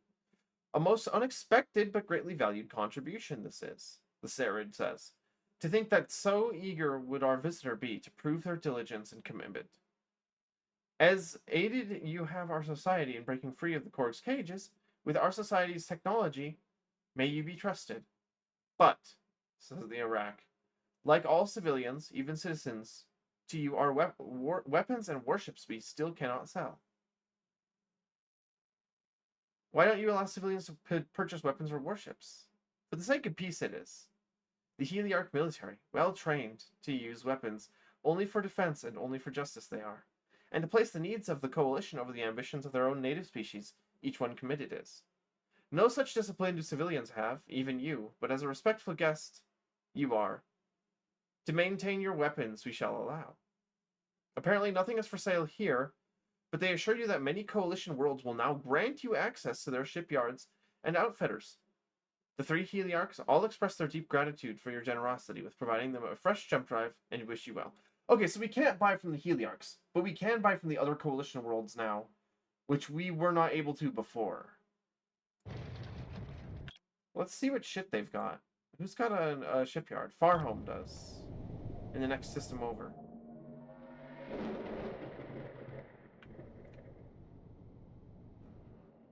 I kind of like the reverse thruster, although I don't know if I need one as strong as I have. I should probably install a weaker one. So they sell large shield modules. These are kind of ass, actually. Fuel modules. Those are kind of ass, actually. Cooling modules. Those are really good active cooling systems. They don't take up very much space at all. They do take a lot of energy, though.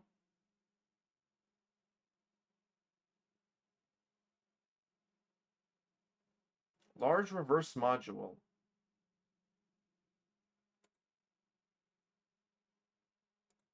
That's not as strong as the one that we have.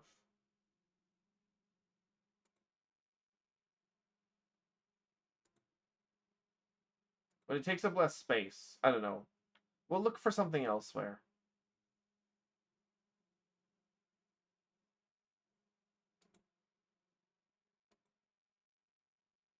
The large biochemical cell is still better than anything else we can buy. What weapons do they have here? Oh, just mining stuff. Oh yeah, we have a coalition license now. We still have 2 extra jump drives, don't we? No, just 1. I wonder if I can sell one to the Avgi. Also, I'm gonna get rid of the Gram drive. That's just taking up a lot of space, and we don't need it. It's making us also, it makes our fuel cost more.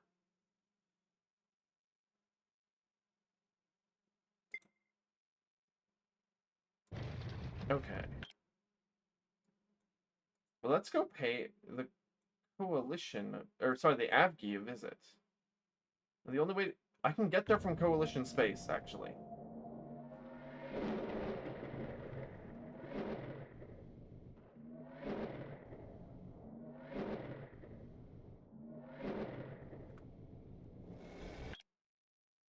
Okay, this is gonna take us... Oh, into this one weird system. Right. Oh, these asteroids are considered small water droplets. You could mine those, I guess, for water if you wanted to. Interesting.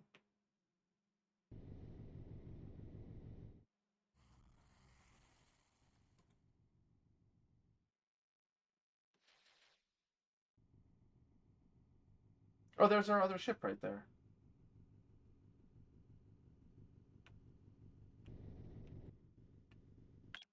Okay.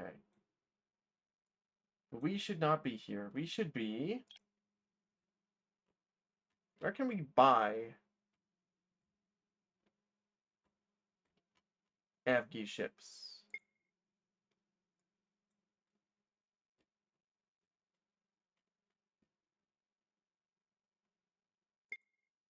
Looks like Symphony is the biggest shipyard in Avgi space. So that's where we'll go. Of course, getting there is going to be a bit of a challenge.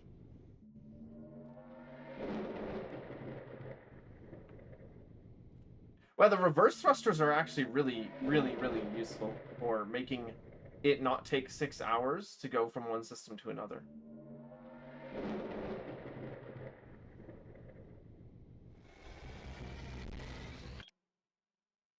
How do we get down south? Can I go here? No. Okay. Let's turn around.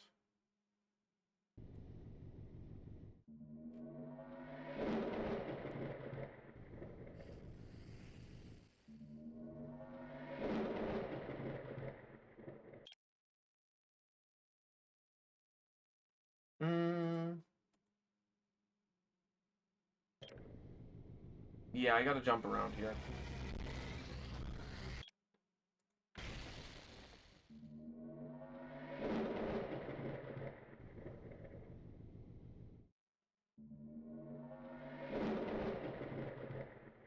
Now, I'm actually gonna wait for my ship to arrive here at Archie. Archie? Archie. And we'll help the...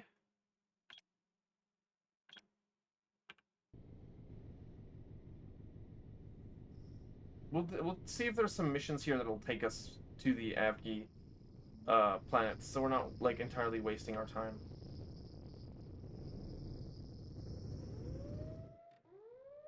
Speaking of wasting your time, there's a Barrent here.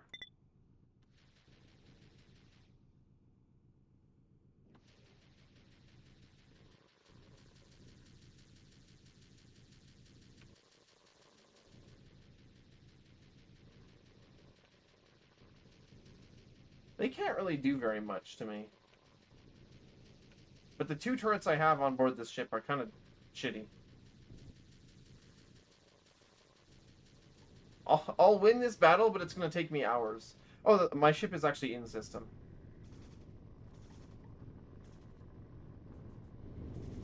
They just blew it up. Okay, right. I didn't realize it was... Okay. That's really fucking annoying. I didn't realize it was already there. And of course, it appeared in the other part of the system where the aliens were. And then it died.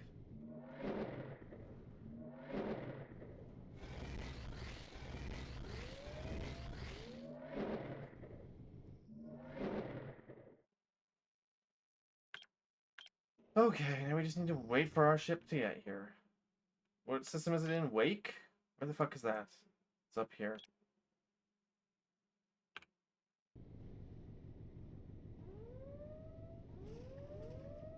Okay, it's now being engaged in combat, so we need to land before it dies. Now let's check out the outfitter, because maybe I want some of these turrets. The grab strike turret doesn't seem that useful, actually. I kind of want to put the blue optical laser on it, even though it has that stupid fall off. It needs 2 lasing power. Each generator provides 3. We're gonna have to install several of these, if I'm understanding this correctly.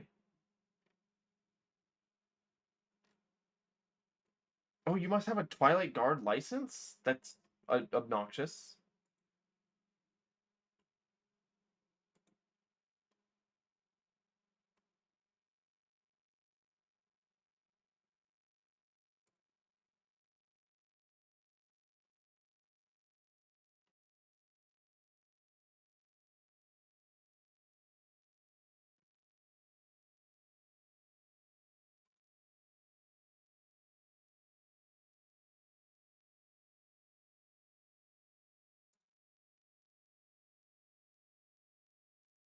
Um...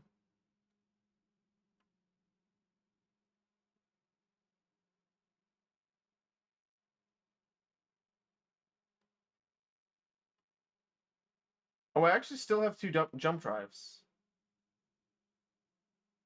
Shouldn't I only have 1? I have the Coalition license. That's weird. Huh.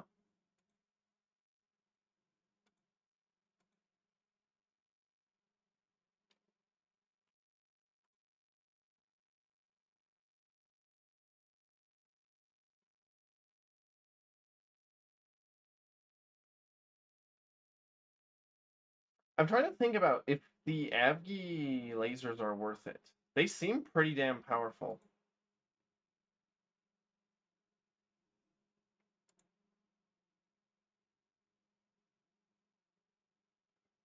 They do require you to get close, though. Eh.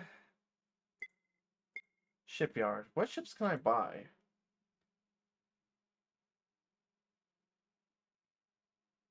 Now, this has a Z-33 torch on it.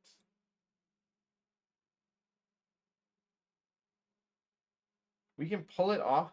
We can buy the ship, pull the torch off the ship, and then install it on ours.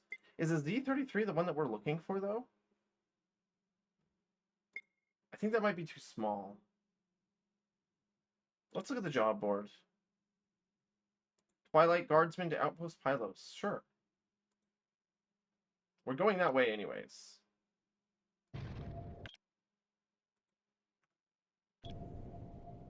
Okay. South into the Tangled whatever it's called? Tangled Shroud. I almost called it Tangled Shore, which is actually a location in Destiny 2. I think we actually need to go left.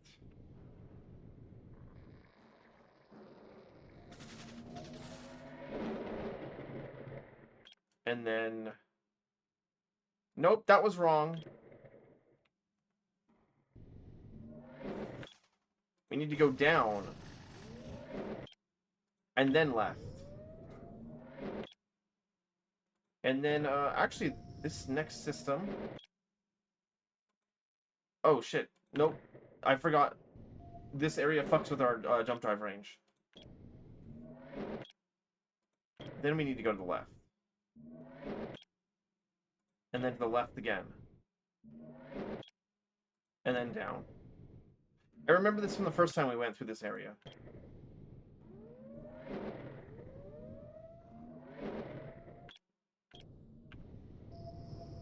Outpost Pylos. Yippee! Okay, we also have missions to take us to Symphony. Since we're going that way anyways, we'll take the missions.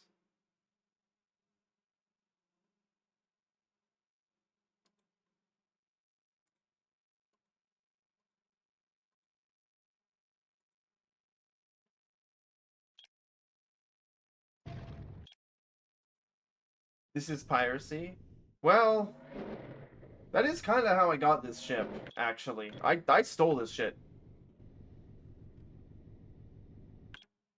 Not gonna lie, I stole this shit.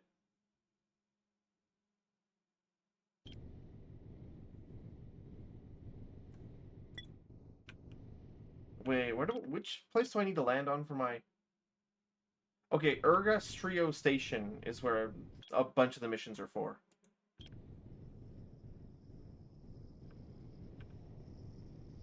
So we'll go there first. But that's not the place that has the shipyards.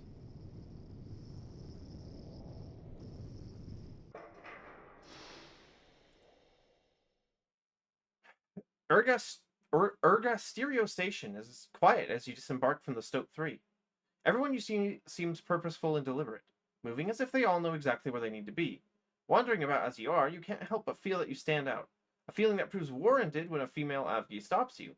A vibrant red tinged with purple. Hello, who are you? How have you not visited every planet in the Milky Way? There's a lot of them, okay? There's a shitload of them. I've probably not even visited a quarter of the planets in this game. Probably not even a fifth. I was just looking around. Tee. Amusement. She thrums in laughter for a moment. It isn't that. I've just never met an alien before. Oh, that makes sense, you say, feeling a bit stupid. I'm Elizarin, but you can call me Eliza. I'm a senior research fellow here at Ergasterio. What do you research? Well, I'm a shockwave dynamics specialist, though I dabble in accelerator testing occasionally. My work with both of those is in nuclear weapons design, mostly in implosion and ablation modeling. We do all sorts of stuff here, though. But it's all weapons related. Not much of a choice with the war, you know.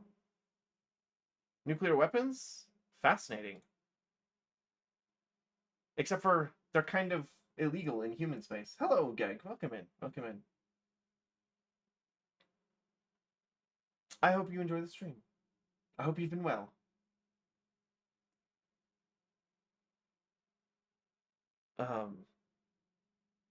I wish there was time to explain the fine art of weapons design, but alas, I have an appointment in less than an hour.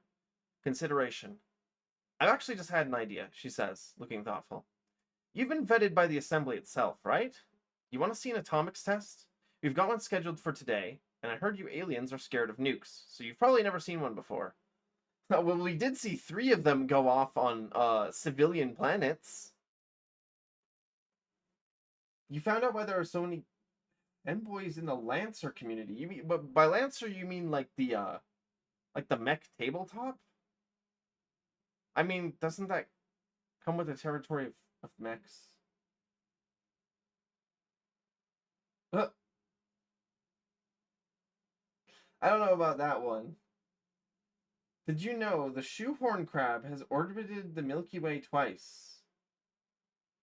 Wait, is that...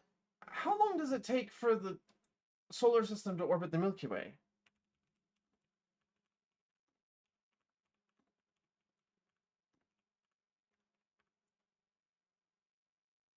It takes 230 million years to complete one full circuit. How old is a shoehorn crab? You know, 230 million years is actually less time than I thought for some reason.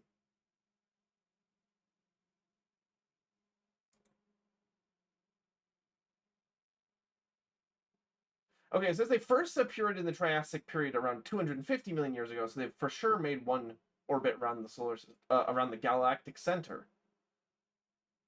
But Wikipedia says similar looking fossil Xiphosaurans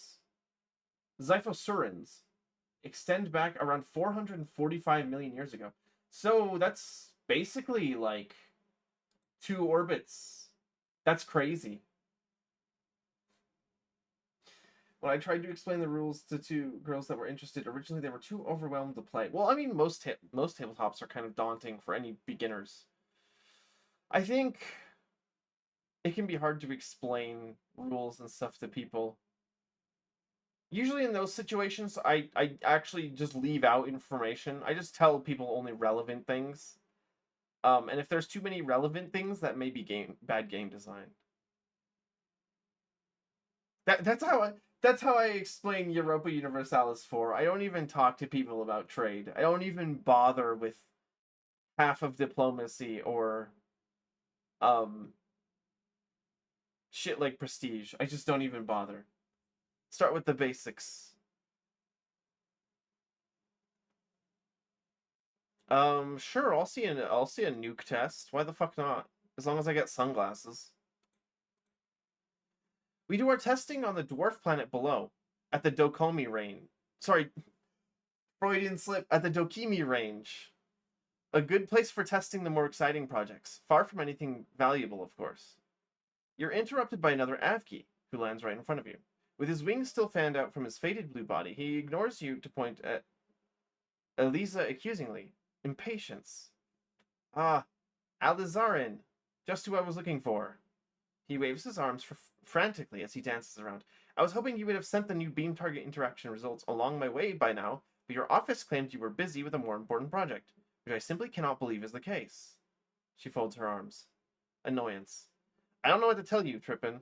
We're working our way through the backlog as fast as we can. I can't get your accelerator time any faster. You know, that's just not how it works. Disgust. You do know what's at stake, do you not? We need the data. It's utterly critical to our work. This new armor will be impenetrable. A shield that could win the war. Trippin tries to look stern and disappointed, an effect that is not helped by the fact that he keeps prancing around you.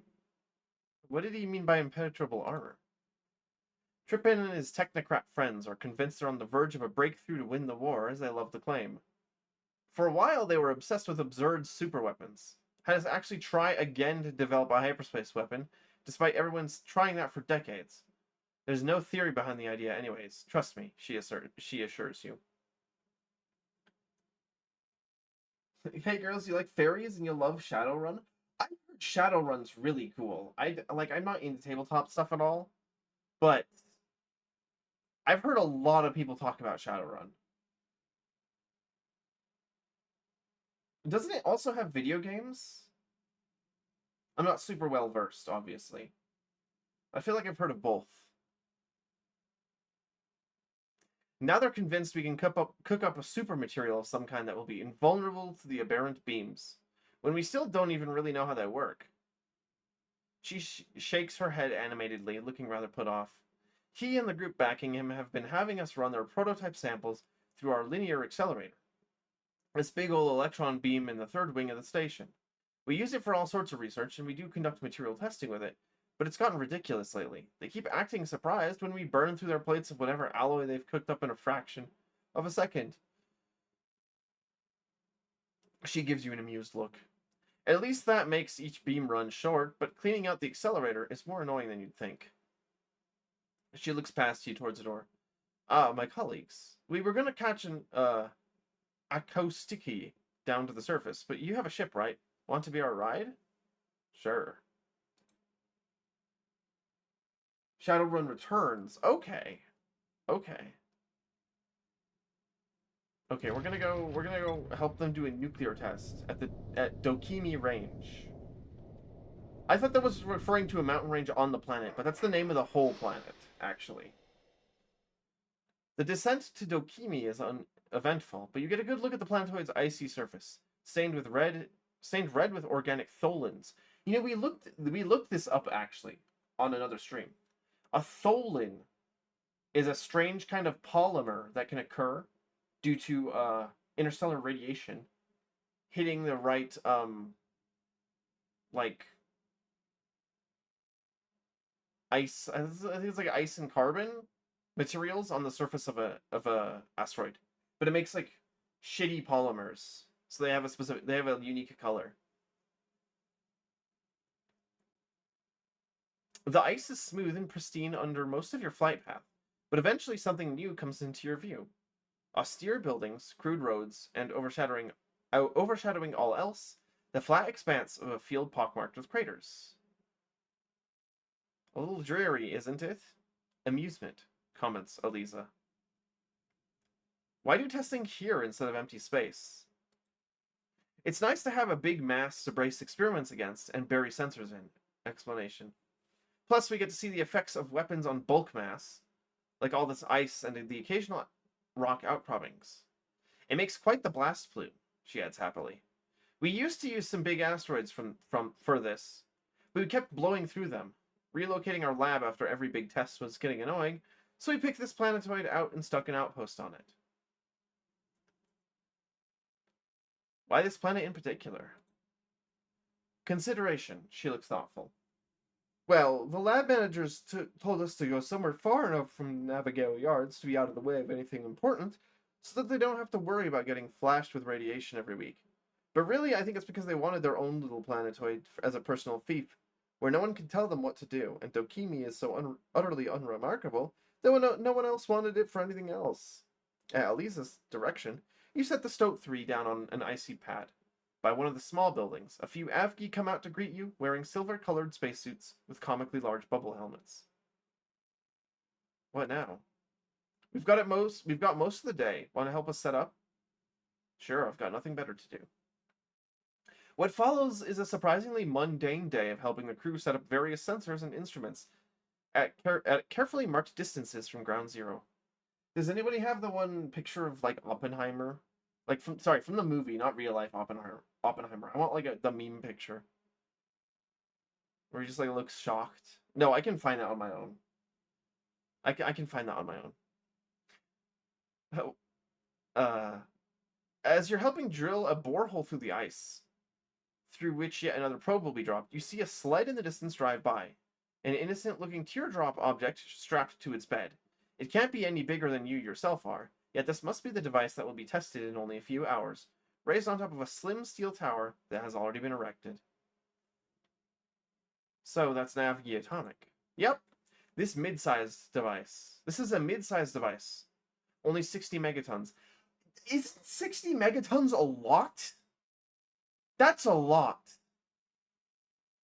That's 60 megatons. That's a big nuclear weapon. What do you mean mid-sized device? Weighs a bit under 3 tons, so it's a bit large for the tiny missiles we've been stuck with since the incursion drove us out here. But I've heard there's a team working on spooling up a production line for a more capable missile bus than, so that we can get these deployed.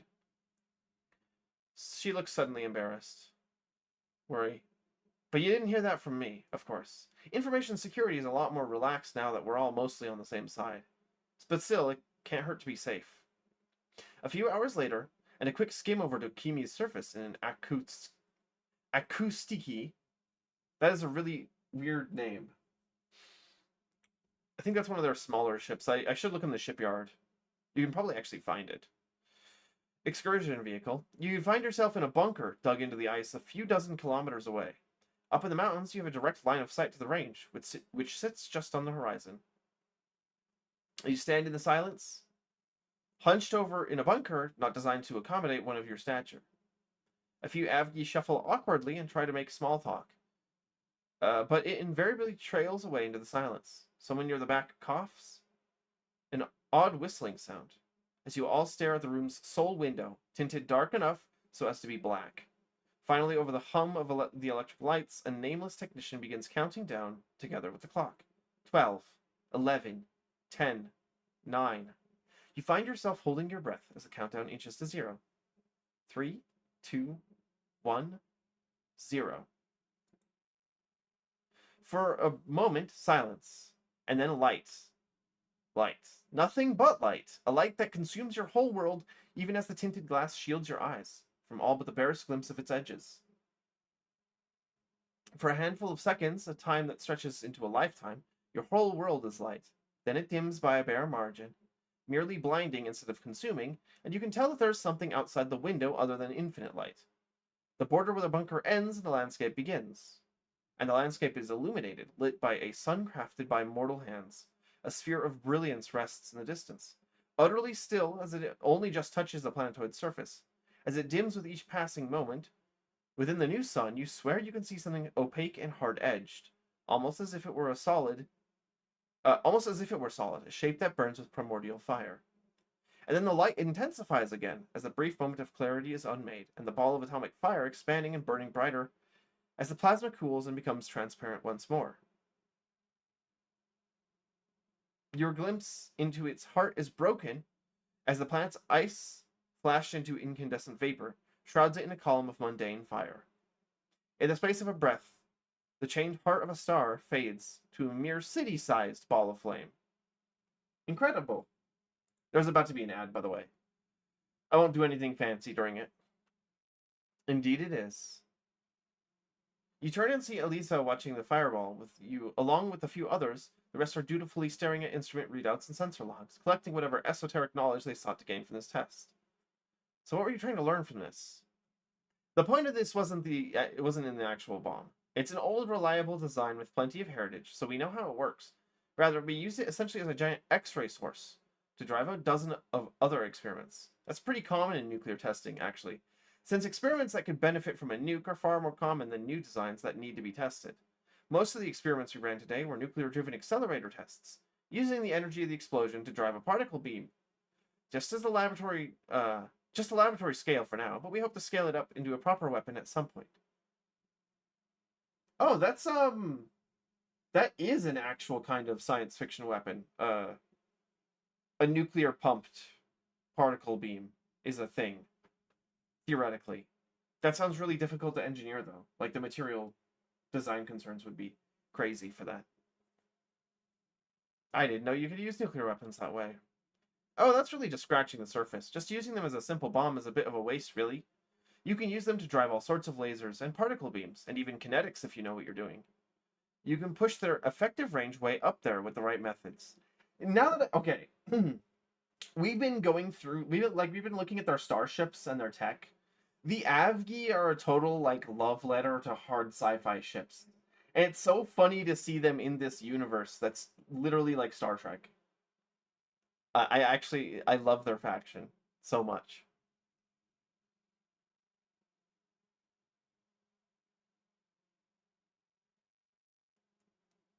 That all sounds very interesting and useful against the Aberrant too. Now, would you mind giving me a ride back up to Ergasterio? I like how you can just say no. No, I don't want to help you. Some of these quests have very strange what the fuck did I just jump out of the system? That was not what I meant to do. Whoops.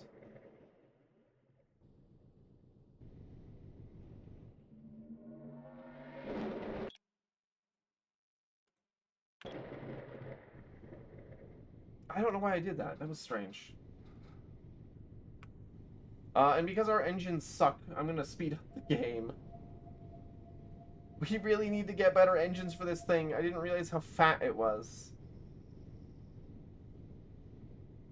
It's a cool looking ship.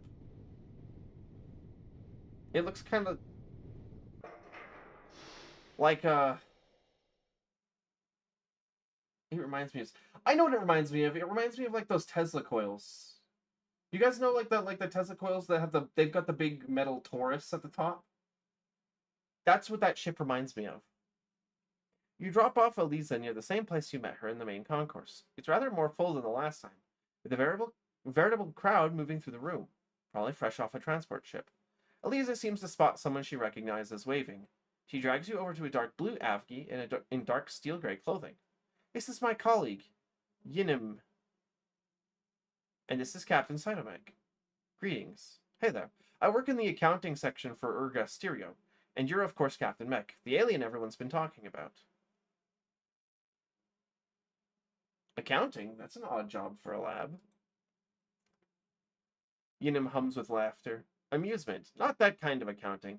I account for nuclear materials, not credits. We have to make sure every last drop of fizzles that can be used to make a bomb is kept secure. Not only for security reasons, but because it's extremely valuable here in the outer limits.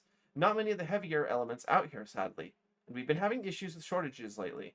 It only takes a few kilos to make a bomb, but we do go through a lot of them. Eliza chimes in, and a lot of people, especially certain elements in the dissonance, would like to get their hands on some of our stockpile of fissile materials. We do quite a bit of mining and have an impressive amount of breeder reactors running on fusion neutrons, so the amount of material being circulated at any given moment is quite high.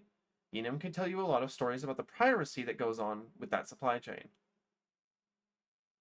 Yinim taps his arms together. But we'd be here for days. I'll just leave it at this. Our convoys are often trailed by merchants, apparently making supply runs to secured facilities. Those are the worst. Not the members of the Dissonance themselves, but the ones who hide their sympathies and feign loyalty to the Consonants. So, do they have nukes too? Oh, of course they do. Even if they weren't stealing from us, which is risky but has an enormous potential payout, they have all the tools you'd need to breed and enrich fissile materials on their own. So no doubt they have a stockpile of weapons themselves. Sounds like you could use some help with security. Well, we usually have the Twilight Guard escort them, but with how thin they've been stretched lately, with those latest aberrant incursions into the Tangled Shroud, any kind of relief would go a long way. I could look into whether you could be eligible to help with with escort duties, as one of only a few aliens we've ever met. But you could ironically be more trustworthy than just another Avgi captain. Be on the lookout for opportunities on the job board, if I can make this work out. Okay. I wonder if we can get a Twilight Guard license at some point. I'm pretty sure you can't get the Torch license, but you might be able to get the more advanced one. I don't know what licenses are and aren't attainable in this game, but there are licenses you just can't get at this stage. Well, it was a pleasure to meet you, but I've got to go start analyzing the data from the test. If you're ever around Ergasterio or Dokimi, feel free to stop by and chat. I'm sure we'll see more of each other in the future. So now so we have unlocked the Twilight Guard quests, but there's also I guess escort quests now.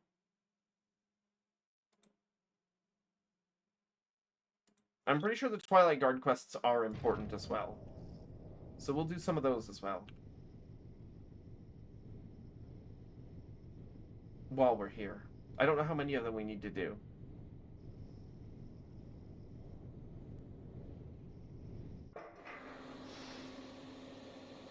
Okay, let's look at the shipyard here for a second. Now, I can buy the Polari.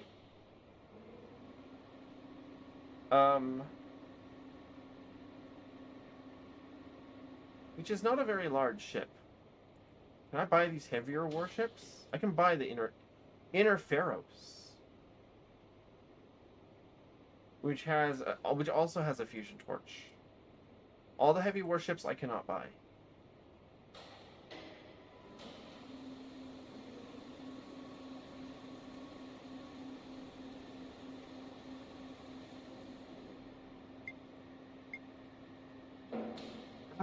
Let's see.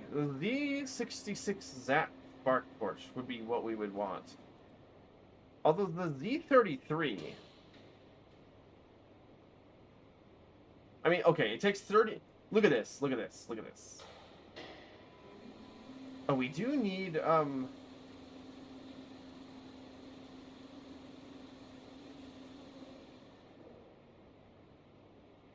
we do need magnetic nozzle?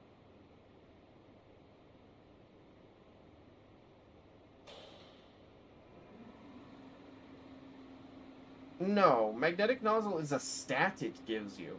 I don't know what that does, though.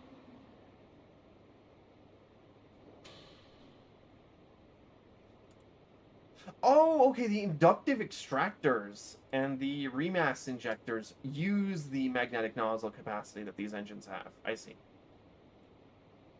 So the Z33, which we can actually get by buying ships from the store and then ripping the engine off, even though we can't purchase it ourselves, is half the size of the planetary class thruster, but has the same thrust. Hold on, we could just mount 2 spark fusion torches on our ship and then just call it good. The big one is really big.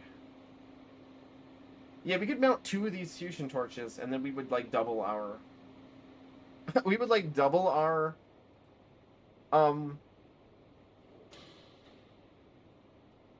thrust. Now here's something I want to check.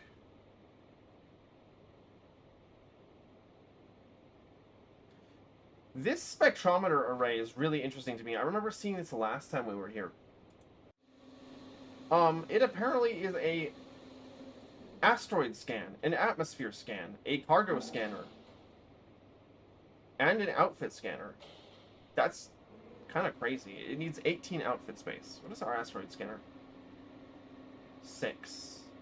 I kind of want to put the spectrometer array on our ship, if we can fit it.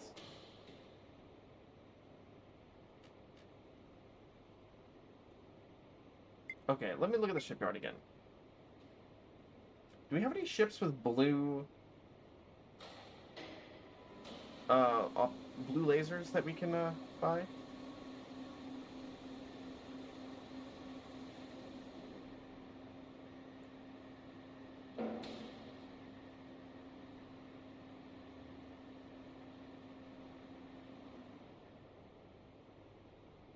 Gosh, I love the look of the DS Spare C.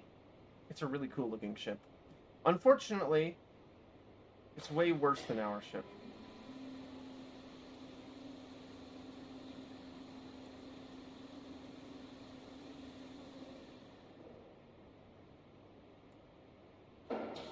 It doesn't look like there's any lighter ships which we can buy blue optical lasers from. Actually, there is something I wanted to check. The green optical laser.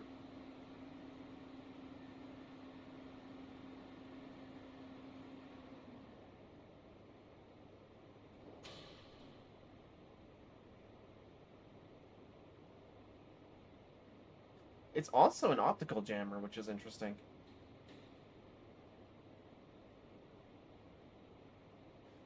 I'm kind of considering mounting one on our ship. It would be a worse anti-missile than we currently have. But it doesn't have fall off, and it has a range of 1,200. Also, chat, I hate to tell you this.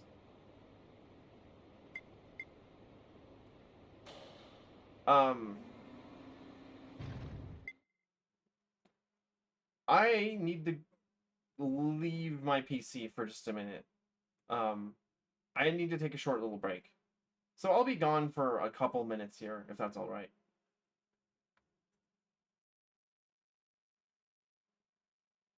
Um, it shouldn't be that long. Unfortunately, an ad break just happened, so I don't really. The next ads are in a while. I'm not gonna run ads early this time, but I'll be back in just a little bit. It'll be a few minutes. As always, thank you for your patience. I would encourage you all to get up and stretch or something right now. All right, see you in a few.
I am back. Sorry about that little interruption. Um, you guys probably deserve to know what that was. Basically, I had to shit, and it was not gonna. I could not wait until I could not wait until the ad break. Sorry. That's how life is. That's how life is.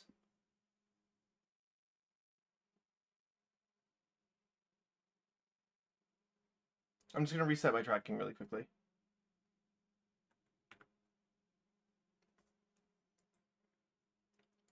All right. Okay. Where were we? Right. We'd just gone to Navigao Yards, but we had a mission to go to Periferia. Oh my god, the game is sped up. Alright.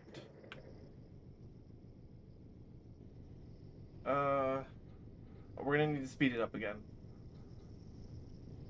Oh, we need to get those Fusion Torch engines installed yesterday.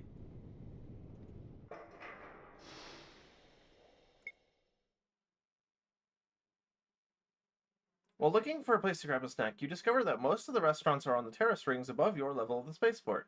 After some asking around, you come to the realization that AVGI structures simply weren't designed with flightless humans in mind, and you're forced to ask a very confused worker to use the spaceport's freight elevator to go up a single level. Okay, we have rush deliveries. Some of these are very useful because they don't go very far, so they're not worth anything. Because the distance missions defines how worth it they are. Actually, I have to ask something about these steering thrusters.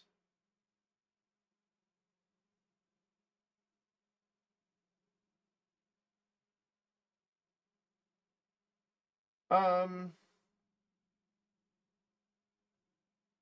1,000 turn thrusting. Wow. Ours is 186,000. Ooh, those are not as efficient. Okay, so the steering planetary class. Sorry. The steering planetary class is going to be better than what the AVGI have. Ooh, the inductive extractor reduces your thrust by 100,000. I don't really think we can get away with that.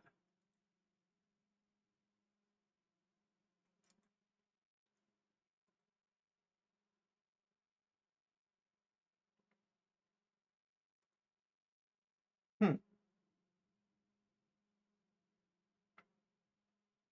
I was going to install the spectrometer, wasn't I? Yes, I was. What is atmosphere scan for? I've never seen that before.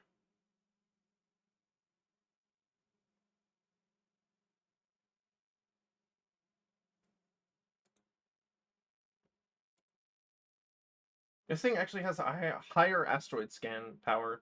I don't even know what that means.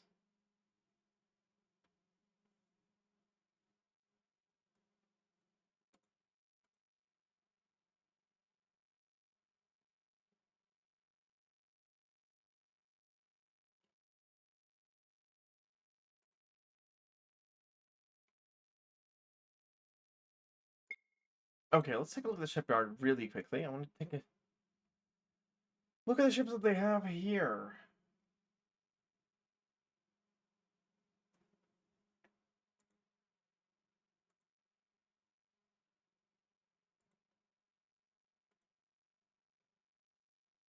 Okay, it looks like we can't get the heavy engines off of anything, unfortunately.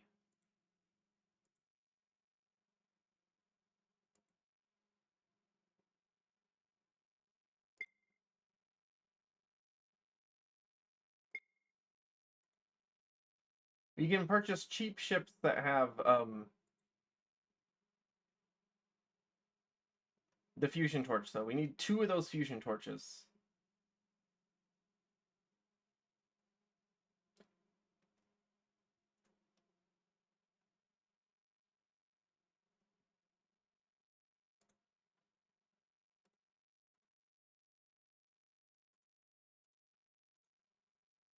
This is so stupid.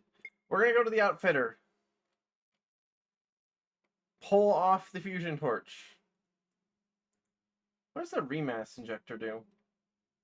Afterburner. We don't really need that.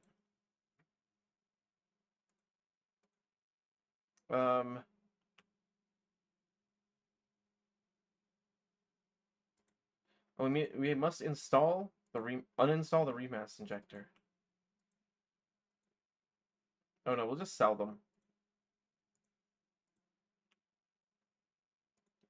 Looks like you can't. Okay, back with our main ship. So our main thruster. This is going to produce a lot more heat. That's okay though. I think. We'll find out, I guess. We're going to sell the planetary class thrusters. And install in their place 2 of these.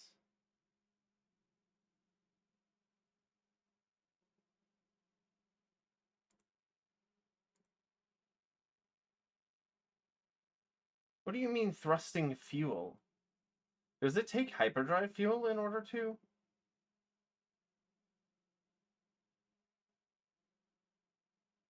Use these? I'm so curious to see how this works.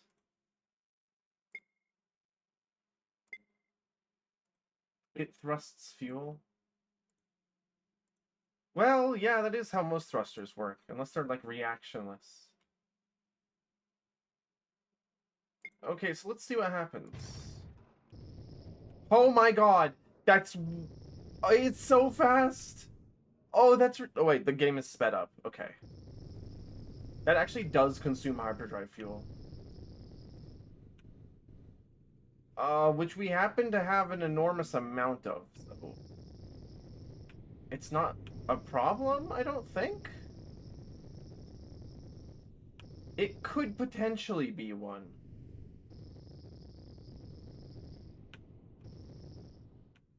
But when we're, maneuvering, when we're doing a hyperdrive jump, you're a rocket scientist, right? You got a question?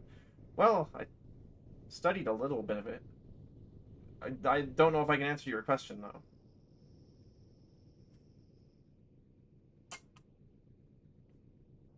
I got a new cup of coffee. That was what I was drinking. I also did that while I was away. Streak preserved. Well, hello, AO. Welcome in. Welcome in.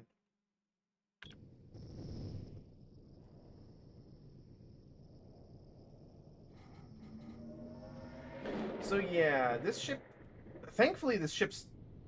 Hello, hello, hello. Although this ship does have an enormous...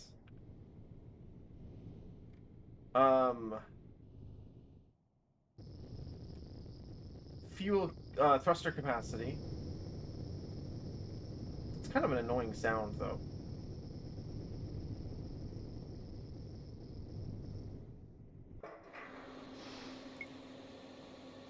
How are we still using fire compressed into tiny spaces to move things in the air? What the fuck is graviton drives? Well, if nature can't do it, we can't do it either.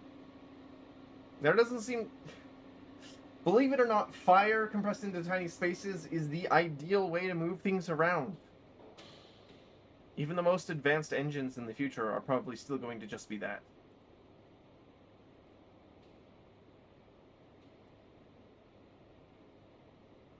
Zap fusion torch is Wait, it's exactly the same as just 2 of these. Oh, it is slightly more efficient, actually.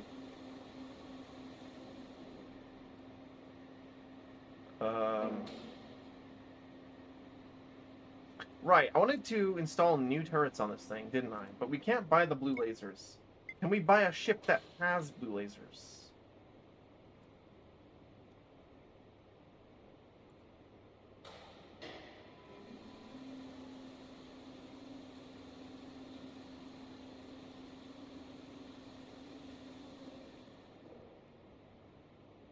What the fuck are magnets? You still need a magnetic field to push, like...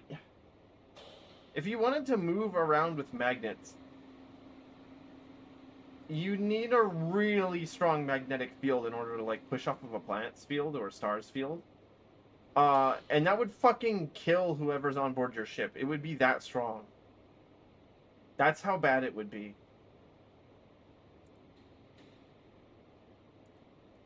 I guess I can't buy anything with blue lasers at the moment. But we might be able to fix that. Except I don't have any weapons. I'm gonna have to, like, go up to Coalition space and buy something, because I don't have any weapons on this ship. So we do not have enough outfit space.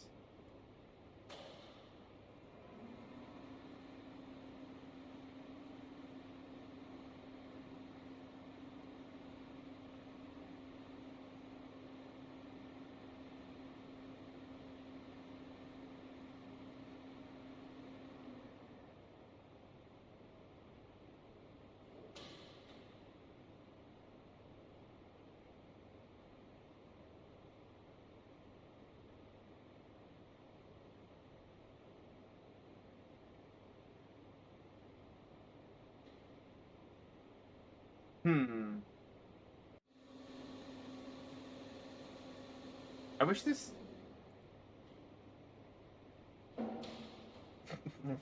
Rouse is totally Chris's green Yeezys. Did you see those shoes? Oh, wait, what are these RCS thrusters? That's better than what I have. Does that use fuel? Wait a second! That RCS thruster is both a reverse thruster and a turning thruster.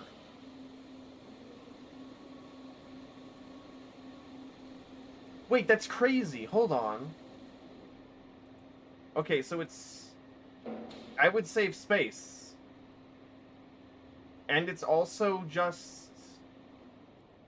better? The reverse thrust is a lot less, I guess, but... we don't need that much, do we? Fuck it.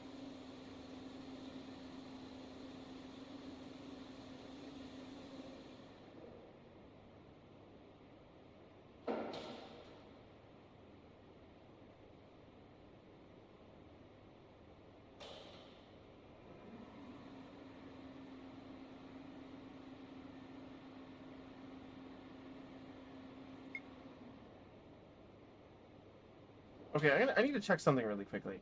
I'm gonna go to the outfitters.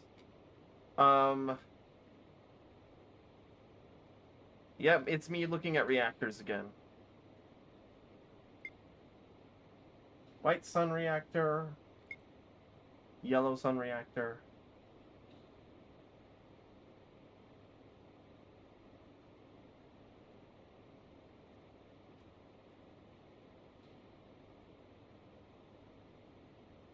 You know, the wiki lists... hold on.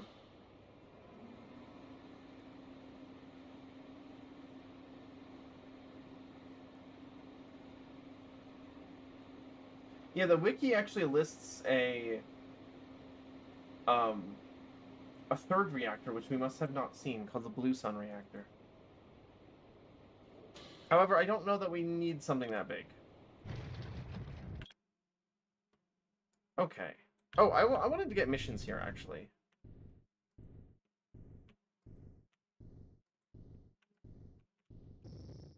Oh, I can't turn. Why is that? Did I fuck something up with the, RCS thrusters?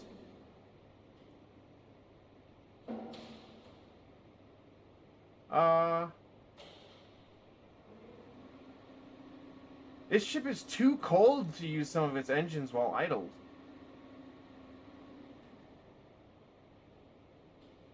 Oh shit, this thing needs... it needs negative heat in order to... I should put an active cooling system on this instead of the large heat shunt that we currently have. Yeah, this thing actually is too cold. That's crazy.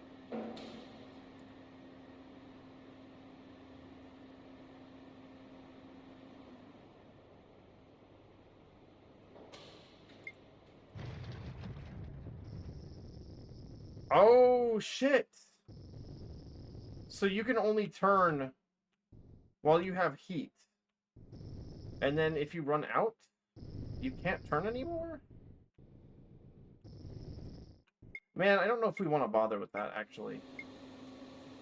Hold on, I don't know if we want to bother with that.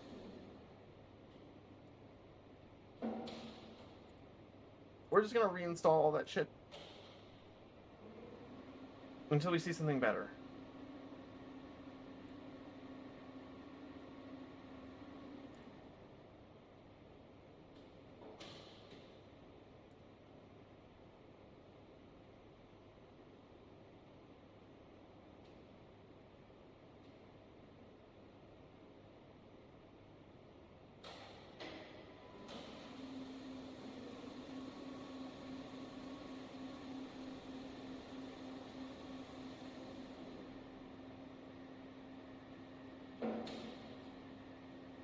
Okay. That's, fine, I think. Yes, moving creates a lot of heat, but it doesn't seem to be that big of an issue. We have a huge thermal capacity on this ship. Again, I still don't know exactly what thermal capacity is governed by. This game doesn't tell us. Oh, actually, I'm gonna load the game really quickly and check the job board. Okay, another Twilight Guardsman mission.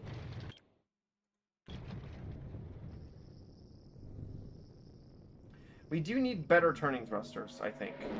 But, I'm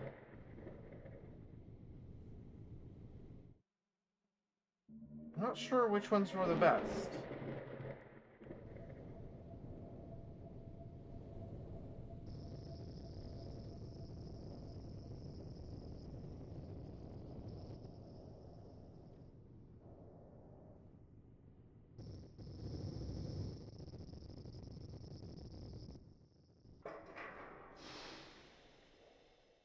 As... Wait. As a dockyard worker helps you top off the Stoat 3's fuel, you hear her mutter. Incredulation. We're directed to give the alien free fuel while the rest of us are bleeding out of the eyes for every drop of D. Damn, you guys are... Fuck you, I'm helping you. Shut up. Shut up, actually.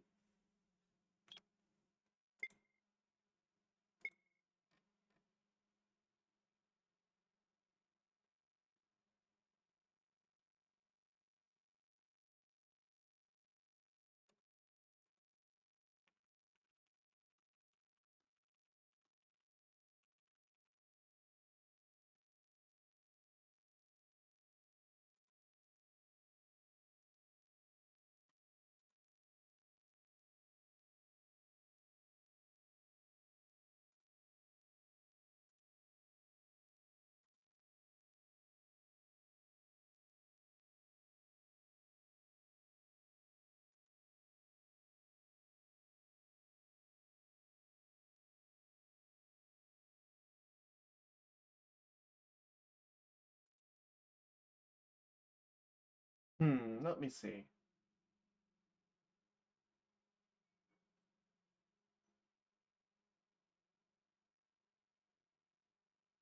Scary.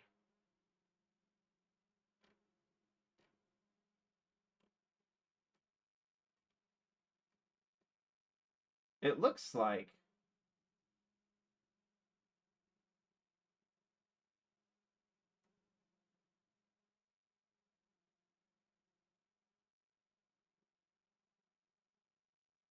Huh.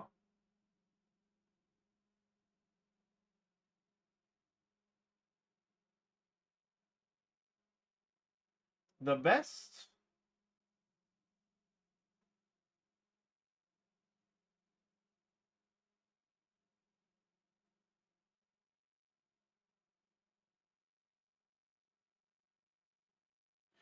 Actually, the thruster that we have for steering is probably one of the best ones in the game. Which is disappointing. I need something with more thrust. Maybe...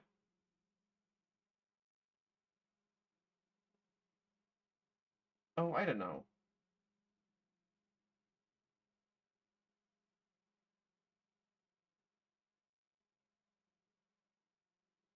We have a limit to how much shit we can fit on our ship. I don't want to have to pull things off, though.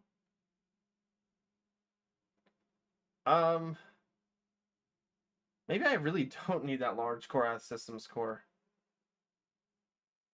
And the weapons actually aren't very good. I should get rid of those.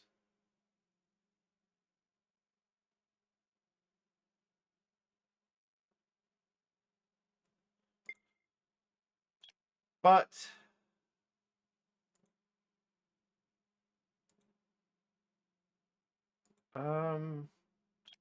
let's go check for those escort missions. Wait, no, let's not check for escort missions. Hold on, we need to get...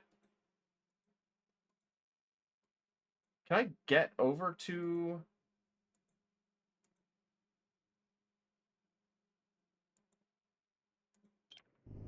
Can I get over to Successor Space from here? Hold on, let me see. Oh, you bastard.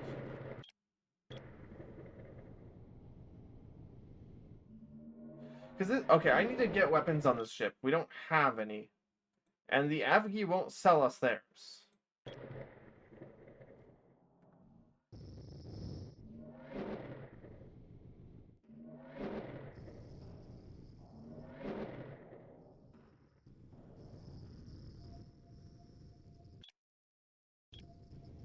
Whoops. I overshot my destination.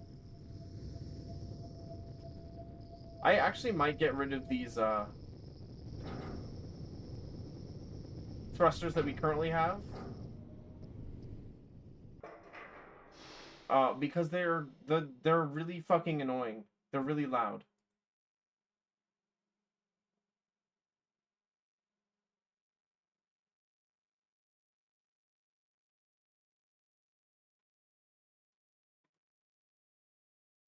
However, I do know where we can buy a better pair of engines.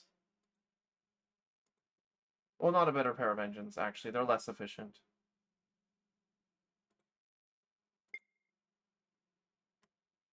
A line of angry-looking Avgi march in a wide circle around the spaceport, while others dart overhead in a similar pattern. Most of them seem to be waving colorful flags, while a few of the Avgi in the air are trailing banners with large angular letters and bright colors written on them. All the Avgi, which seem to be participating in some kind of protest, are wearing bright magenta ribbons around their arms, a color that seems to be likewise prominent on their flags and banners.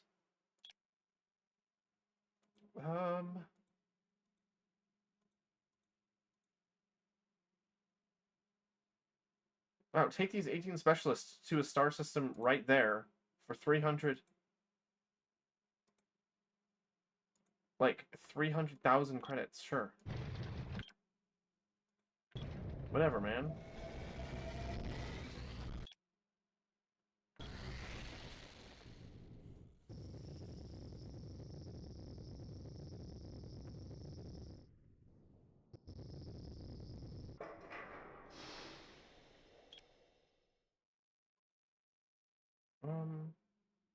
Wow, that is a lot of missions. That are not worth anything, except for the few that I have. Or the 2 missions that I have. No, 1 mission. The 2 missions are useless.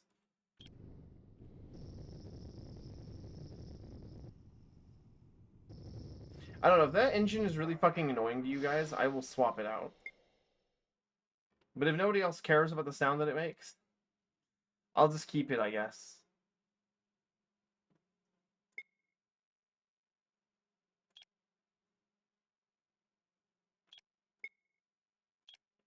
What's interesting is that they said they would offer me some escort missions, but I haven't seen any.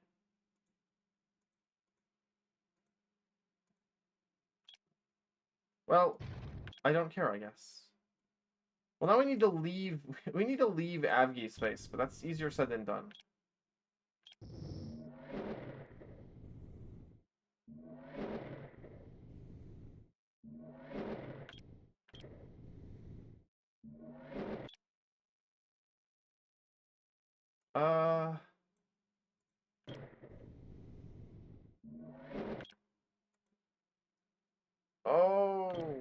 Wait, can I land here? At least I can if I bribe them.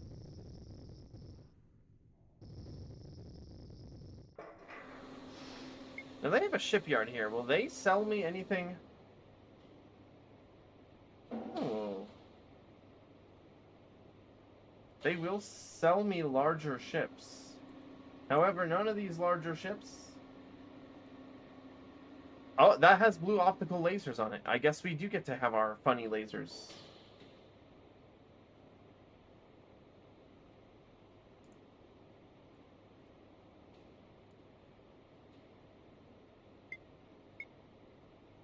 First, we need to install an optical lasing generator. Actually, like 2 of them.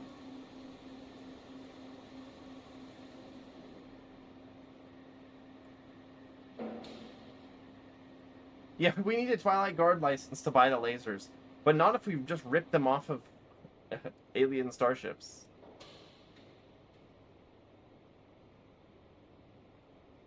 Why does this ship have 6 spectrometer arrays?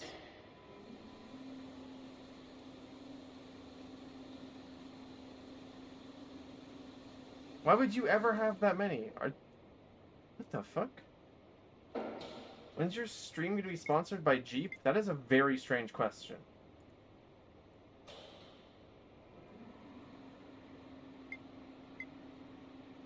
Okay, each of these takes 2 lasing power. We have 6.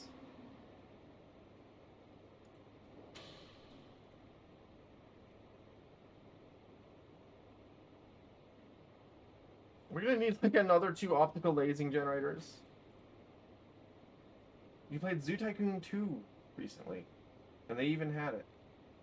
Feels like every game has a Jeep sponsorship for some reason. That is weird. Actually, it's very weird.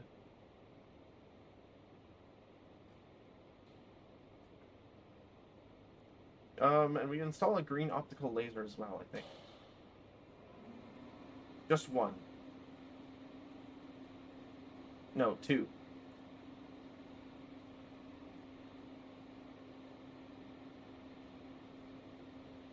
How much lasing power do I have?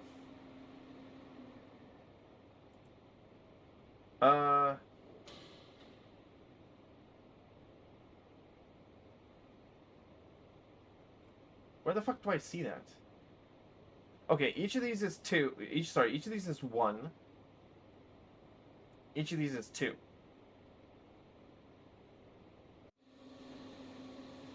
We have 8 lasing power at the moment. Okay, we can install 2 more blue lasers, I think. So we're gonna have to buy another one of these ships. Name it something random. Rip off the laser. This exploit is really funny. Go back, sell the ship. We don't need it.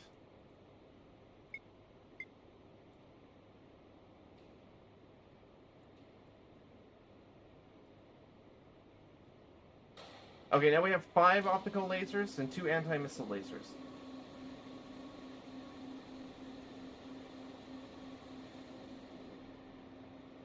And we have just enough lasing power to run 2 anti-missile turrets and an optical laser. That may be too many anti-missile turrets, but then we would have to install more of them. More optical lasing generators. Which we can't do, because they're too expensive. Okay, now we have an actual weapon system. It's gonna make a bit of a difference. Blue lasers.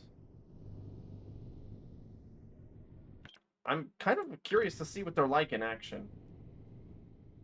Zoo Tycoon 2 had one. I feel like all the old Tycoon games had them. I know because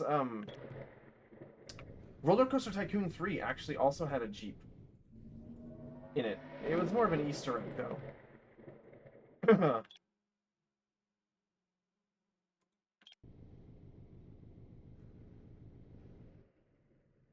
You could not get the Jeep in Roller Coaster Tycoon 3 without console commands. Wait, let's test out this gun.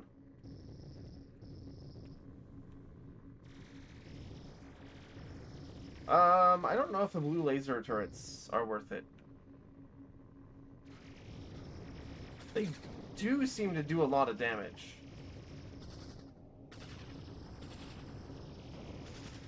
The range restrictions are pretty bad.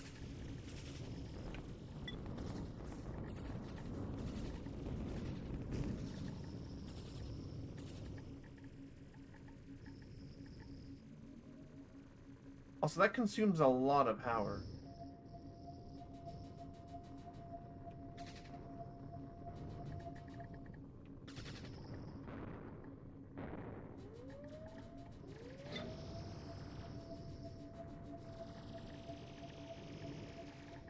We'll probably want to swap those out for some different weapon. At some other point.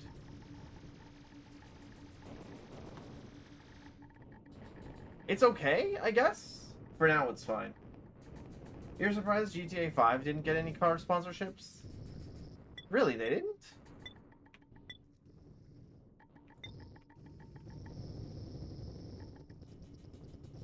That's surprising to me.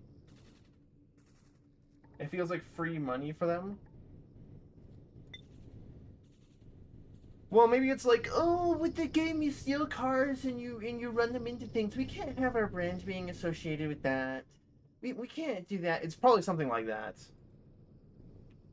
You know that these people have never once in their entire lives had a genuine moment of fun. They wouldn't have no idea what the point of playing a video game is. You know that's what they would be like.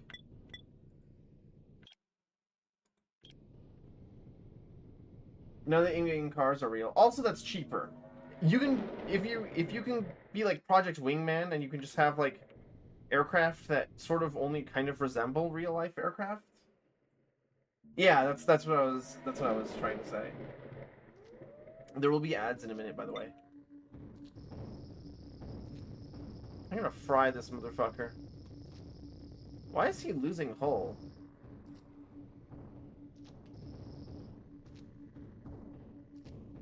These guys can't damage me at all. That's really funny.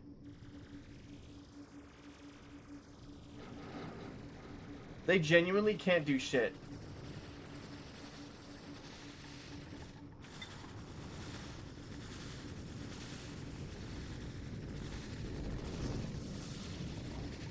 Hold on, I want to grab some of their anomalous masses. I remember that being worth quite a lot of money.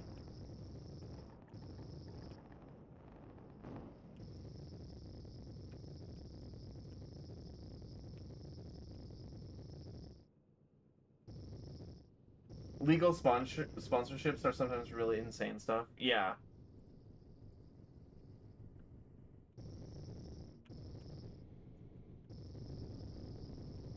These engines are a lot more powerful, but the fact that my turning thrusters are kind of shitty makes it a lot harder. Makes this ship hard to use. I do need to get better turning thrusters. Okay, let's go north. Yeah, we have to exit this area through a very specific star system.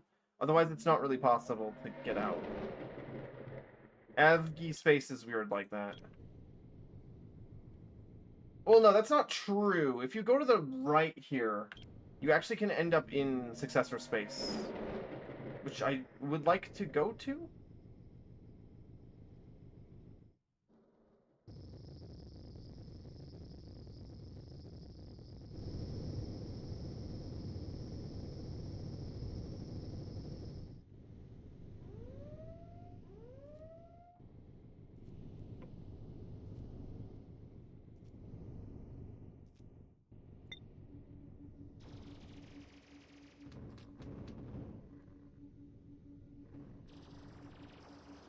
Man, these...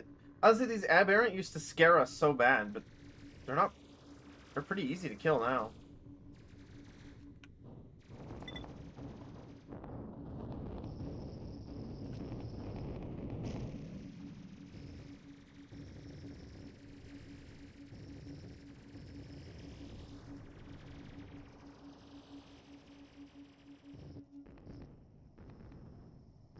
And we can get free anomalous mass. Why does your ship look so alien now? Oh, you'll never guess where I got it from.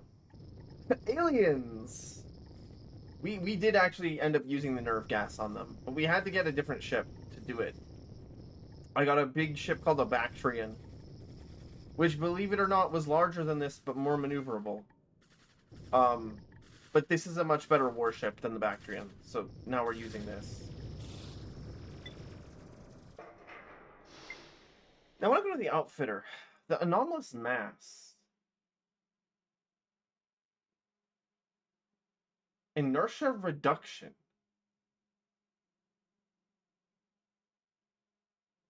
What does that do? You can install it on your ship.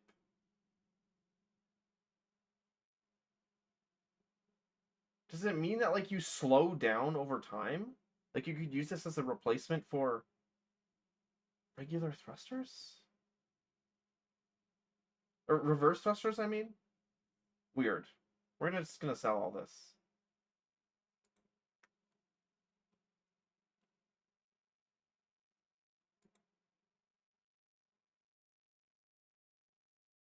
You know, their shield generators are really bad.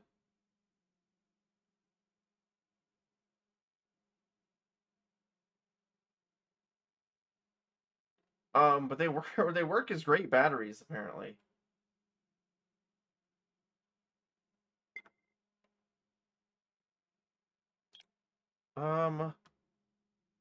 Twilight. Oh wait, nuclear materials to navigate yards.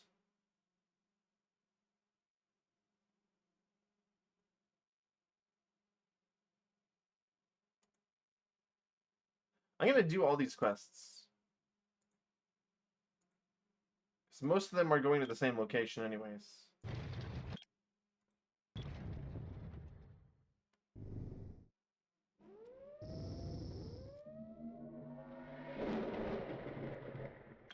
Now we might get attacked by pirates, apparently. Trying to steal our nuclear weapons. However, I'm pretty sure we'll beat their ass if they try to fight us.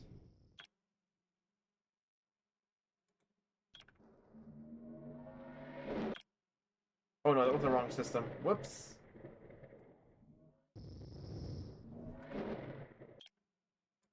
It was this one, I think.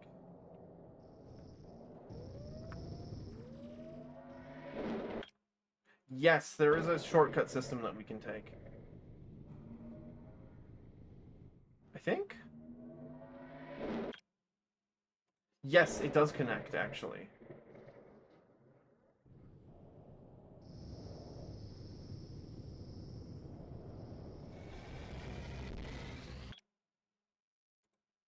Okay, we need to go to Symphony first.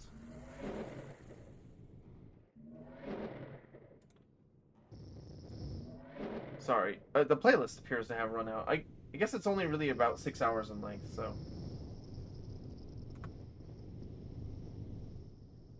I need to add some more songs to it. Twilight Guardsman. Oh, and we had something else to Parapherian. Oh, but it's worth nothing.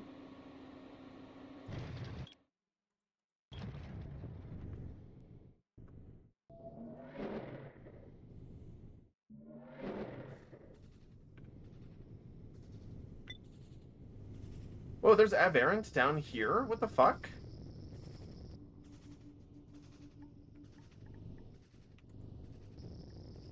That's... They're not supposed to be down here. How did they get down here? Well, that sounds like a problem for the Avgi to deal with. I don't care. Whoopsies.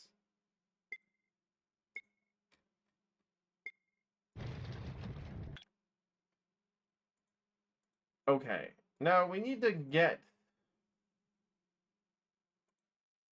out of Avgi space.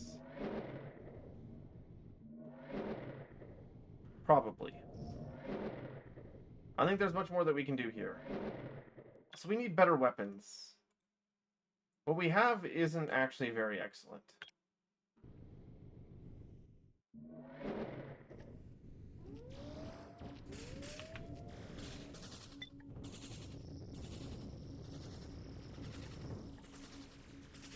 I love the look of the lasers, though. Even though they aren't the best weapon, they look really cool.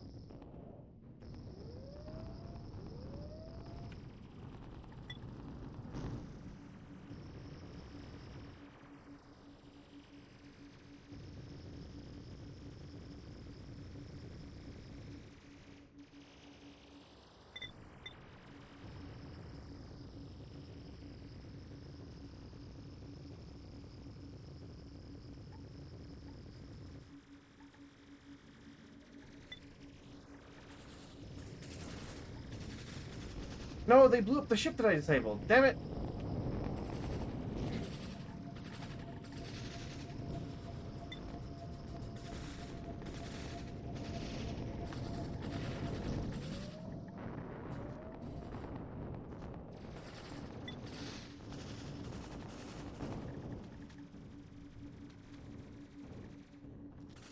Hey, they're gonna, like, kill my ship.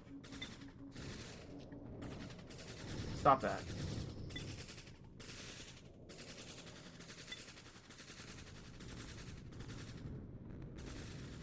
Whoops. Okay, we need to go revive our escort ship. He got shot at too much.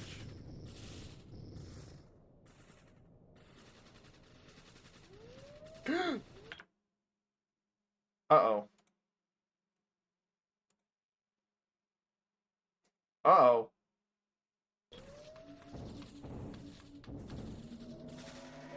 Oh, good, we got out. I was worried about the escort ship there.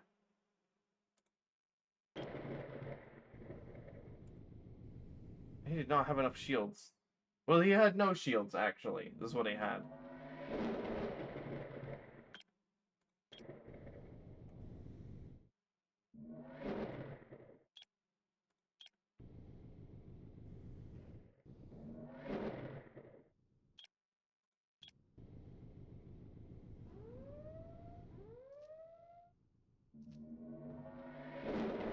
Now I'm gonna stop at Archie, because this ship is... my escort ship needs some hull repairs. Although it looks like its hull has been repaired slightly.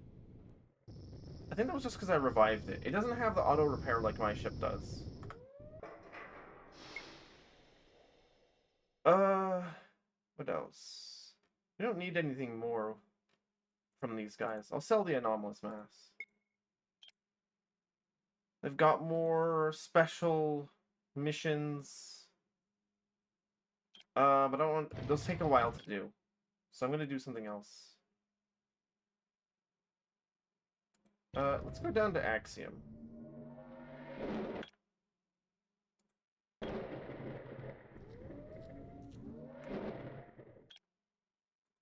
And then up here, I think this is how we get over to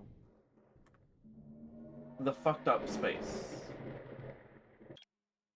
Yep, this is how we get out of the fucking... there are actually two ways out of Avgi space. One of the ways is you have to go all the way up to this system Deset, which has a special star which boosts your jump drive range. But there is another way. There are star systems here which don't have hyperlanes at all. But you can get to them.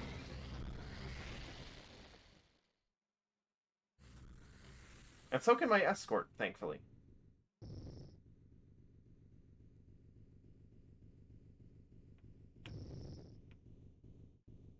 Now, I don't know what the hell is with the black splotches. That's the game's way, usually, of telling you that you're in a fucking weird set system on the ass end of the ass end of the universe that you shouldn't be in.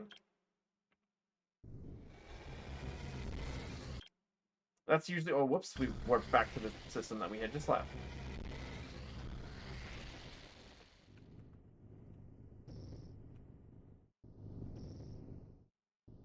Oh, and there are also storms that damage our hull here.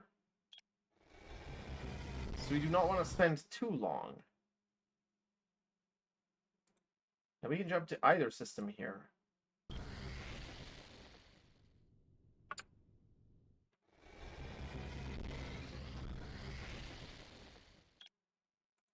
I think now we're in successor space.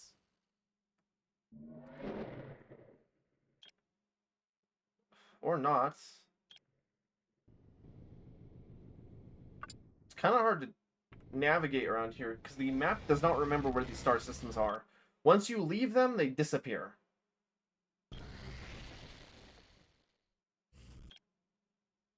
We have visited this planet, though.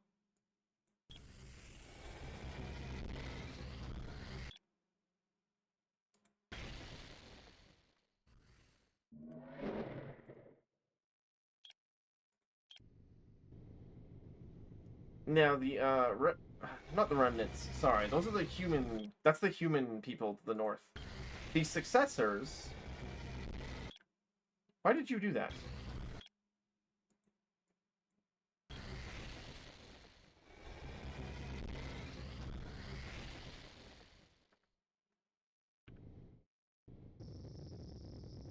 Nobody. What are you doing?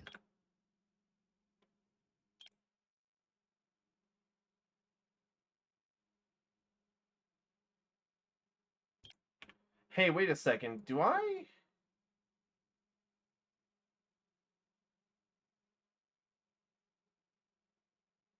I don't have a quantum keystone on this ship. I can't go through the wormhole here. Whoops. I guess we will not be visiting Successor Space, actually. Whoops.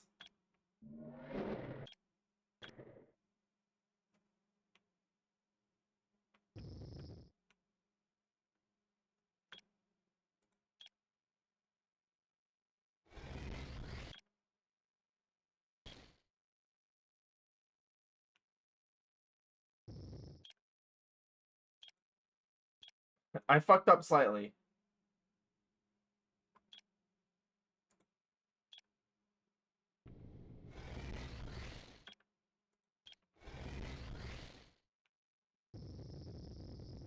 Fortunately, this star system will give us a lot of fuel, I think. So we can sit here for a moment while we wait for our escort ship to catch up.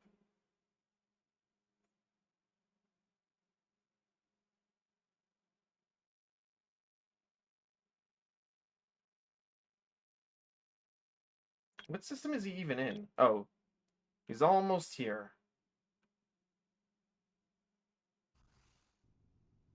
Our escort ship does not have as good of a refuel.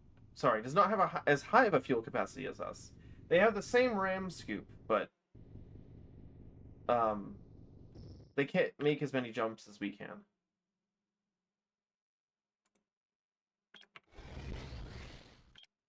So we need to go up, I think.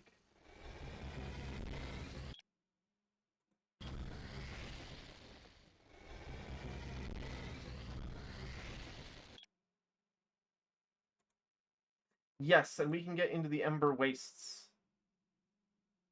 Which we can get out of, I think, with just the jump drive.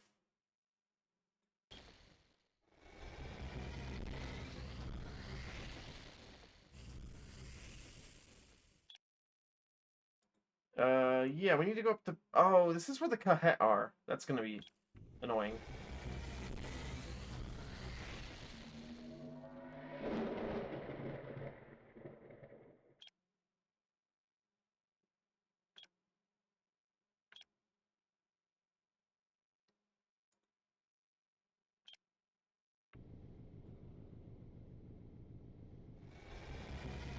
Thank you, Windows. Don't ever do that again.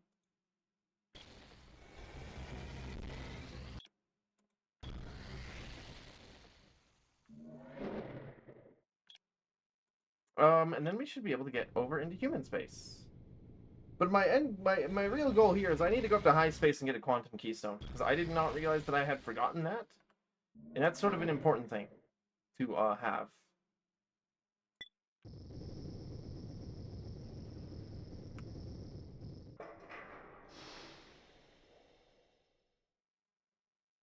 While you were checking your incoming messages, you noticed one from Artemis Renard, the crashed racing pilot who you rescued a couple months ago. Captain Meg, I'd like to thank you again for your timely rescue. Recovering from the ordeal has been a long process, of course, but a worthwhile one, as I've been working my way back into various circuits. We've built up a surplus of increasingly outdated equipment. While we could, of course, simply have scrapped it locally, we were hoping you might join us on Glory in the Wazen system to see if you can put it to better use. Okay. Equipment, huh? I can't say I'll really use that. But who knows? Okay, Tyrant Plasma Steering. It's actually... Well, it's fucking huge, so we can't install it on our ship, but I would really like to.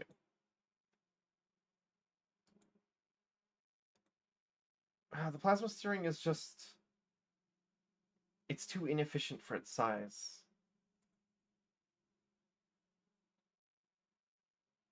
It's really hard to beat the Korath engines, but I wish I had larger steering engines. I want the Stellar class engines is what I want. Oh! Hi, Mobile Suit Grundle. Welcome in.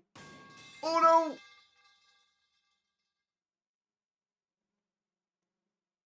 That was weird. You got to see Headless Saito for a second.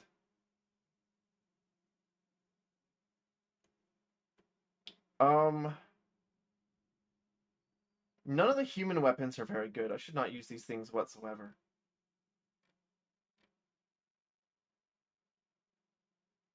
We might want to attack. We might want to attack the Korath actually.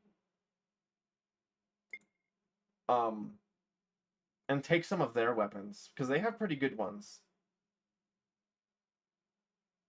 Oh, shipyard. Actually, can I get some ships?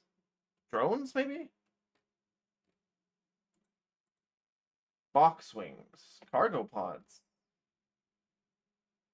That thing holds 80 tons of cargo? That's crazy. We're gonna have mining drones on this ship. When's the Euthanize redeem? You already have it. It's the pipe redeem, actually.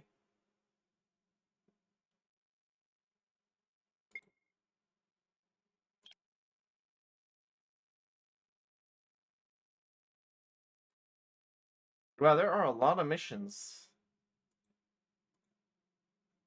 Most of these aren't really worth anything, though. Bring 57 strike breakers to Luna in the Sol system to take the place of factory workers there who are on strike. The company will pay you 700,000 credits. Sorry, you're gonna have to pay me more than that.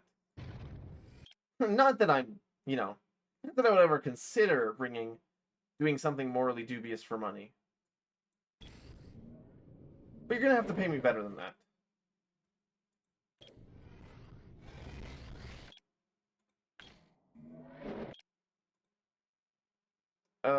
Where did I want to go? I want to go, like, up here, right? We need to take on some more crew.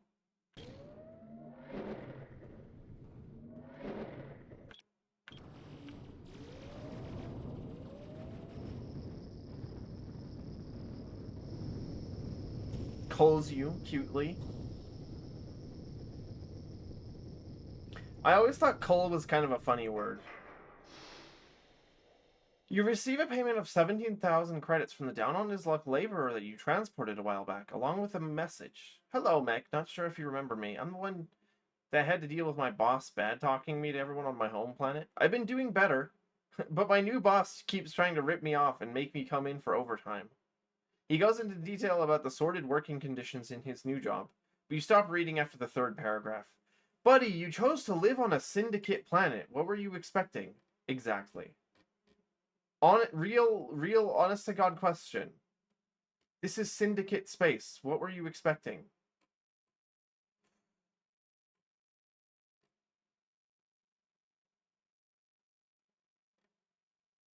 Okay.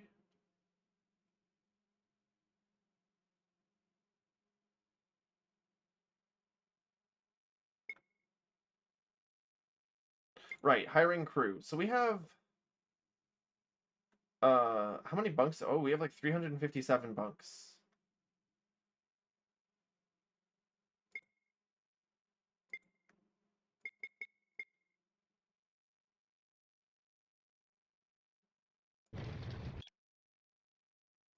And we're gonna have to go up to Sheratan and then Misam, which are systems that you guys are well acquainted with at this point in time.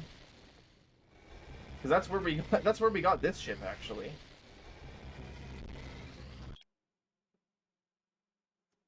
You're working for Jabba the Hutt and didn't think you could be thrown in the funny pit. Pretty much. The Syndicate are, like, obnoxiously... It'll cost you 320,000 credits. Okay. The Syndicate are obnoxiously evil, actually. Okay, while we're here, we're gonna buy some fragmentation grenades. We're not gonna get nerve gas. We don't need that.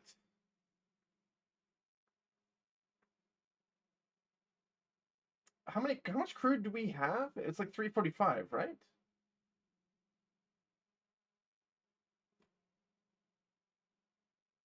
Yeah, no, 357. So we need about 100. And then...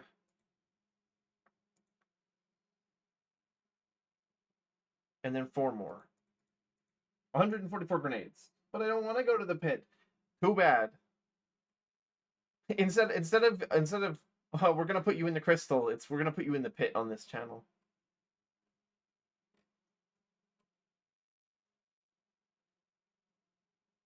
Okay.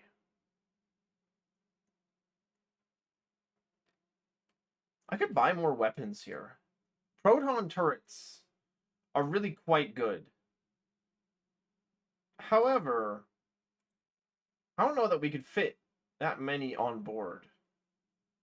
Each optical lasing generator is 30. Each proton turret is 34. Each of these lasers is 12.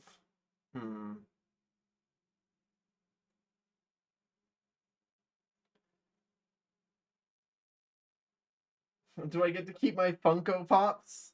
That shit's so funny.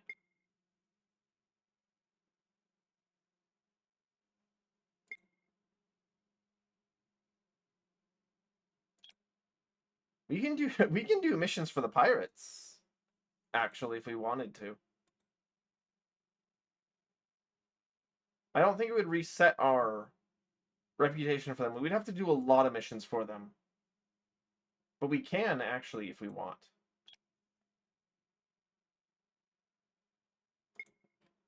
Shipyard. Can I buy drones? No, I can only buy fighters from these guys. I forgot to pick up drones. That's okay. Oh, there's a Palvarette.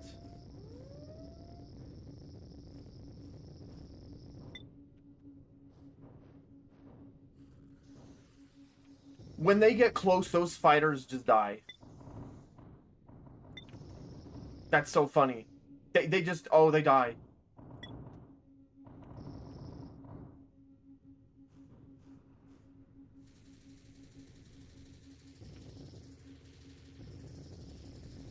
I'm gonna need my escort ship to help me.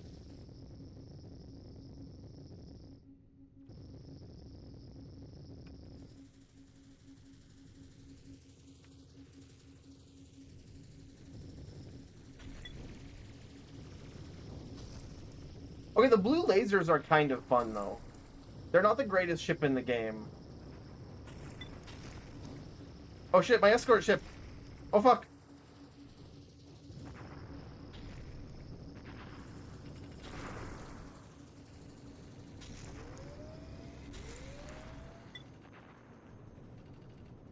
Oh, we gotta revive my ship. He got fucked up.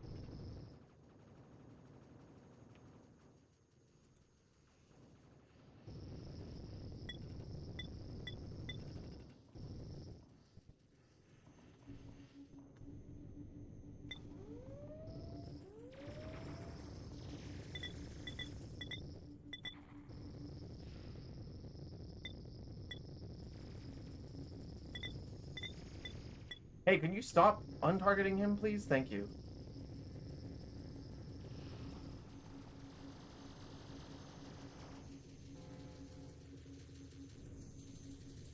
Oh, he just blew up my ship. Okay, hold on. I don't have enough... When will you play Space Station 13? I know you love Space Slop. I like Space Slop that has good controls and a good interface. And isn't multiplayer.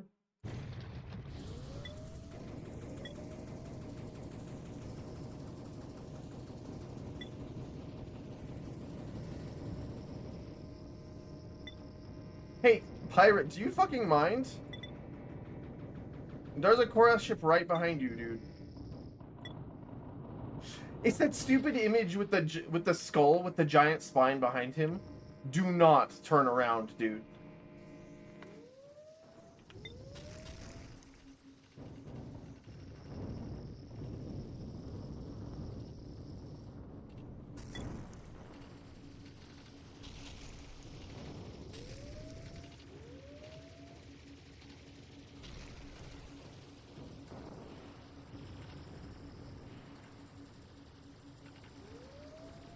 And the TIE Fighter stream.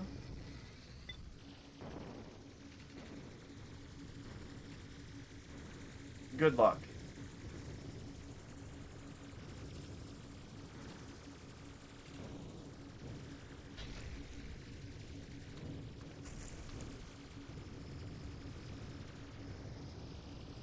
Get his ass. Yes.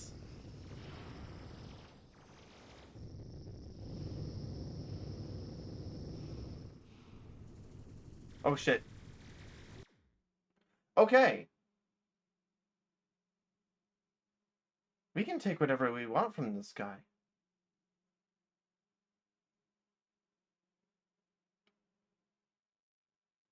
We can take whatever we want from this guy. I'm just gonna wait. I'm just gonna capture the ship. What am I doing here?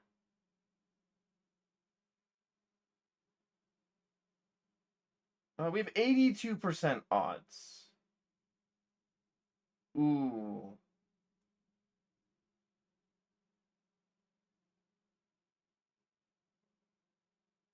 You take those odds, chat? I take those odds.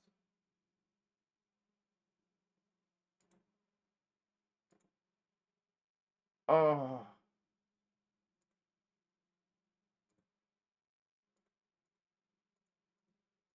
It's rough. It's rough. It's rough, but we won. Oh. I lost like 200 people.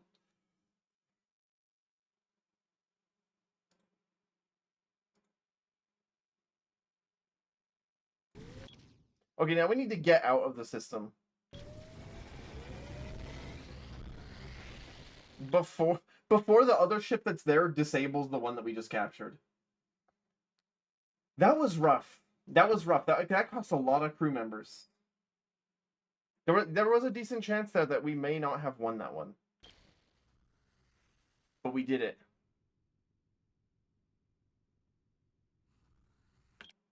Okay, now we'll land at... No, we need somewhere with a ship outfitter. Sunrace? Does Sheraton have a ship? No. Yeah, Mirfak is the closest.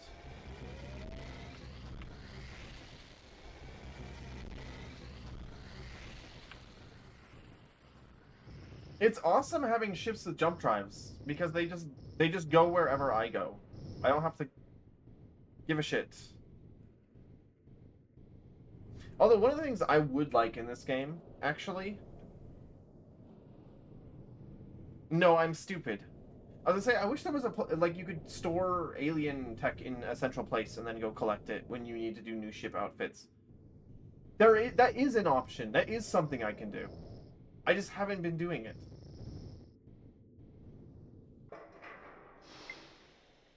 I do not want to reload all the ships. Let's look at this captured ship that we've got. Palavret is what it's called. Now that thing has less shields than me.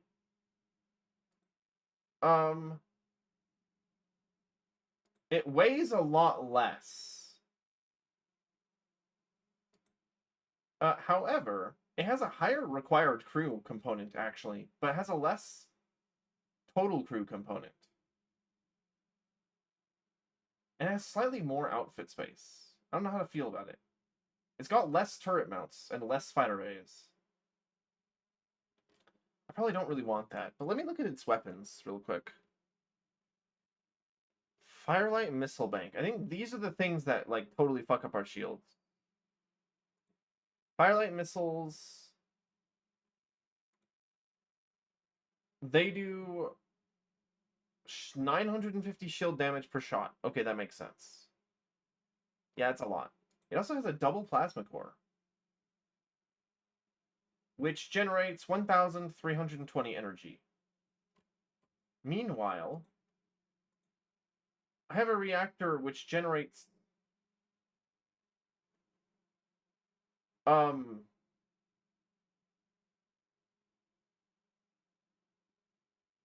more than that, but it is like 30 slots larger in size. But it only generates like 100 energy more. The problem is I can't cut the energy production on this main ship because we're clearly using all of it on those lasers right now. However, I'm going to take all of their rifles off. How much would we need? I'm just going to take all the rifles.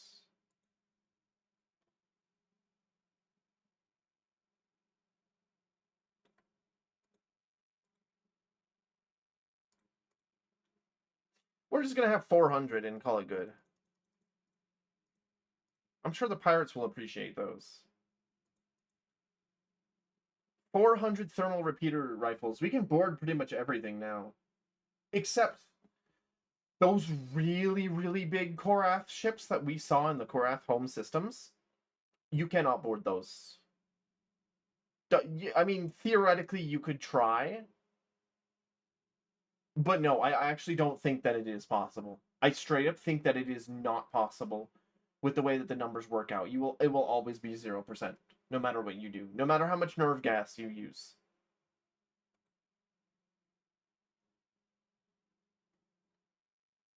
The Star Wars the true Star Wars slot factory wasn't until the prequel trilogy era, you think?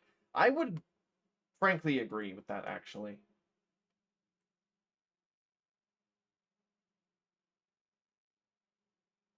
Bow drive. Huh. This modification of the Meteor class engines acts as a reverser.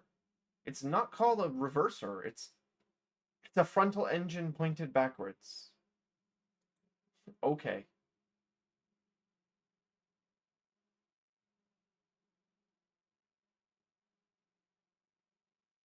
I wonder if we could use the double plasma core and then something else smaller. Or just stick another battery on it? How big is the biochemical? Okay, 63 is pretty big, actually.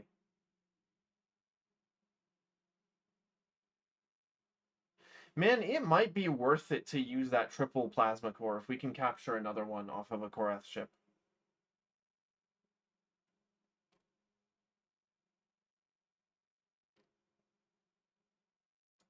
Speaking of capturing stuff, we're going to remove that jump drive.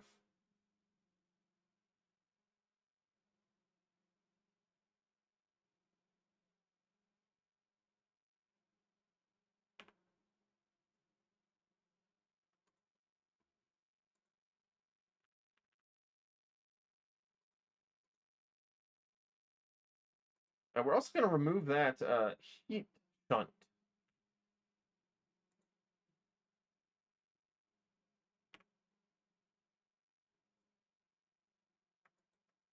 That thing is, those are useful. Not gonna lie. Oopsies. No, I wanted to move it to cargo. Okay. Reselect it. Is there anything else we want off this? Medium system score.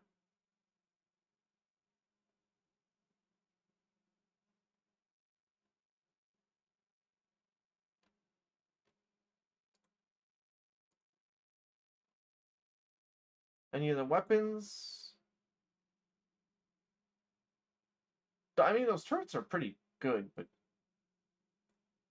I don't think we can fit to have them in. I don't think we can fit those on the ship.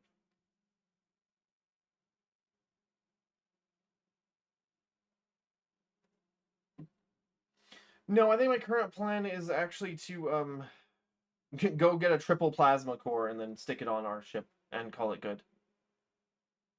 And get rid of the battery. The battery is just too big.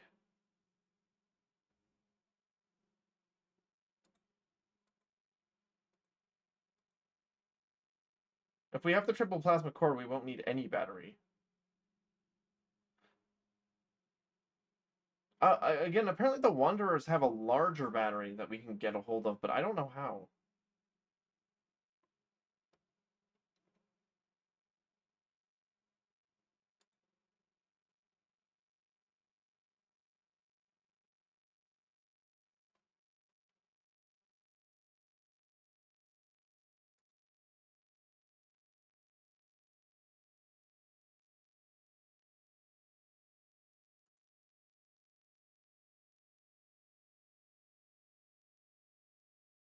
Oh, the Stout 2 actually does have some innate ship repair. I didn't realize it, but I'd stuck a tiny systems core on it.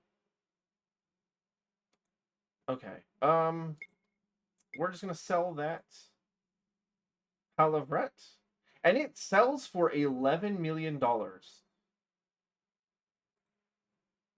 I'm sure the pirates will enjoy having an alien battleship at their disposal.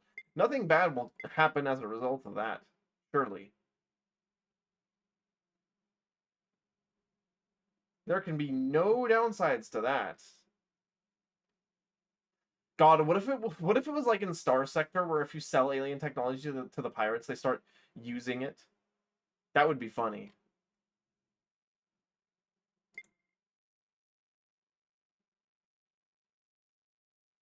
Oh, we do need to hire all of our crew back. And now we have enough thermal repeater rifles for them to all use a rifle. Every single crew member gets a rifle, is what I'm trying to say. I was gonna say, the economic system, the ability to trade in this game is pretty good. It's not as in-depth as Star Sector's. Star Sector actually does, like, market fluctuations on a per-planet basis. Which has something to do with the stockpiles and regularly occurring shipments, but it's sort of opaque. But I'm pretty sure if you do blow up shipments, you do cause shortages on planets. But I also think some of the material transport in Star Sector happens magically off-screen. And there aren't actual transport fleets for certain things. It's still a whole hell of a lot better than most other RPGs. In terms of allowing RPG? In terms of allowing piracy in an RPG.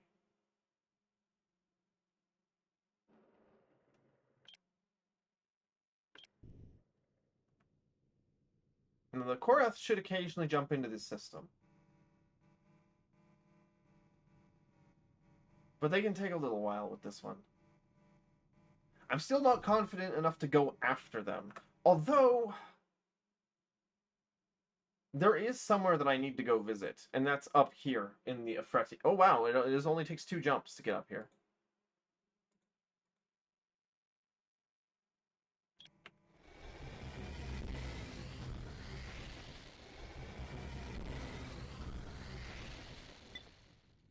Can we get a game that's just simulating alien planet economies and is basically just an advanced spreadsheet simulator? Doesn't that exist already? Aren't there several games like that? There's one called, like, Helium Rain or something. That's pretty much that. There's a few other games. These guys do not sell engines. What about the other planet that they have?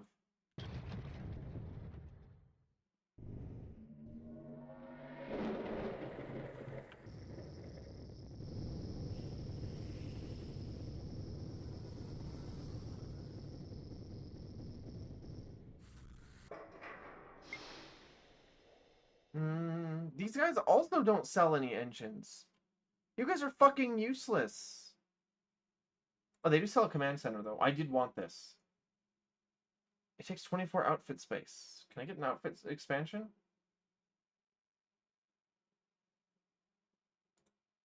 Pretty sure we can handle an outfit expansion. It does take away some of our cargo space. But we don't need 600 units of cargo space. We really don't. I still can't install the command center. God damn it.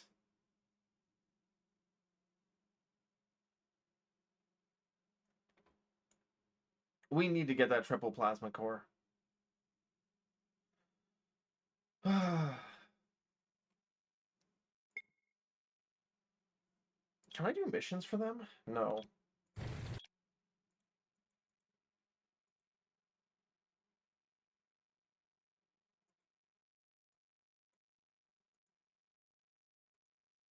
Now, the Afreti apparently have very efficient engines, but there's no way to get them, I guess, without attacking them and killing them.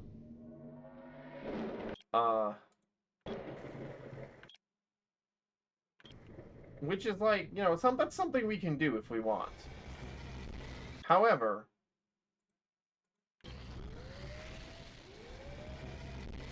I'd rather not. At the moment.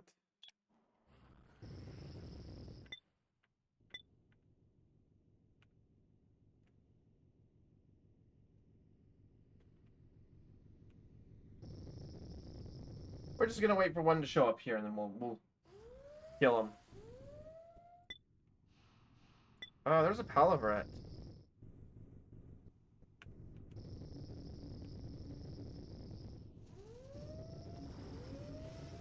Oh, I guess they don't want to fight us.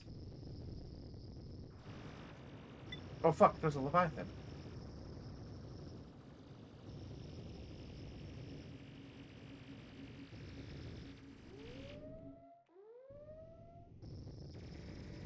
You know, that can pay for something.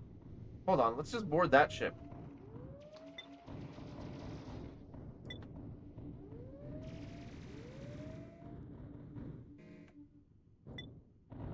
Our lasers are very effective weapons. They seem kind of inconsistent. It probably has to do with the range factor. We have to get close to these guys in order to really do a lot of damage. That is difficult.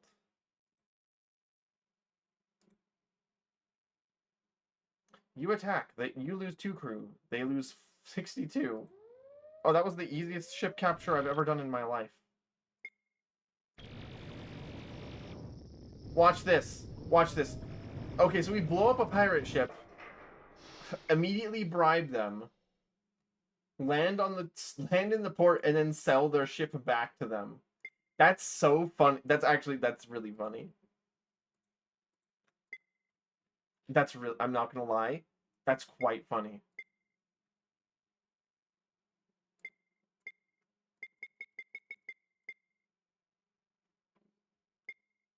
Whoops. Depart.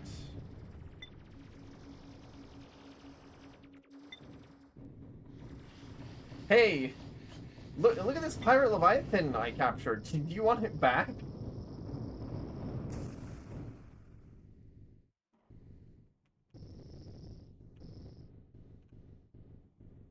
What I do find interesting, actually, though, is that the planets in this game actually change their position in the star systems depending on the time of the year. I didn't notice it at first, but remember when we were camping in the system to find Korath before? The planet was on the other side of the sun compared to where it is now.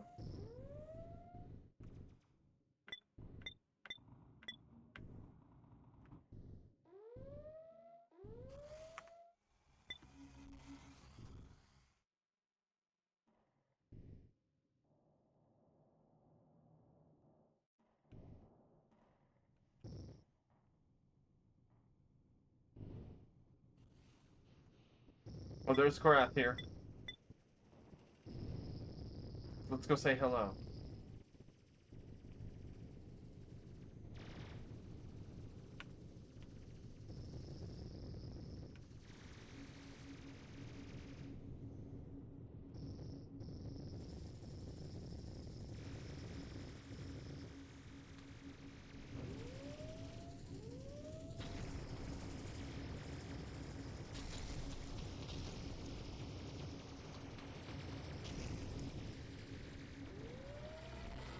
Oh, that ship just got away.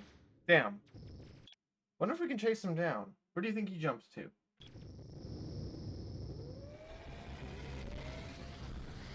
Oh, he jumped here. Oh, fuck. That is a big-ass ship. We're gonna lose our other ship.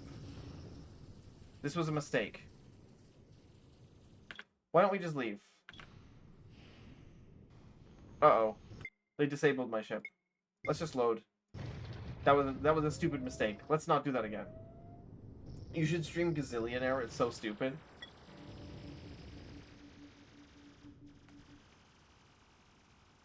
If you say so. I know that I seem like a spreadsheet gamer, but I actually don't like spreadsheet games that much.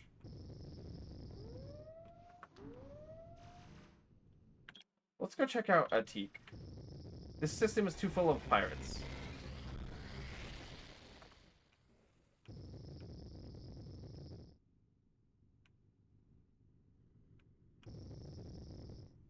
And I know the Korath occasionally come into this one.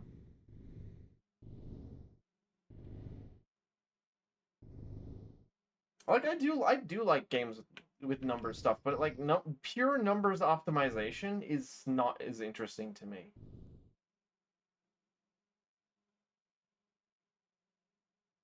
I like there to be a little extra in it, which is why I'm a big fan of like Off-World Trading Company and you know, games like Humankind or Civ. They're still numbers optimization, but they're different too. I don't hate video games. I don't hate video. Oh shit, there's a cross ship here.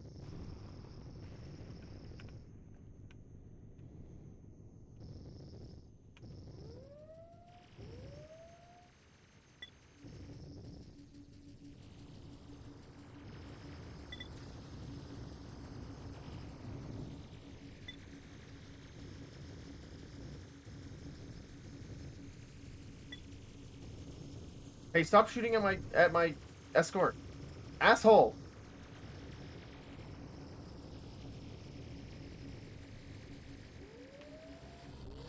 Fuck, he got away. Damn. I was being lazy.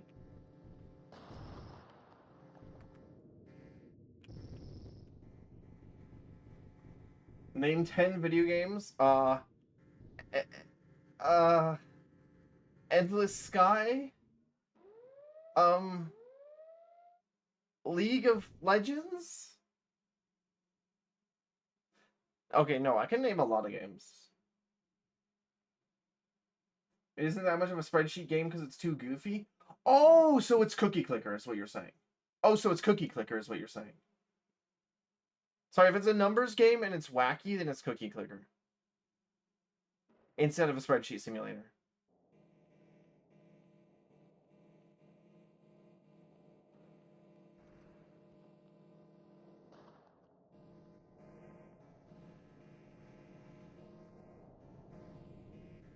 I don't hate video games. I just have...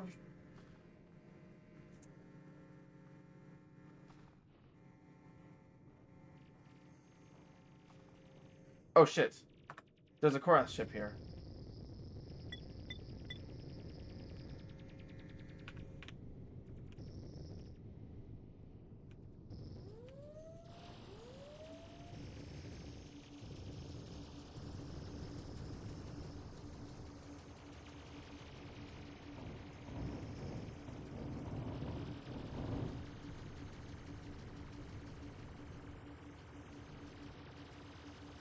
Get his ass.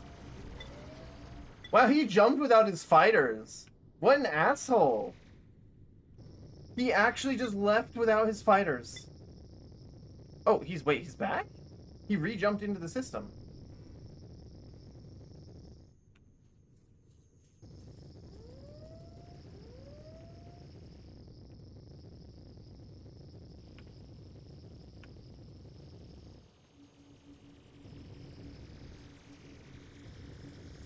Get his ass, get his ass, get his ass.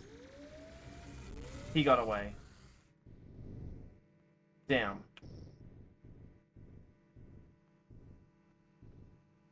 Cookie, cookie clicker, I will make a fur coat out of this, though? Oh, come on. You know I'm right. Fucked up that Recitaire Remastered Localized is just dead now? That name sounds vaguely familiar to me. What is that?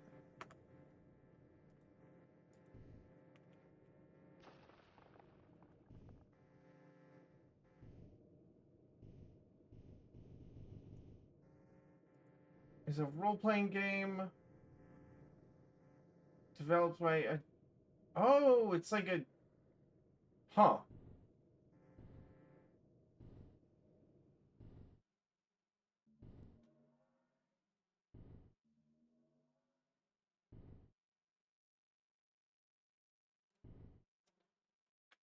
This is from 2007. This is like an early-ass job sim game.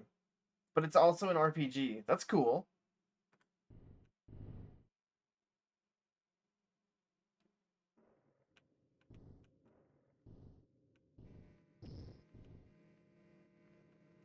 Where are my Korath?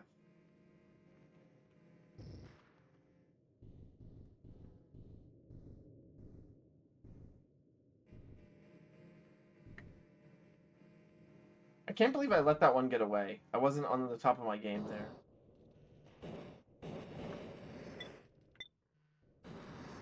You are loud as shit, dude.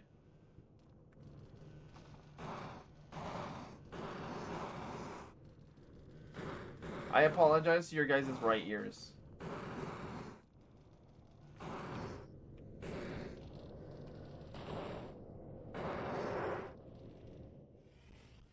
When are you on top of your game? That's fucked up. A remaster is coming out in Japan, but one of the lead translators passed away, so the English version is currently just dead? What, you mean they can't just, like, find another... Ah! They can't just, like, find another person?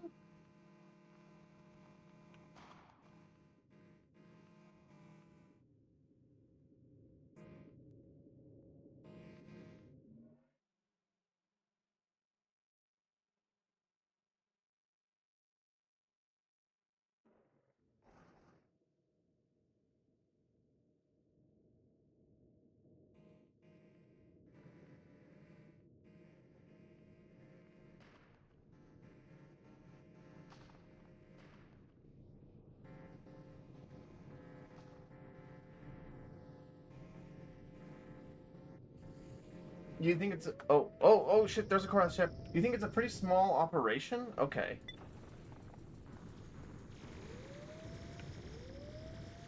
That would make it harder.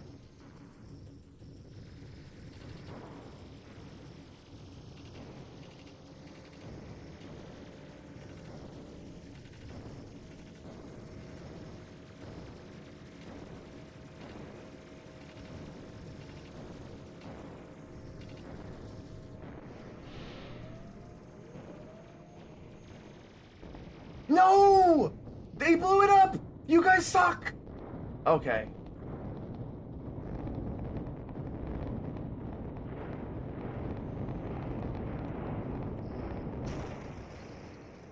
That's obnoxious. I hate it when that shit happens. They're so stupid sometimes. We almost had that one too. Looks like there's another one in... Get his ass. There was another one in system.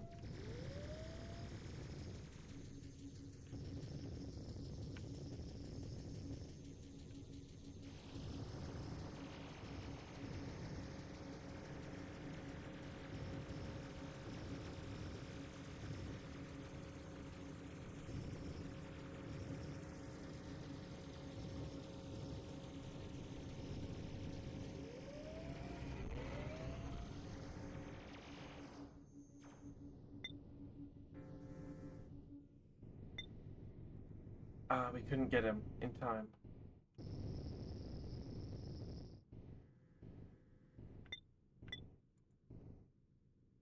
Thankfully, since our ships can just repair themselves, I don't have to redock anytime I fuck up one of these boarding procedures. Because I can just wait for the ship to repair. The original was just a Dojin game? Huh.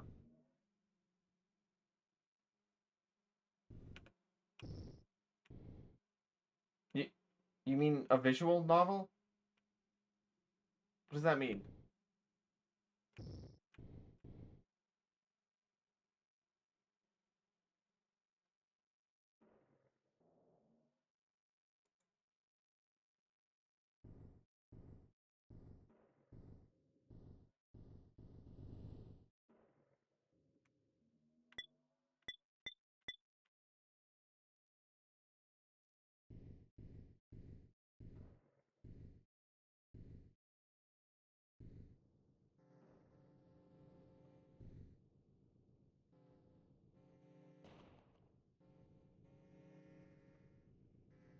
But sometimes the Korath can take a little bit longer to enter the system.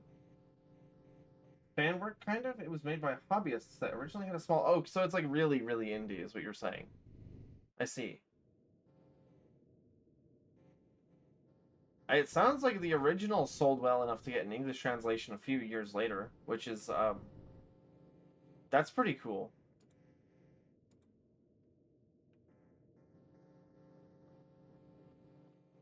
I'm tired of waiting around.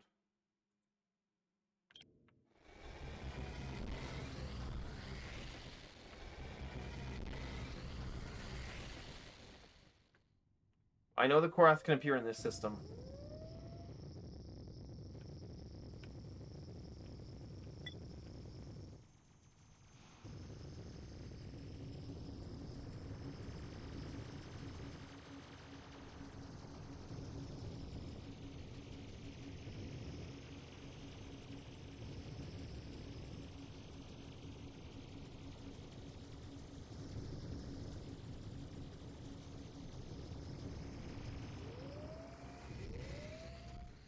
Damn.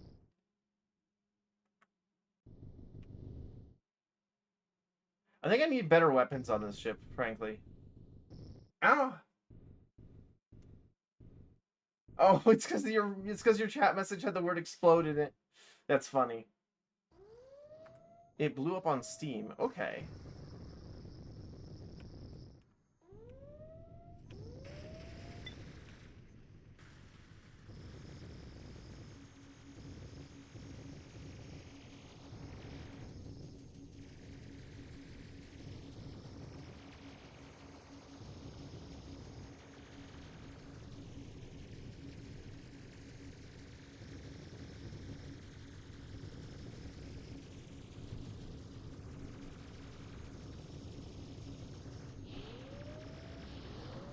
Oh, I blew it up! I wasn't paying attention! Oh, I'm so stupid. That's really unfortunate.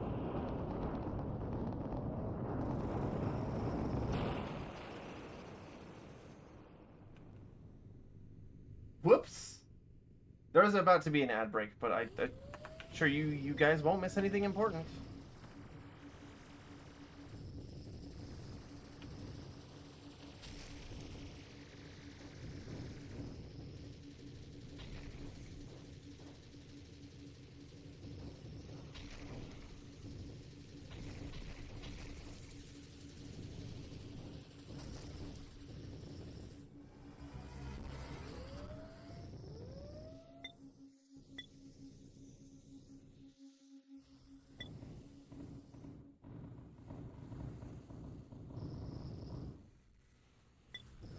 We should probably just revive our ship and then leave.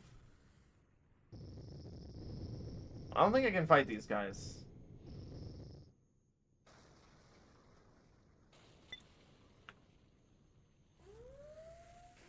Although maybe they will avoid us.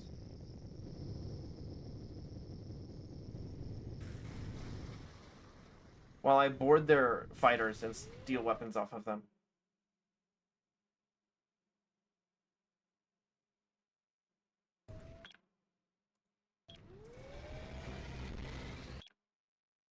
Sagittarius A is not where I want to be right now.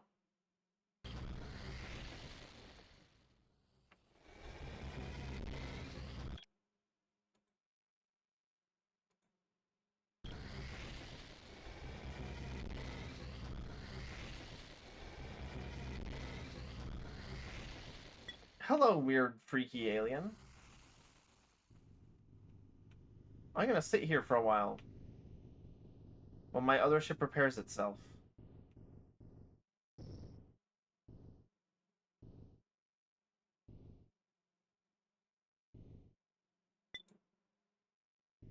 Its armor repair is very slow.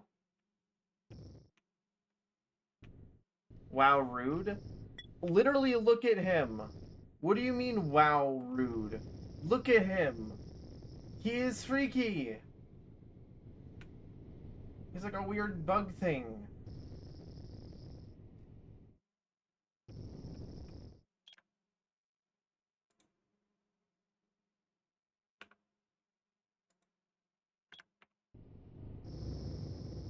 Maybe you're the freaky alien to him? I might be. Oh my god. Leave. Why are you using the jump drive? Jeez.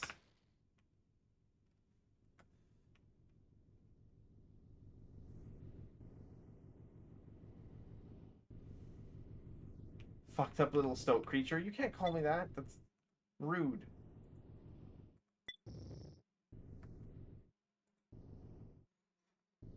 Now we just need some Korath to show up, and we need to get them before they retreat. We know it can be done. I'm just, like, stupid about it sometimes. The thing is... Oh, ah!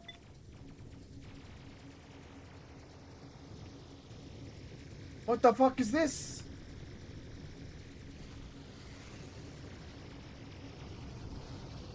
Oh, my escort ship is toasted. What am I doing? What am I doing? Okay, I'm gonna need more ships to fight one of those. That's a heavy warship of some kind. I'm gonna load. Okay, the problem with this ship is that the main engine is actually too strong compared to the side thrusters. I think I should get rid of one of the fusion torches and put in a regular engine.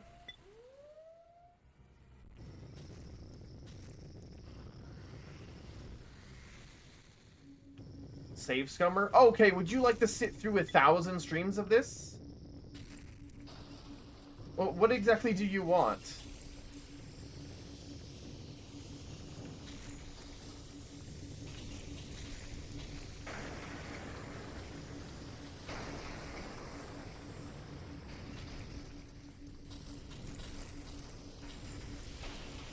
Oh. Never mind, I fucked up. We gotta go back. What was I trying to do?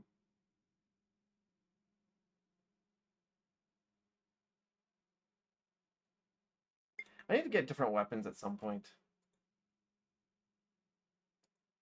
Maybe I should just put proton turrets on this thing.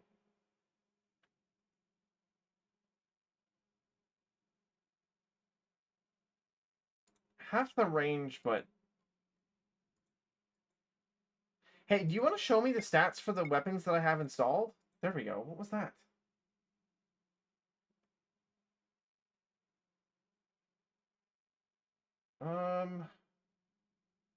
These things do 252 shield damage per second. And 360 hull damage per second. The proton turrets do 227 and 189. Like...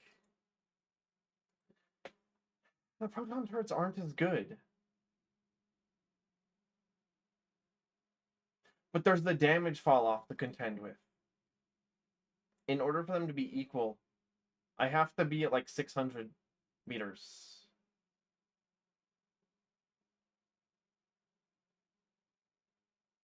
No.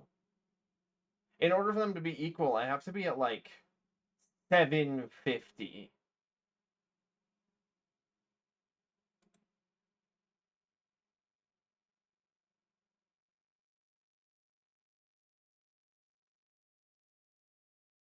I'm gonna keep the optical lasers for now.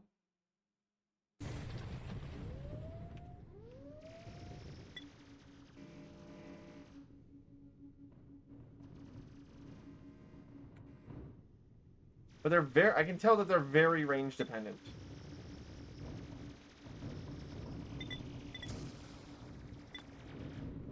But they absolutely murder, like, small ships. They're still very useful. Can you stop fucking around with the pirates and come over to where I am? Thank you. Sorry, the allies in this game are a little frustrating sometimes.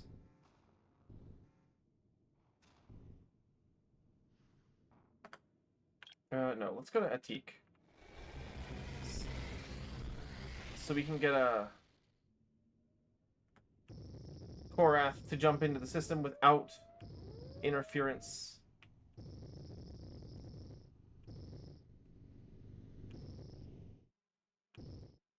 He's so mean. I'm not mean, it's just that my ally in this game is stupid. And he doesn't know what he's doing.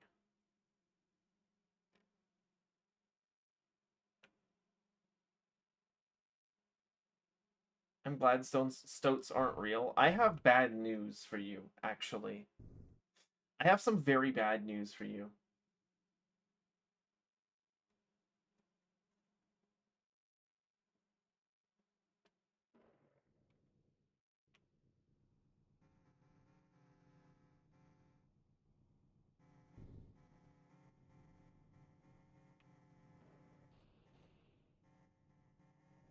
From what game is this OST? This song currently playing is Neptune, by Adam Young. It's from the album Voyager 1. It's not from a game, actually.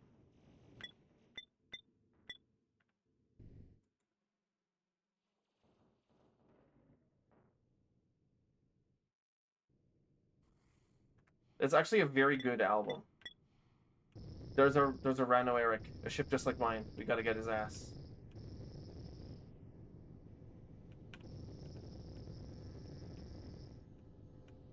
Man, I forgot that my companionship here accelerates incredibly fast.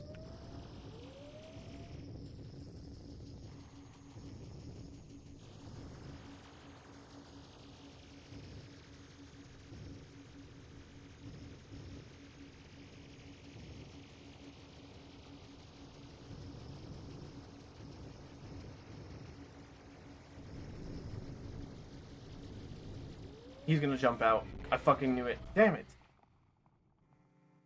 Oh well. We need to catch them when they send their fighters out, like, across the system. Because then they don't jump out because they don't want to, because they'll lose their fighter. When are you going to reband as a Digimon? Never, because I've never had any interest of any sort in a card game. Once in my life. I'm sorry.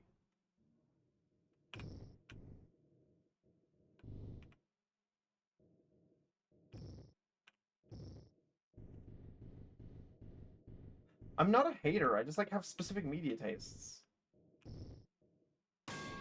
Card game? Isn't Digimon a card game? I mean, it has a show and stuff, but... Or shows, plural, probably? Stop beating me with pipes. It's fucked up.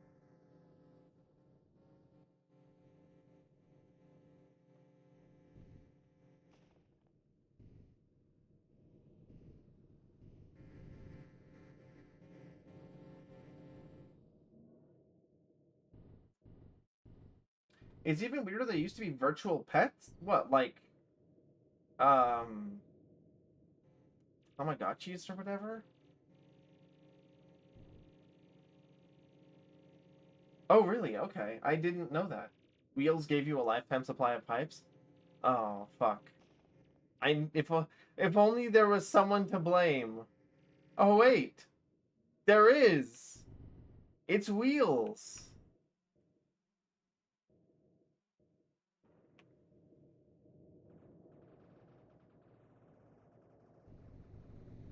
Man, the Koraths sure are taking their sweet time. Oh, shit, there's one.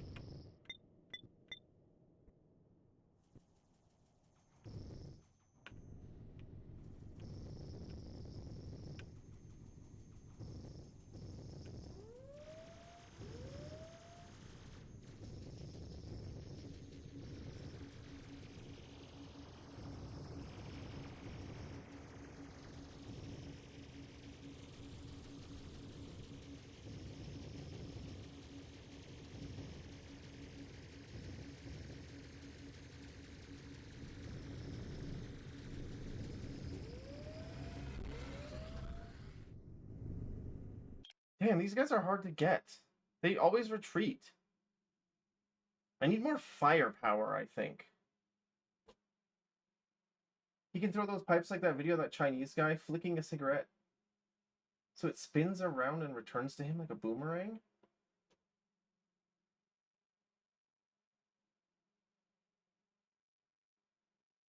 Oh shit, I know what you're talking about, actually. I'm pretty sure I know what you're talking about.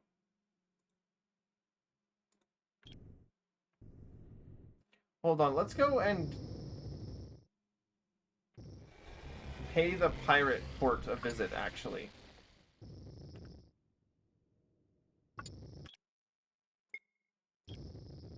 I need to buy fighters for my starship. Or maybe just an additional starship to help out. Because we actually have space for fighters on board our ship.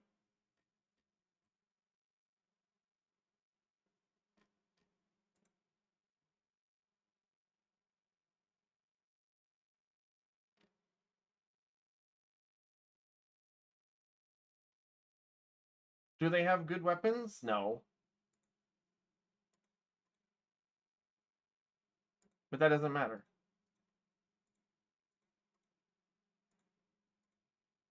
None of these are going to live, so we're not going to give them names. Also, we should pick up another ship.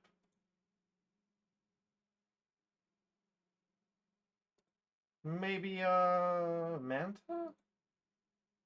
A Firebird's more survivable.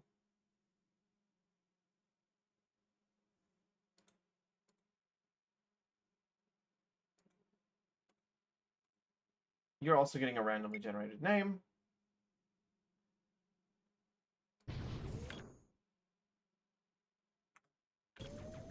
Oh my god. There's already a Korath ship here. Get his ass.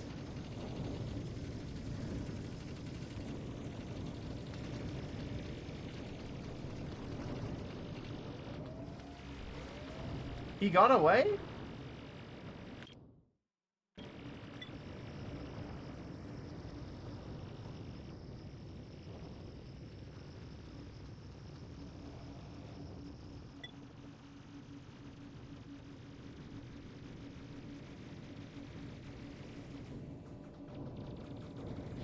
Man, these pirates are annoying as fuck. Oh, they just blew up my escort ship. Stop that. We need to go to another star system where I can actually get some fucking privacy.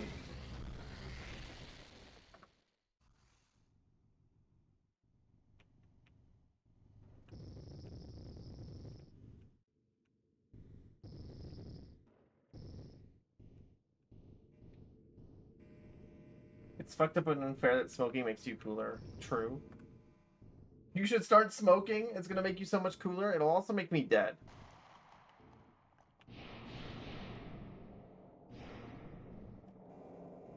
Which I feel like is not great. So with 4 fighters and a Firebird, I should be able to take on another alien ship and actually capture it.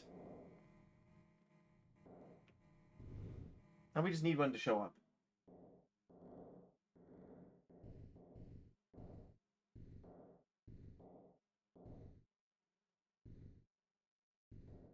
Which could take a minute or two. Unfortunately. This will probably be the last stream of Endless Sky that I do for a while, actually. I'm thinking of streaming again on Wednesday, actually, which is a day earlier than I usually do. But, I want to stream something else. I've been streaming a lot of this game. And it's good, but I kind of did the big thing that I wanted to, which was to capture one of the alien, cruisers. Which I've now done. There's more things to do and more things to see, but, I should stream something else.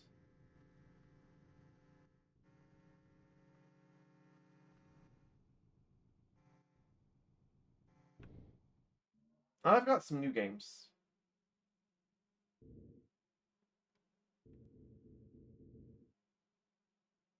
And I have other games that are like on the wait list that I need to play. Like Deltarune. Or Frostpunk 2. Or additional Frostpunk 1 campaigns. Because I tried Arcs and I kind of fucked it up. Because I was playing on Survivor. But it might be nice to see some of those other ones. You do not believe that I will play Deltarune? Why? It's not that I hate like turn-based RPGs. It's that I hate turn-based RPGs where you select an enemy, beat that one. Select an enemy, beat that one. Select an enemy, beat that one. Like, I'm sorry. After playing Undertale once, off is literally the most boring thing in the universe. The story is the only thing holding that game together. Otherwise, it would be like... Otherwise, I wouldn't even think of it ever. Oh shit, the Korath are here. Oh, my fighters. They're gonna get themselves killed.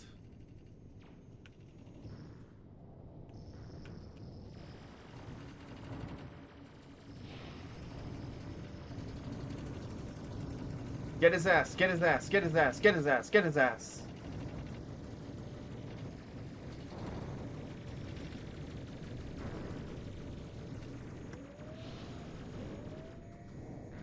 Stop shooting at it! God!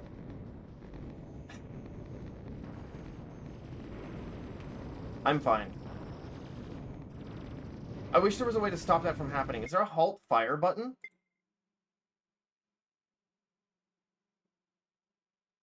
There is a hold fire button. That could have made everything much better. Well. Whoops.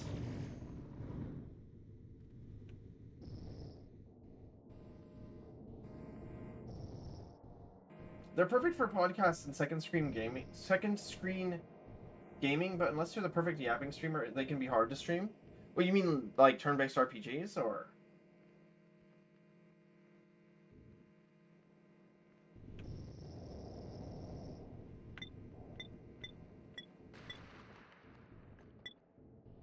We should take over these fighters here.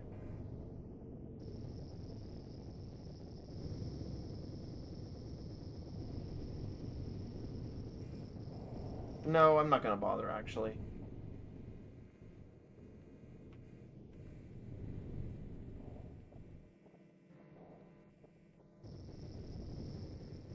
So it's a good game until you play it? I have no idea what that sentence means. Sorry.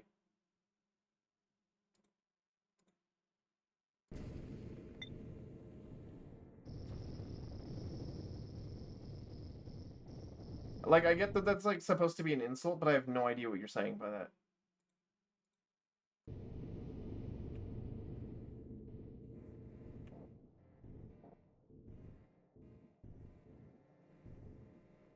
Okay, I can recharge the fighters here.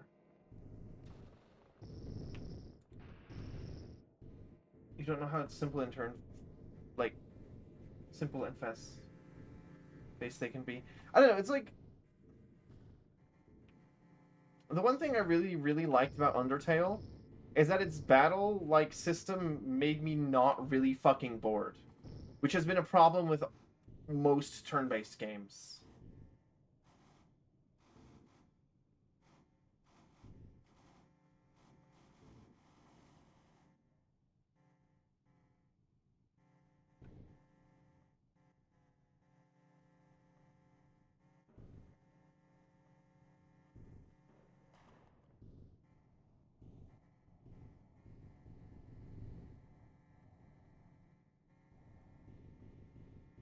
What the fuck was that ship?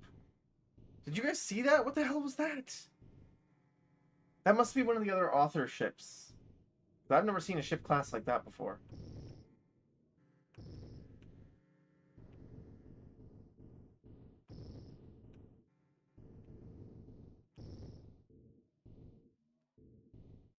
And it's not like... You know, I hate RPGs as a concept, but a lot of them are not interesting. That ground has already been tread. XCOM is okay, because it's got, like, the map system. But it very nearly isn't interesting enough for me to care.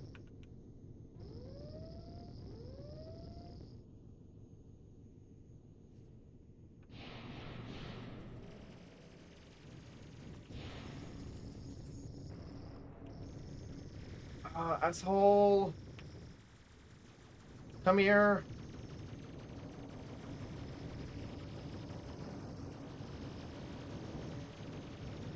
Shoot him with everything! Shoot him with everything!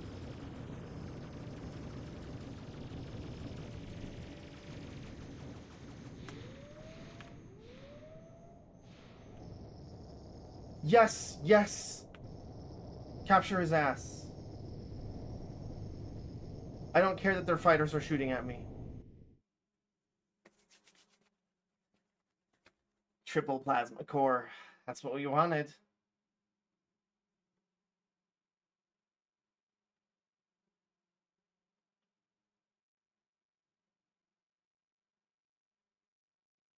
Yeah, sorry, that weird sound was me rubbing my hands together. Like a fucking fly.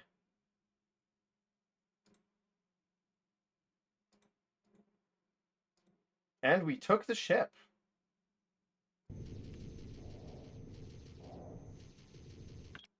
Okay, it's time to leave.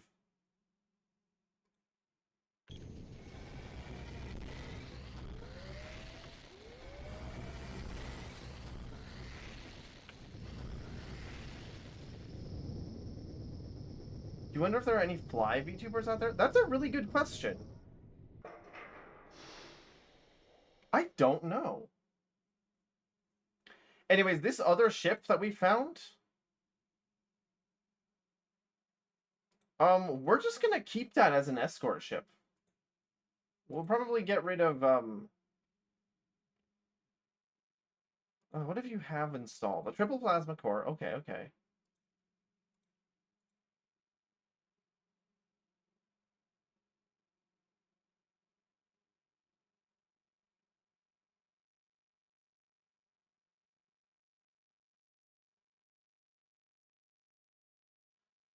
Now the triple plasma core is gonna generate how much? 2,600. We need 2,160 to fire all of our guns.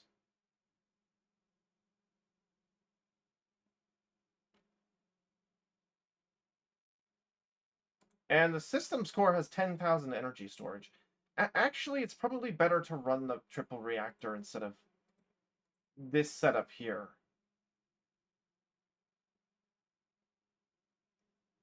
So I'm going to remove these reactors. Remove the triple plasma core. Install the triple plasma core on the flagship. And then the other ship gets the not as good setup. Except it can't, because it doesn't have the outfitter space. Why doesn't it have the outfitter space? Because you have weird dogshit turrets installed. That's why.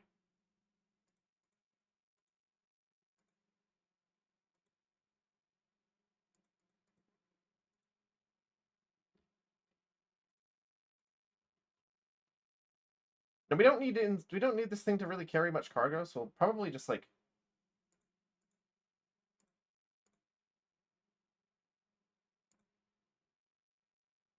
do an outfit expansion on it.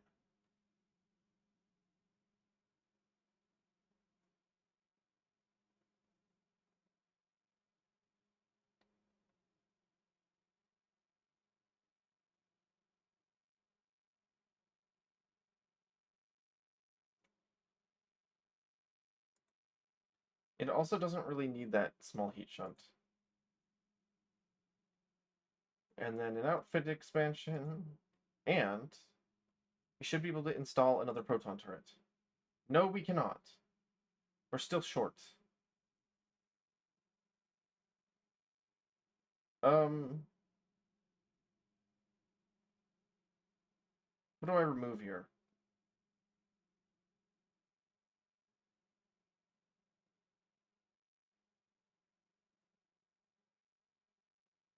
You know those bug tubers? Well, yeah, there's lots of bug tubers. Barry, 10 billion moths.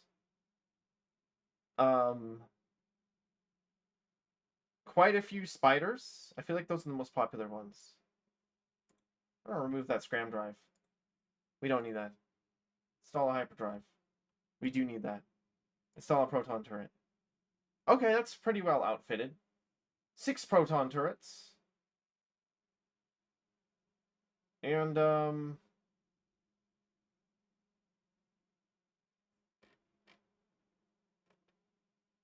it's got another large system core. That's fine, I think. 2 large heat shunts. That's the same amount that we have. Oh, we don't need these extra heat shunts. I'm gonna sell that and then... We don't need to carry it around. The triple plasma core should provide us with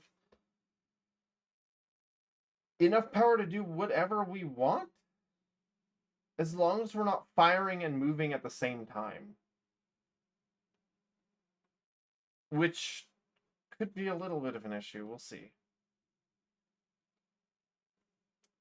I'm also going to sell these fighters. We don't need them.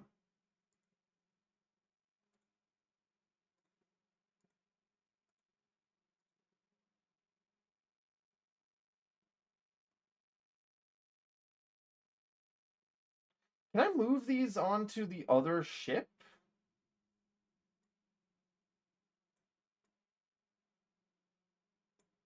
Maybe?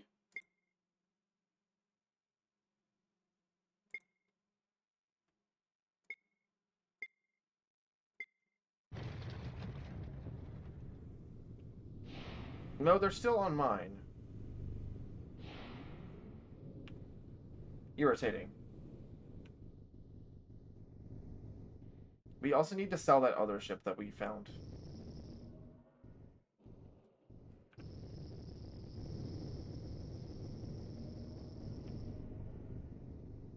The one in Alcyone. Oh, he's gonna take a while to get here. I'm gonna speed up the game as we wait.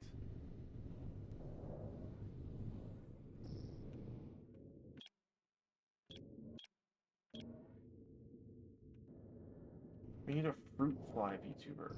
That's an interesting idea.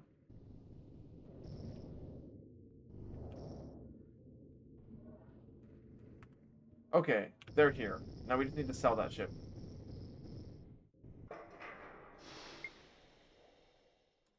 Goodbye. I didn't really need you.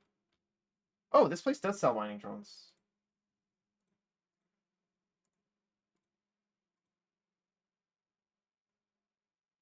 There are insufficient bays available to carry this.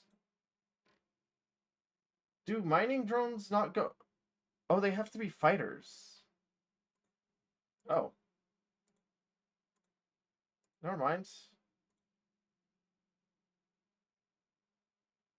Wait, hold on. What are the weapons of these ships? These ships have mining beams installed on these. We can use the Korath fighters as mining drones. Because that's what they are. Well, we could get some more of those, but I'm not going to bother with it right now. We'll do that later.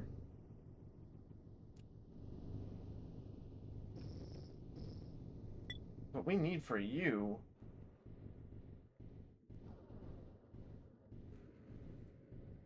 is more fuel capacity.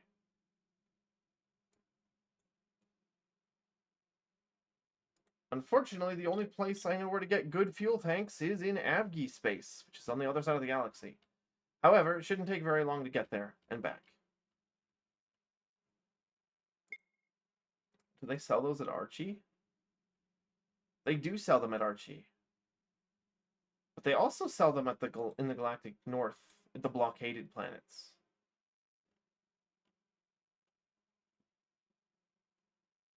It's just that we would have to fight our way in, and I don't know that I actually want to do that.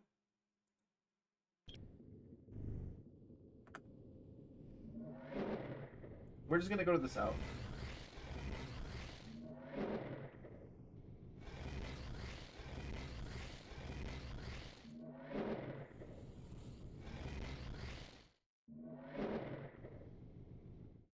See, with the speed up feature enabled, we can go anywhere we want really quickly. And it's awesome.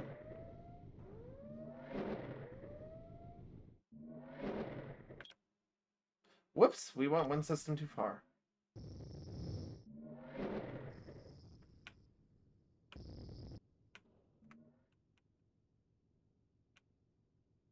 We need a free... Oh, Fruit Fly VTuber stopped streaming 3 days after debut because they're dead. That's, not gonna lie, it's kind of funny.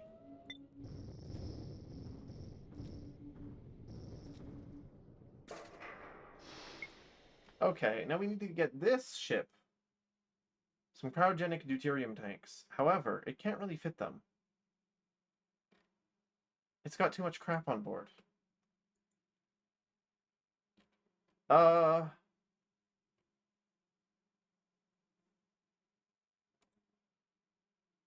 Maybe we should get a cheaper anti-missile.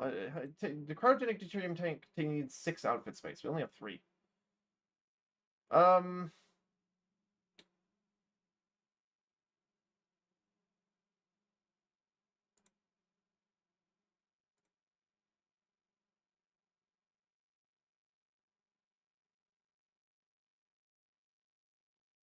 Two outfit expansions is too much.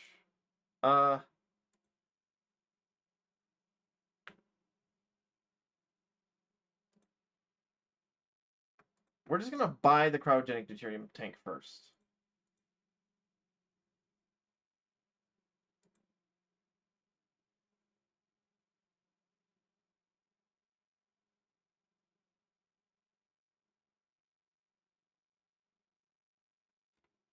Sure.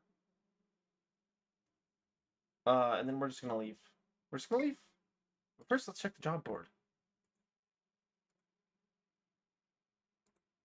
And do some missions for these guys. You just joined a Helldiver 2 lobby and this guy has a mic on the entire time? That's really annoying.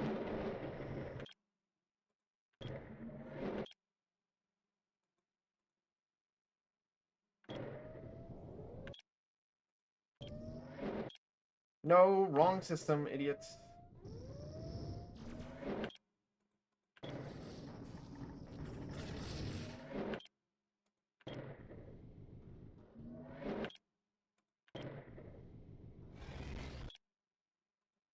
Once you jump out of that system, it disappears on the map and you can't go back.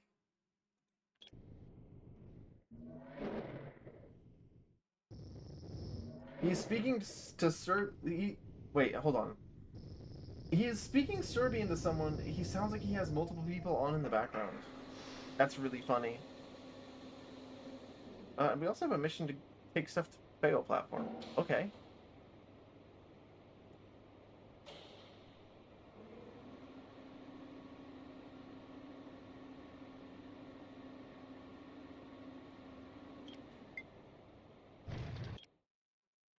We're gonna do these while we're here.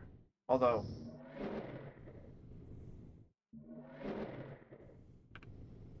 we have to be very careful with how we use our time. Because we take like 30,000 credits per day in terms of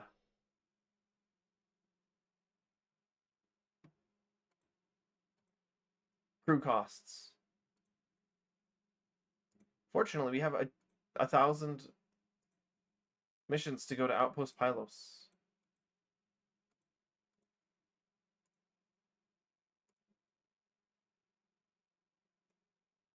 That'll get my rep up, probably. And then one to go up to Fail platform.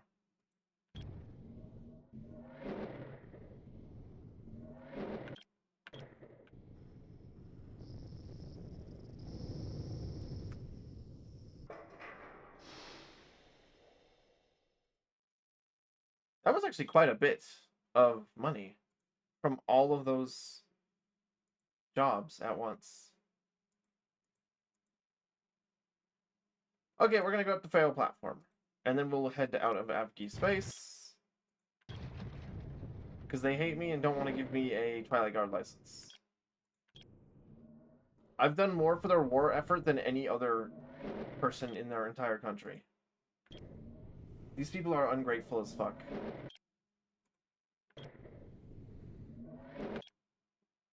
I went the wrong way. That's fine.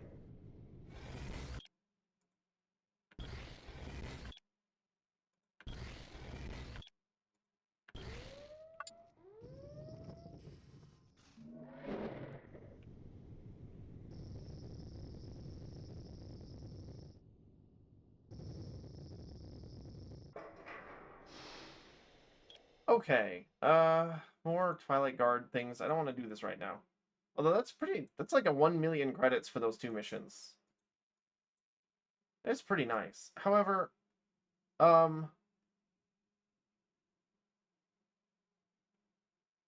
don't need to do anything more here, I don't think.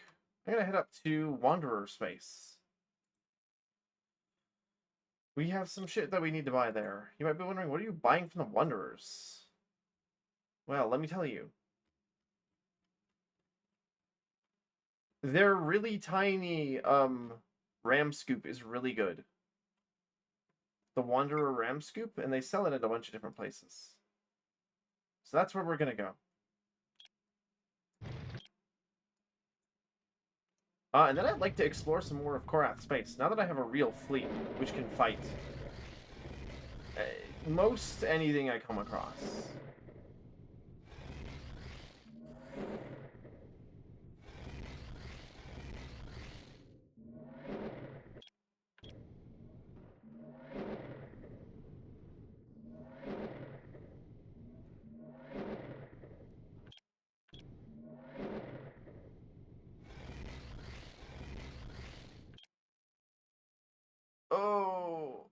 like no money.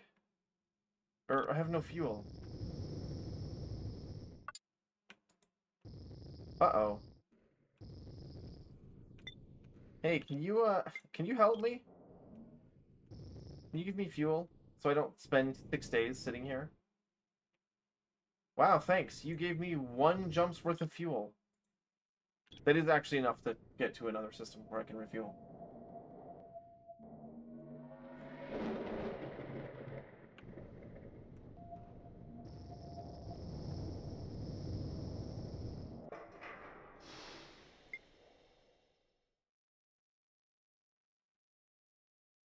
As you pass by a kitchen supply store in the spaceport, a disheveled elderly Hai looks toward you with a face of deep concern. She waves you down. My name is Iya, and I'm looking for my lost granddaughter, Anu. She just passed medical school, and I was going to give her 3 tons of cookies, but she's gone. Please help me find her. Her soft voice has a chittering edge much stronger than other Hai you've spoken with. She also hesitates before certain words as if unsure of which article to add, giving her speech an unusual rhythm. She's gone? She passed medical school on the Frost Mark 4 months ago. Near the top of her class, a famous hospital on the High Home needed a new trauma surgeon and said she would be perfect for the job. She accepted the position and said she would be on vacation for a few weeks. A month later, she told them she won't be coming, and nobody has heard from her since. Why don't you ask the authorities for help? I talked to the Central Medical Bureau. They told me she got approval for practicing medicine anywhere in high space or beyond. They've heard nothing from her since she got approval. She has to register new medicines with the Bureau, so they should have heard from her. The police told me that several other people have reported Anu missing. They refused to tell me anything else. They said I had to talk to military, but they wouldn't tell me anything. Maybe she's involved in something secret or illegal. No, she'd never do that. Let's go find her then. When she was little, her mother would take her to Stonebreak to help at the local shelters. Let's start there. Okay. Did the High have anything worth buying? Not really.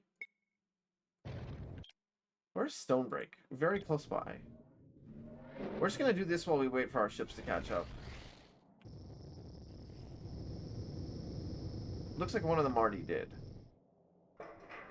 You spend several hours flying Iya between the massive communities of Stonebreak. She checks every homeless shelter, volunteers ward, and women's shelter, and low-income hospital. The story is always the same. Anu hasn't been seen in years, although some remember the energetic little girl in her youth before her mother left. After a few moments of crushing despair, Iya's ears perk up, and she says, since it's clear she's not here, let's check on Cloudfire in the Waukee system. She could be in the military. Okay, well that's like 1 jump over. Why not? Oh boy, this system is currently busy. Oh, but the Unfettered don't care about us. We can do whatever.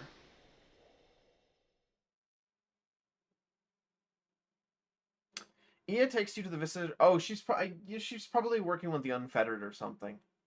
That explains why they're so don't want to say anything. Iya takes you to the visitor's office and asks to see the Cloudfire military commander. Upon refusal, Iya throws a fit. After an hour of her panic, they agree to let her speak with the commander. After a few minutes, she comes back looking despondent, and you lead her back to Stoat 3. I should have named it the Stoat 3. They said she doesn't work for them. I think they know where she is, but they won't tell me anything. There's one more place we can try, but I don't think you're gonna like it. She may have joined the Unfettered High. Okay, yeah, that's what I assumed. Actually, that's what I assumed. I'd be happy to help. It would be the Dark Cloak. The largest unfettered hospital is there. Okay. Well, like, I can do whatever, because the Unfettered are currently at peace with me. Because I brokered their little treaty with the Wanderers. So I can just go wherever. That's convenient. I don't have to get my ass beat when I go into these systems. You're ushered from the landing platform to a nearby hospital, where Iya finally manages to convey your intent. A few unfettered Hai nearby are muttering in their language, and you keep hearing the Hai word for cookies as they watch Iya. Along the way, you notice an odd contrast of squalor and advanced machinery. Unlike their southern brethren, it seems unfettered value function and progress over aesthetics and comfort. As you rise through the main tower of the hospital, you're surprised at how advanced it is. Despite their willingness to die in battle, the unfettered seem to value the lives of the soldiers. Um, lives of the survivors. Perhaps this hospital is to heal them quickly so that they can fight again as soon as possible. You reach a high floor filled with personal offices. Iya knocks on each door, apologizing when the unfettered inside aren't who she's looking for until you finally reach the very last room. Iya opens the door and runs to the Hai inside of it. Anu. They begin to speak in Hai, and then remember that you are in the room. Please, Anu, let's speak in the human language. Sato came all this way for me, and it's only fair that the captain should be able to understand what's going on. Why did you come here, Anu? The unfettered hate us. They don't hate us in particular, Grandma. They hate what we've become. Frivolous, uninventive, and self-important. Our species is fading into history through a slow death of mediocrity. Most unfettered see warfare as our only salvation. We think of them as mindless brutes, but they're not. They have scientists, doctors, musicians, and writers. Our resources dwarf theirs, but they thrive with what little they have. Soon the unfettered will have many more planets and almost unlimited resources. That's not a good sentence. What do you mean they will have many more planets? From who? The Wanderers? Or the Hai? The era of scarcity will be over, and they'll have the power to choose their future. If enough good people join the unfettered, we can change their minds and set them on a more productive path. They'll need good doctors. But Iya objects. Both... I feel like both of these... I don't agree with either of these statements. This is literally like... This is the fucking Deltarune dialogue meme. Either I can say that she's right, and the unfettered are noble people, which I don't really agree with, but I also don't think that they've done anything... Well, actually, the only thing we've seen them do is genocide. No. Not genocide, sorry.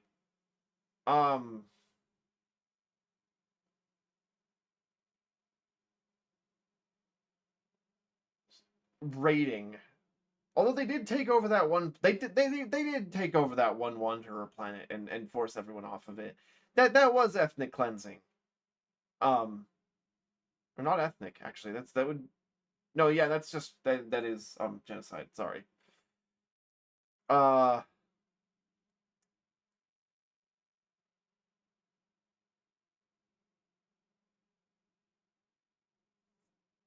There's not really no, actually the only thing that they've done is fight people.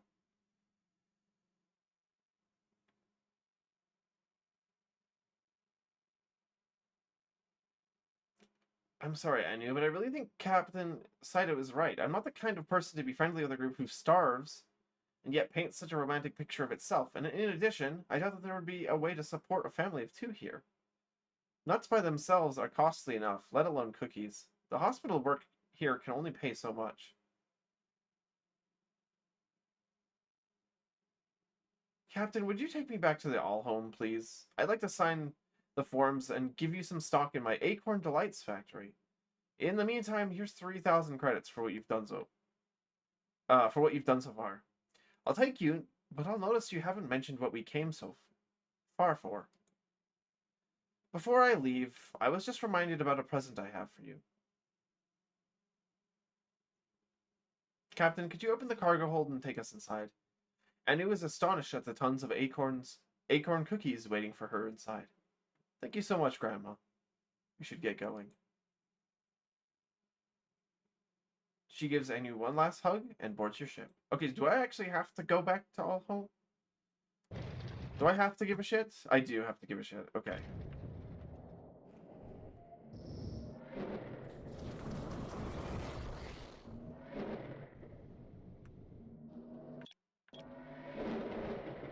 Okay.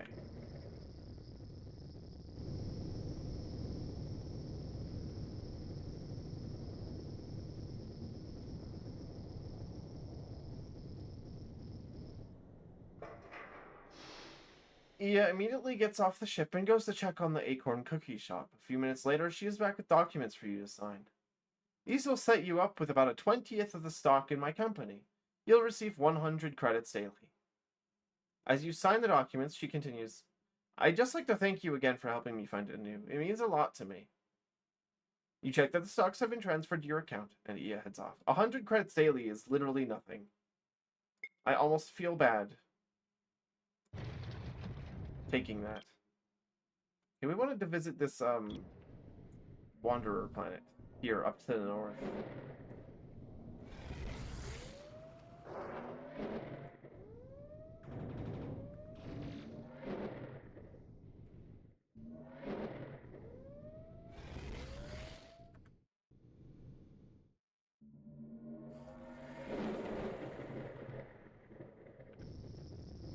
Okay. Now we need to get one of those ram scoops for our other ship.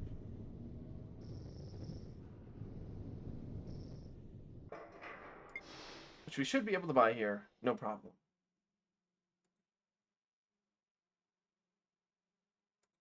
We're going to get rid of the fuel processor.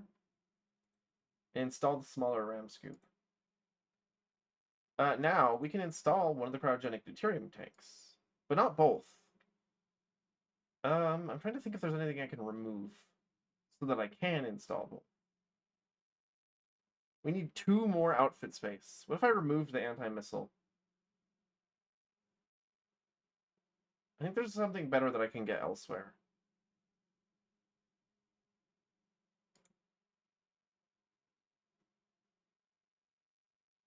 But for now, that ship is not going to have an anti-missile launcher.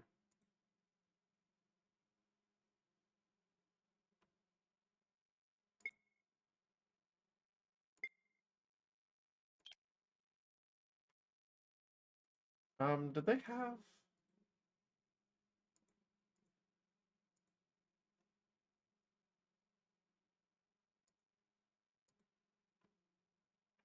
Wow, we can do incredibly expensive personnel transport missions now that we have all these extra bunks on our ships. Which is awesome, because that pays for our crew costs for a while. Not that we're really struggling for money. We've got 60 million.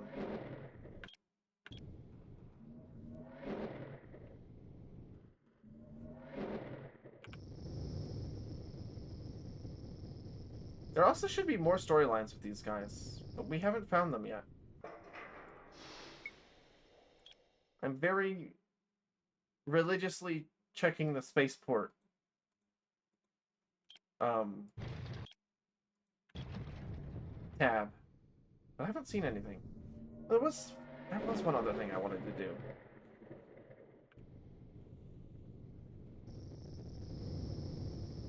Before stream ends.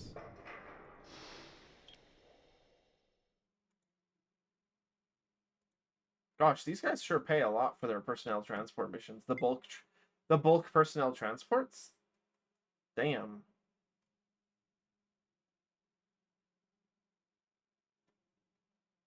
Okay.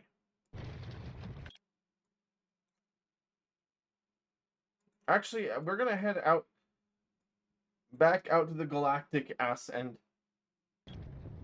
because there is something I wanted to check out there. And that is, what the fuck was that mineral that we found? I'm so curious. I have to know.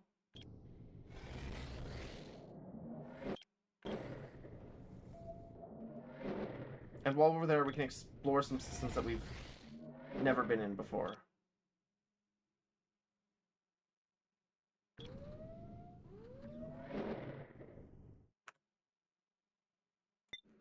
Poor Cestor. Oh, these guys are hostile, actually. We shouldn't stay here.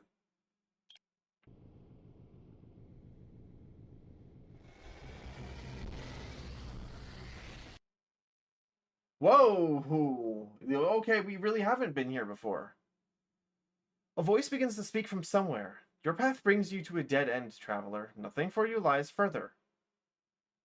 Alarmed, you look around, but nobody's there. You check your scanner, but there's nothing present in the system except a few indigenous life form. However, your navigation system displays hyperspace routes that lead beyond it. This does not appear to be a dead end.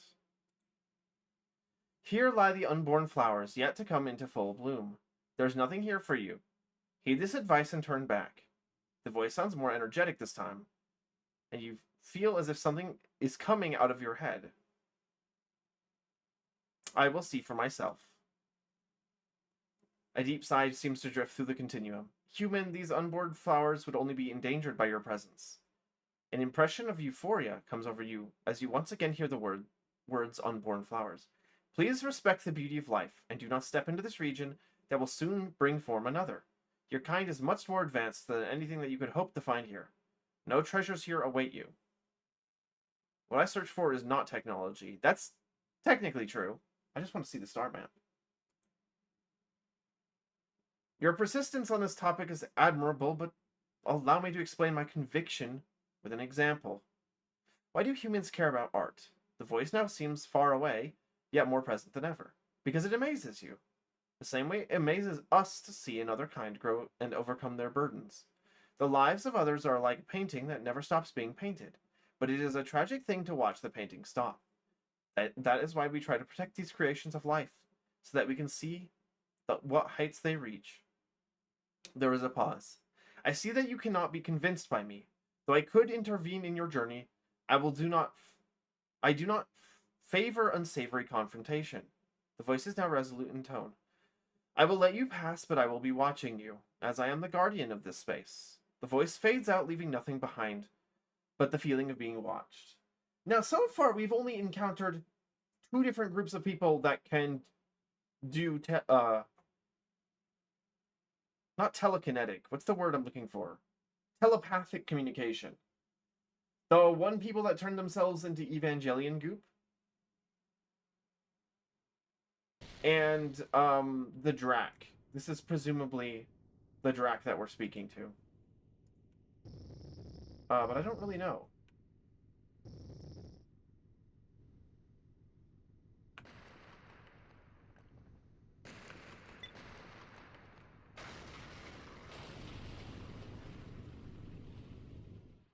What is wrong with the other ship? Oh, it's receiving fuel from the escort. I see. Yeah, the other ship doesn't have as much of a fuel capacity as these 2 Korath ships that we have.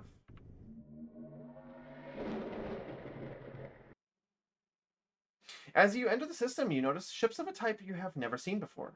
Hailing them only gives you static. After some more unsuccessful attempts, you give up. Maybe you can find some more information in nearby systems. Who are these guys? Garrow. Garrow. Garrow. We've not encountered these guys before, have we?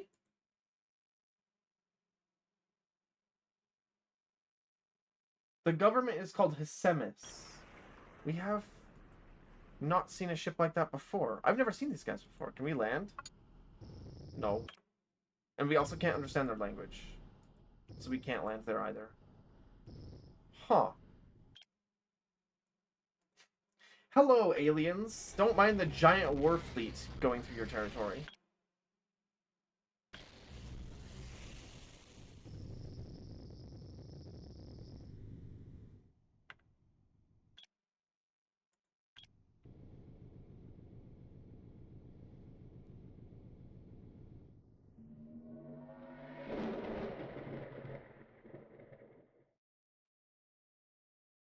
Does Helldivers 2 count as cape shit? It's not a superhero game, but you do wear capes. You do wear capes when you play it.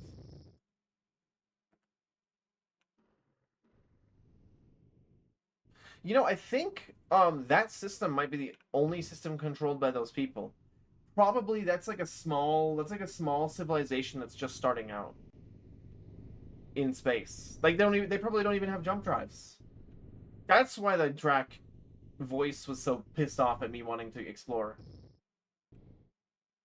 Because we're barging in on like people that are like that are like Earth now.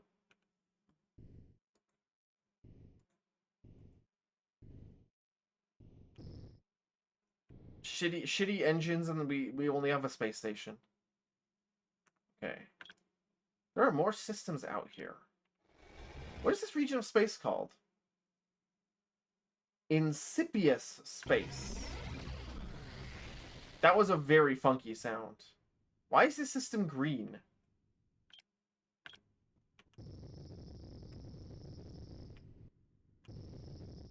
What the fuck is that? Oh, that's just like a white dwarf, but it's got like a little weirdo orbiting right next to it. Okay. Um,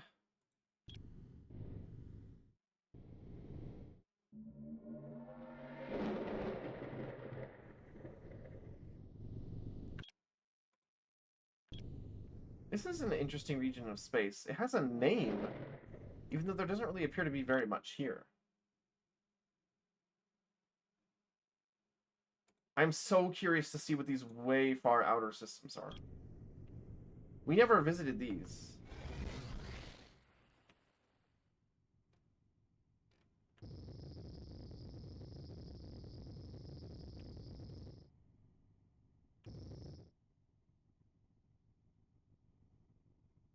There does not, however, appear to be much in this system.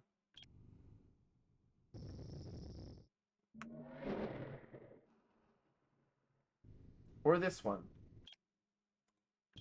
Still, I feel the compulsion to explore it.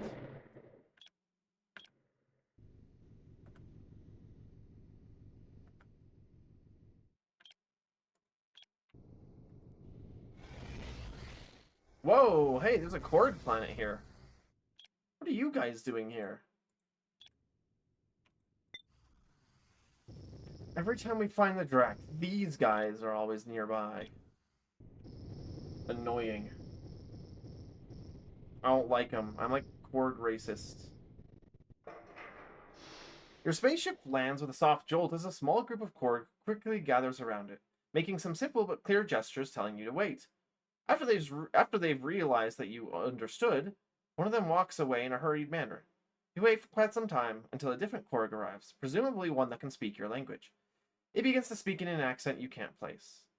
Welcome, human. Your lengthy wanderings have brought forth you here. Yet your kind has never set foot in this region of the stars. Maybe we inquire as to your mission.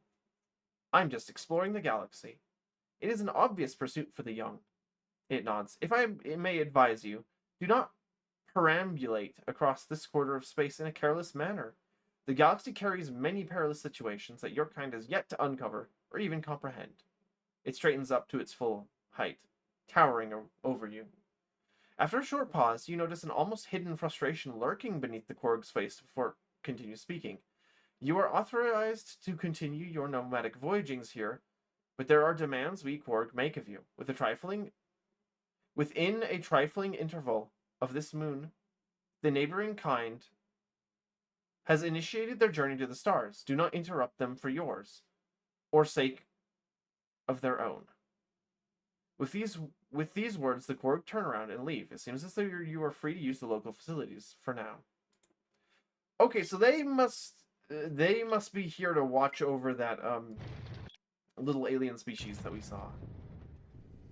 What about the other planet in this system? Although I can't imagine that there's anything unique about that one.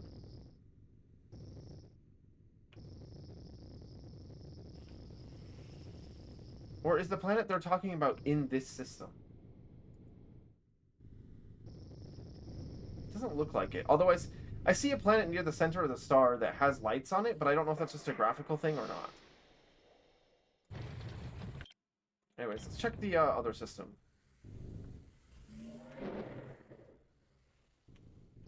There appears to be absolutely nothing here, except a lot of asteroids. Okay, I want to see the outer systems. We are technically going in that direction.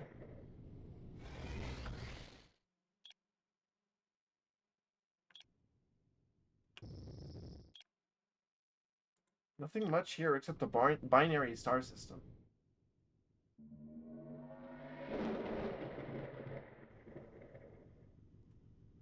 Oh, there is about to be an ad break. It'll be the last one of the night. Okay, looks like there's nothing more to explore out this far.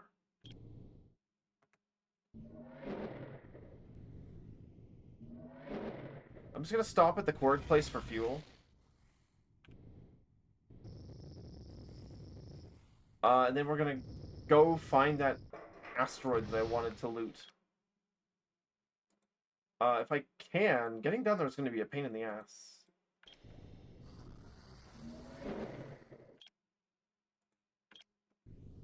Maybe that's why we didn't come this way before.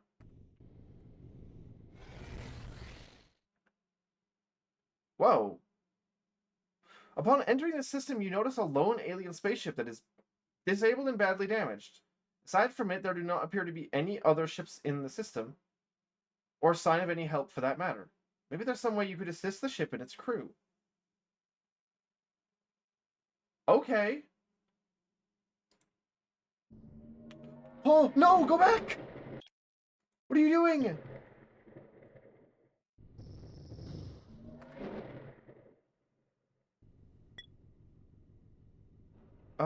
Isn't that one of the aliens that we weren't supposed to bother with? We're doing a good thing, though. We're doing a good thing, though. We're helping these guys. I'm actually gonna wait until the ad... Wait, no, the ad break hasn't started yet. As you approach the derelict ship, it sends you a hail request. Once you accept the hail, the color gradients suddenly start moving over your screen in a dizzying fashion, but curiously there is no audio.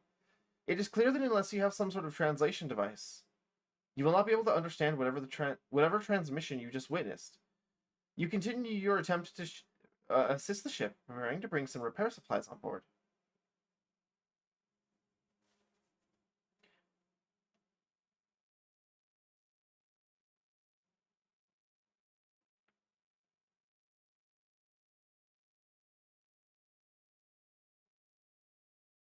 You manage to dock to the disabled ship quite easily. The hatch opens, and as a hallway opens up before you, it is immediately obvious that this ship was not designed for humans. The walls are strangely curved, and the floor has nearly no grip at all. As you carry the repair equipment into the ship, your view is caught by 5 giant aliens, half octopod, half jellyfish in appearance. They pulsate in bright colors to the gradients that appeared on your screen earlier. One of them is floating behind what's clearly a giant mounted weapon, and the 2 barrels are pointed right at you. The alien gunner flashes in an orange light, and you can feel the tension rising in the room. Hold on, I gotta mute myself for just a second.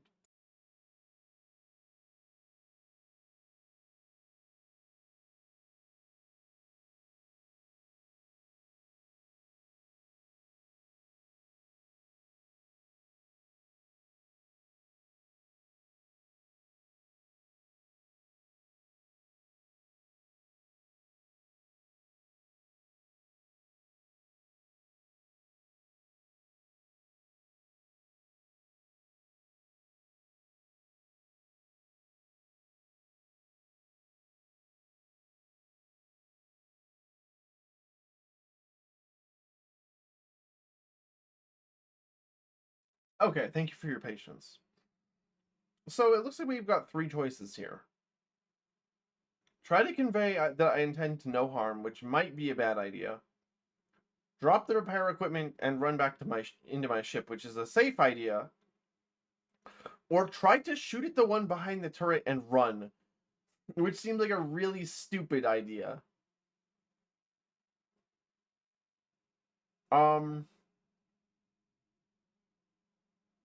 I think I might choose the first option.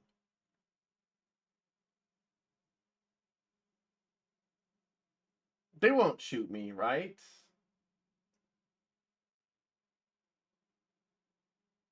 They won't shoot me. Surely. They're nice aliens, even though well, I mean, we've already met octopod aliens before. Although I guess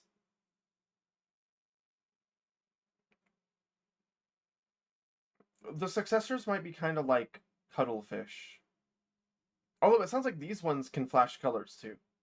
Although they're also part jellyfish. I think I'm gonna choose the first option. We're gonna try to convey that we intend no harm to these aliens that we've never seen before. Feeling that the situation could escalate at any moment, you slowly place the crate with the repair equipment on the ground and walk back a few steps. You're careful not to make any hasty movements. Both you and the aliens are still for a moment until one of them slowly floats forward. Tones of yellow are now mixing into the creature's orange color, and 2 of their tentacles wrap around the crate, while the other 4 back off in response. Once the alien manages to open the crate and look inside, its colors shift to a weak green. The rest of the crew also seems to relax as they take on the same color. With the aliens retrieving the repair equipment, there is nothing else you can do, given the communication barrier. Just as you leave, you can see how the aliens start pulsating in all colors of the spectrum. Gradients are moving over their skin so fast that they almost look white. As you fly away, you see the engines of the ship slowly booting back up. Apparently they figured out how to use the repair equipment. Instead of leaving the system, however, the ship begins to fly towards a nearby gas giant. Back on your ship, your eyes fall on the scanner log that is still open on your monitor. Notably, this ship had no hyperdrive or anything similar installed, which is strange considering that there is no inhabited planet in the system. Maybe you should talk to the Korg and see if they have any insight on this. They're probably gonna tell me to fuck off. We've had ships that can enter gas giants before, but I question how these aliens,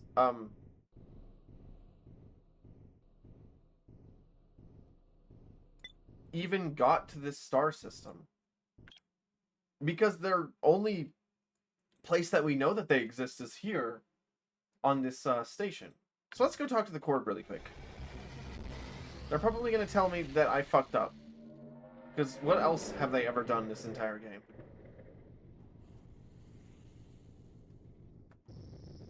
That's the only thing the Korg have ever done. Would you like to ask the Korg for insight on your strange encounter with the stranded alien ship? Sure. Right after you arrive on the planet, you search for a Korg who speaks your language so that you can tell them about the stranded ship that you found. One of the Korg seems to understand your intention and gestures for you to wait. It returns a few moments later, accompanied by the same Korg you talked to before. Human, you seem to be in quite a haste. What could be such a pressing matter? Explain the situation. You ran into a most peculiar situation. Surpassing the borders of their system is not yet a capability possessed by the Incipius. Oh, that's what they're called. It tilts its head for a moment, considering what you just said. It is our desire to help them, but it is yet premature for us to reveal ourselves to their species. Certainly premature for them to be interacting with independent interlopers such as yourself. I fear that we are impotent in this unfortunate turn of events. How did they even get to that star system? Did they literally just cross the interstellar distance with a regular starship engine?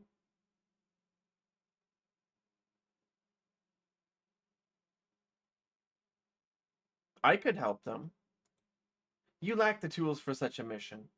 To this one's knowledge, no vessels capable of landing on gas giants have ever been developed by your kind, and you are certainly not able to make your intentions known to them in any meaningful sense. That's really funny that he should say that, because we have a vessel that can land on a gas giant in our possession. We have the science vessel given to us by the remnants.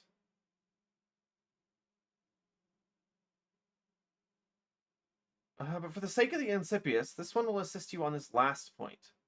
If you cannot be dissuaded from your course of action, it is best you are supplied with a means of communication, so that your interactions may be on amicable terms. This one can produce you with a single one of our translators, which will allow you to relate your intentions to the species. Request that they sell you one of their ships, so that you are made capable to land on their tumultuous planets. However, you are forbidden from granting the younger species any advanced technology of yours. If you concur with us on that point, we shall furnish you with a translator. Why do you not want me to give them my technology? Halting the natural increase of a species is unpredictable at the best of times. Your species lacks the wisdom to understand this, as you are young and have not seen what we have seen. The Korg pauses for a moment, lost in thought. The foreseeable risks of even letting you contact them are monumental, and not something you should consider trivial. I'll help them, sure. Happy this one is that you agreed to that condition. Bear in mind, Captain, that the slightest misstep may have grave consequences. The Korg stares you down. We will be watching your actions to verify that they are peaceful, and without ill or unwise intent. Please for a moment remain here, it says, and walks away. The Korg only takes a moment to come back, now carrying a sleek silver box with a display on one side. This is our translator, our link to the Incipius. It is able to translate their unusual language. I read that as universal. I wish it was universal. To translate their unusual language into your species as well. Into your speech as well. Be aware of the honor of this one gifting this to you, it says. As you stow it away, the Korg speaks once more. To satisfactorily utilize this device, you must direct it towards the source of the communication, so that it is made able to discern the relevant emissions. Given the complexity of their language, the translator might not be able to adequately translate some aspects of their obscure speech. It then looks you directly in the eyes.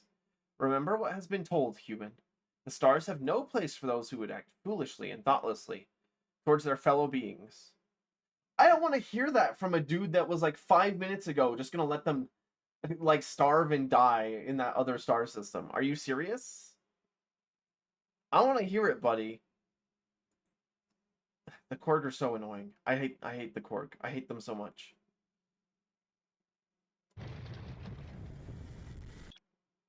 When I'm in a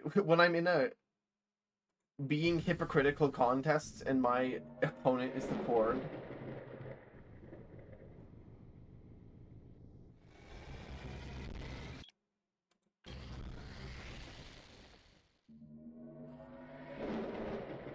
Okay, let's...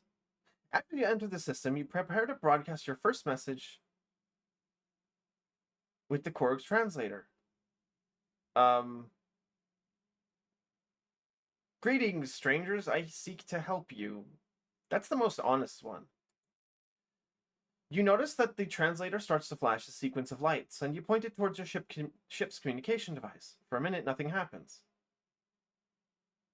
After some time, a wave of movement passes through all ships in the system, and a communication channel opens from the space station. Colors rush over your display, a mix of yellow and green. You point your translator towards the flashing lights and hope that it is able to pick up whatever these aliens are saying to you. Welcome, world traveler. We greet you in our home space. The voice is smooth and synthetic, lacking any discernible emotion. The colors stop before rushing over your screen again. What is your intention goal here? I want to help one of your stranded ships. That's the honest one. Your intention goals are welcome. Please dock to the capital station. Along comes a small map of the station with the docking ports highlighted. Oh, so we get to land on a new space station, full of new aliens.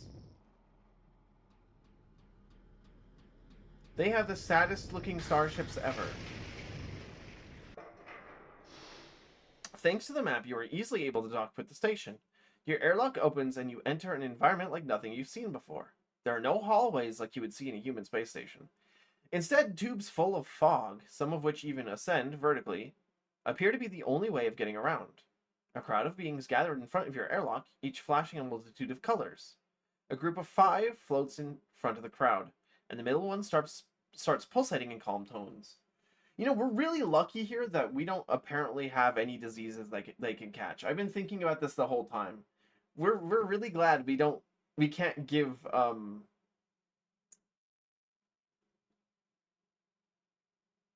these people like the cold, like a common cold, and just fucking wipe out their civilization. Welcome, outer being, to our capital. We are the Incipius. It stops as if awaiting an answer. Greetings, Incipius. I am a human. Your translator begins rapidly flashing. The Incipius seems to respond to this. Movement and colors begin to diffuse through the crowd like waves. The speaker continues. You are the first outer being that has ever communicated with us. Are you the only outer being out there? There are others. So there are more. But Far Stranger, how can we help you? I'm gonna tell them about their stranded ship. Another wave goes through the crowd, but this time you notice an overflow in green tones, so they are still alive. We shall give you access to our ships, so that you may enter the air planet they have taken refuge in. Do note, though, that they cannot jump between system places, not like your own ship. We hope to question you more on another future time. I don't think I'm allowed to tell you that, or the Korg is gonna cook my ass. The five float away, but the crowd continues staring at you, probably out of interest. So we need one of their ships that can go into a gas giant. The Nimbus is their first spaceship that the Incipius built that was truly able to navigate through a system since it was first manufactured. It has been cherished among the wealthier captains and a dream of captains just starting out. Although it is labeled as a medium warship, it is multi-purpose. We don't have a conflict license from these people, and there's probably no way to get one. Its stats are genuinely terrible, by the way. Hey, they've got shields, though. Apparently the Avgi never figured that one out, but these guys did.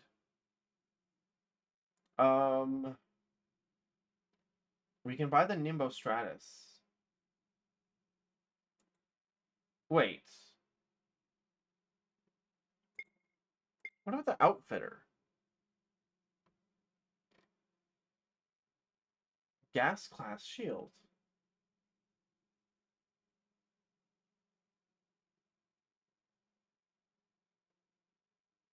Wow, that shield is actually fucking terrible. Wow, that shield is awful. Never mind, I take back everything I said. These guys have awful shield tech. I mean, I don't know what I expected. They're like very new aliens to the galaxy.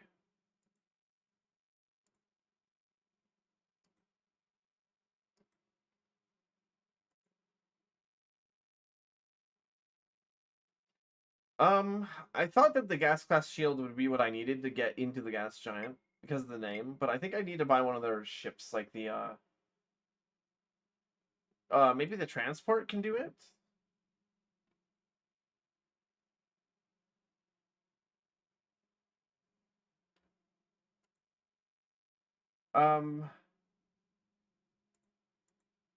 We can buy any of their ships. But there's no indication which ones can and cannot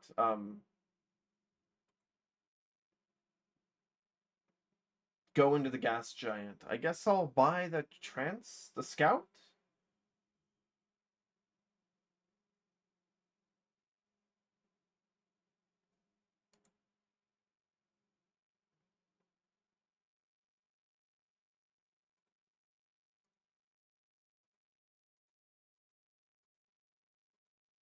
I'm just gonna give it a random name.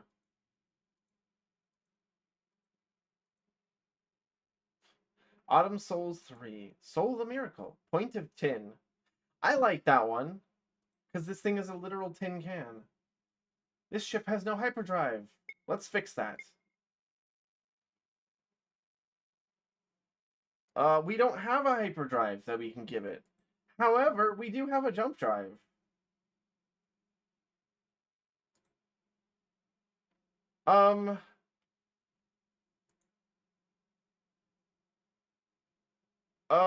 Wait, no. That's not gonna work.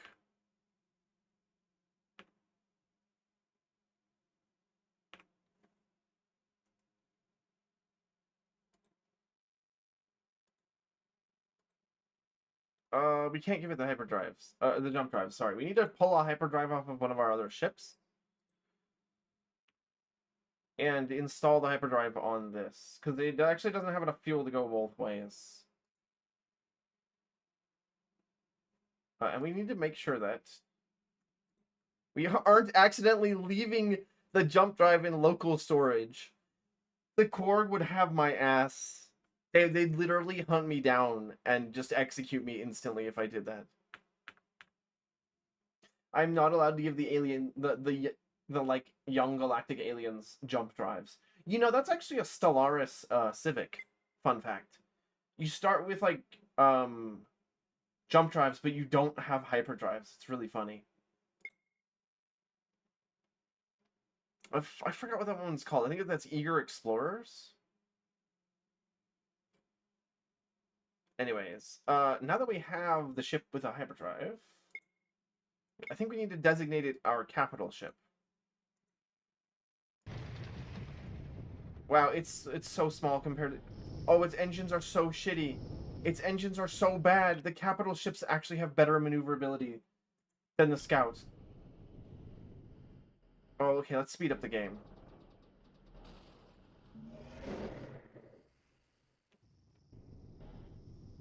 Okay, and then where was it? Or was it up here in... It was up... It was not down here. It was up there in Hewick or whatever. I think?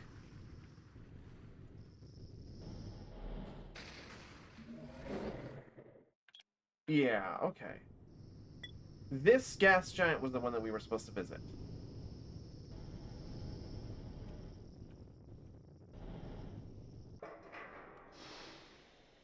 Your ship dives into the clouds of the gas giant, entering an environment on a scale you've never experienced before. Well, I mean, technically speaking, we have, although the game probably doesn't remember that. Giant clouds tower like castles, sometimes opening to similarly large caverns of air. Whirlwinds brush through the atmosphere like pillars holding the sky. Though the winds are brutal, your ship glides through them, as if they had no effect on it at all. Activating your scanners, you look for the stranded ship from before. Soon a small blip appears on your radar, and you maneuver your ship to its location. The stranded ship appears, looking even worse off than the first time. The storm seems to have damaged some of the hull, and its shields are completely down. The shield generator could have gone offline when they ran out of fuel. Excuse me. Any attempts to hail the Incipius ship results in no answer. Carefully, you maneuver your own ship closer until you are able to dock with it. When the airlock opens, you see 5 Incipius floating in front of you. Noting your presence, they quickly back off. They were clearly not expecting a human piloting one of their own ships, and it takes them a moment to recognize you from the previous encounter as you prepare your translation device to speak with them.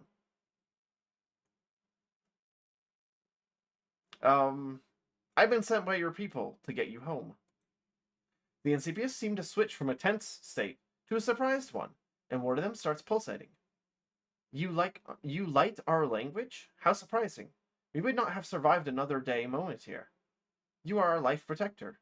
We would love to talk more, but a weather calamity is coming. We should leave now. The lack of emotion in the translation is concerning, given the content of the message. You tell them to board your ship, shortly after you take off. Luckily, you leave just in time to avoid a powerful windstorm approaching the area. Yippee! Oh, this ship has no fuel. I need my escort to give me fuel. Whoops, sorry.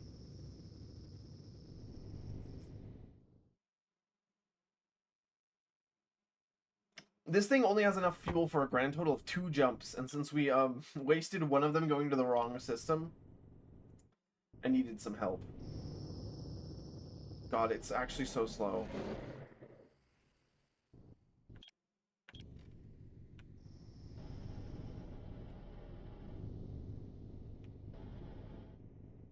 Actually, can we land on that? Oh, the authorities refused to clear us to land on that gas giant. That must be their home planet or something. It makes sense. Their capital station is orbiting their home planet. For some reason, the government is called Conlatio, which is a different government than the station has. Probably just to prevent the player from landing. Once you land on the station, your passengers thank you again and leave. Probably to get some well-earned rest. As you step out of the point of 10, another Incipius approaches you. Its scales seem worn down, and you notice intricate claw-like attachments around the end of its tentacles. Follow me, Outer Helper, before a crowd gathers. We would like to talk. They guide you through the hallways so that you avoid larger groups, though they only choose horizontal corridors. You arrive in a large room with a view over the entire station, with 3 Incipius already present. Welcome. We are the leader governors of the Hycemas, the reigning government of the Incipius. If you agree, we would like to ask you a few queries. In return, we would be open for questions as well. Sure. Why not? Can you tell us more about the deep space void surrounding them? Surrounding us? I'll give them an exhaustive story of what you have seen so far. Sure, they're gonna learn. They're gonna learn about alien species that'll be dead by the time they develop the jump drive. After watching your explanation, a rapid-fire sequence of colors is exchanged between the Incipius. Your translator cannot follow, so you are left watching them flash in what ends up being yellowed tones mixed with green. Thank you for this profound depth insight. All we gathered until now was by observing, studying the stars close to us. To think that there's so much out there, it truly invokes a determination, will to explore.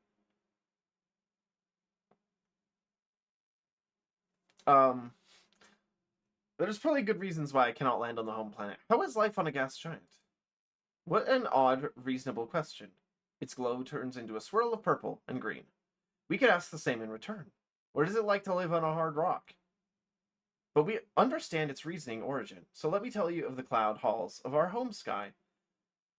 Lightning will draw the most beautiful color sinks between the pillar clouds. Between them are our cities, the most colorful, color-lightful places you will ever see.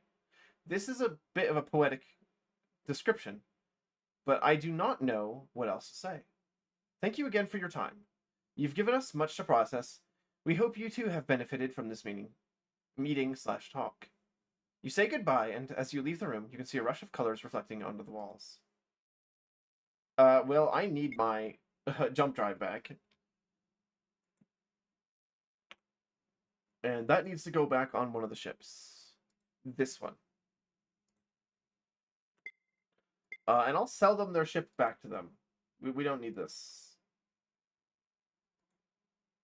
Why is that thing worth 1,000,000 credits? Why is the empty hull 985,000? That's crazy. You guys think way too highly of your starships.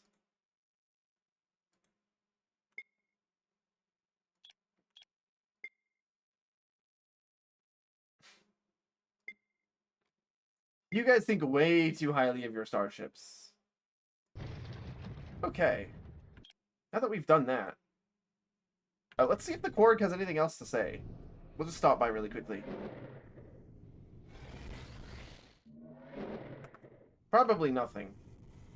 But I'd be curious to see if there was any extra dialogue. It does not look like it. Well, that was still cool, actually. Okay, the only way that we're going to be able to get to these cool star systems is by going all the fucking way around. So that's what we're going to do. And then we can finally learn what that weird fucking mineral was that we found. Oh my god. I'm going to die?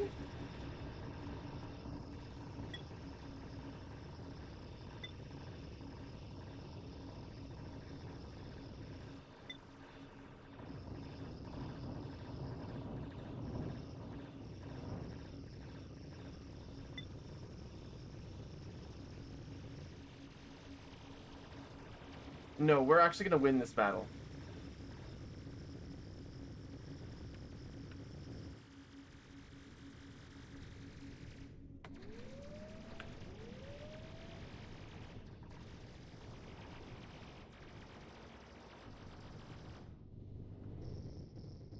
Let's board that ship. Yep, it's got Korath equipment on board it. Korath Detainer? What the fuck is that? I'm sorry, I'm gonna grab a few of these items because I'm so curious as to what they are. We can't capture this ship because we don't have the robotic control center on board.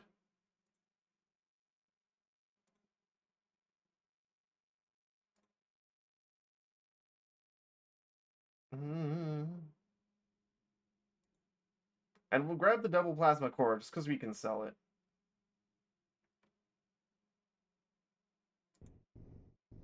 Okay, it's time to leave.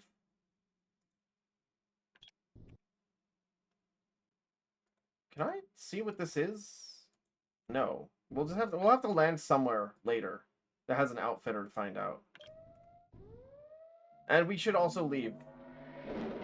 These ships are robotic. We can't do diplomacy with them. Oh, we're going to die, actually. Never mind. Right, I forgot the Core Moretti were like... Or sorry, Core Cestor are incredibly powerful and obnoxious to fight against.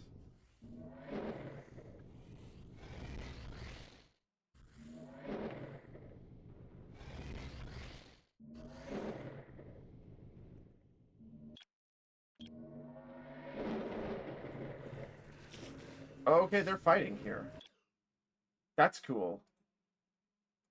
We need to leave. We need to get the fuck out of here. Because while they're busy, fighting each other, if one of them wins, then we're fucked.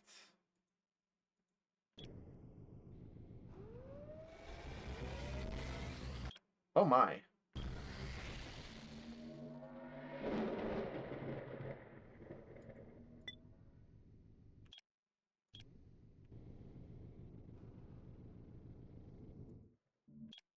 Okay.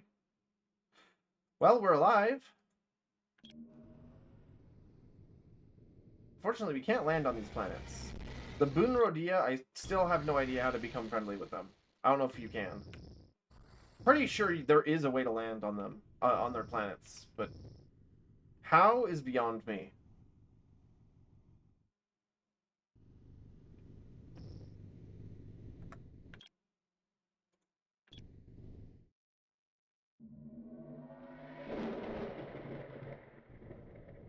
Okay, we need to continue up north to these weird star systems.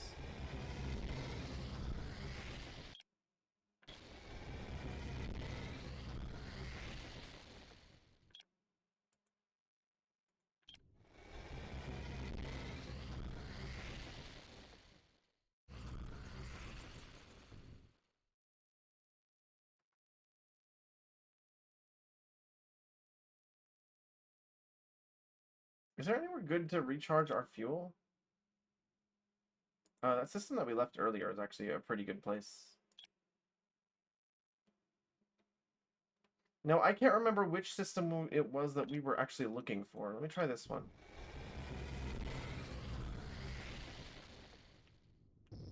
Nope, this ain't it.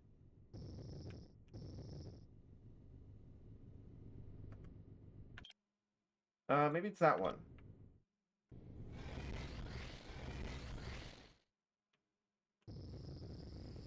Nope.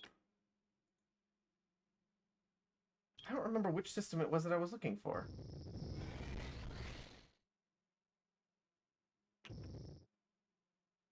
I just remember it being one of the systems out here on the edge. Oh, here it is. Here we are. Here we are. This has some of the freaky elements. Our scanner should tell us what this is. Unknown asteroid. Huh?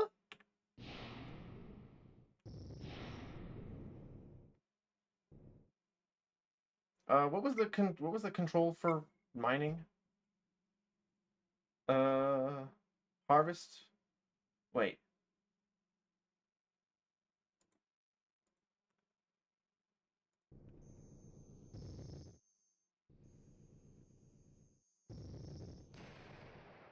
Oh, it didn't drop anything? I came out all this way just to be told unknown asteroid? You're fucking kidding. I'm gonna jump out to that. Oh shit, I jumped without my fighters.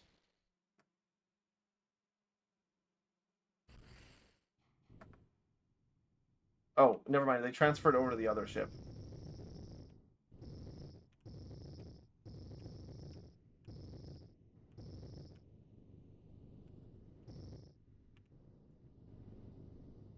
That's convenient, I guess. What the fuck are these creatures? I don't remember seeing these guys before. Look at them go. Look at them spin. Kind of freaky looking, actually.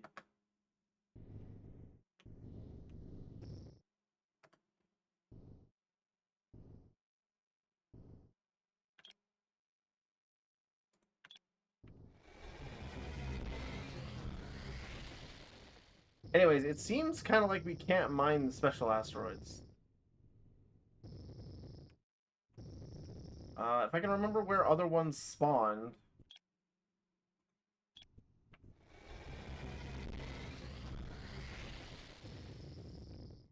But here's some other ones. We might genuinely be blowing up eggs, by the way.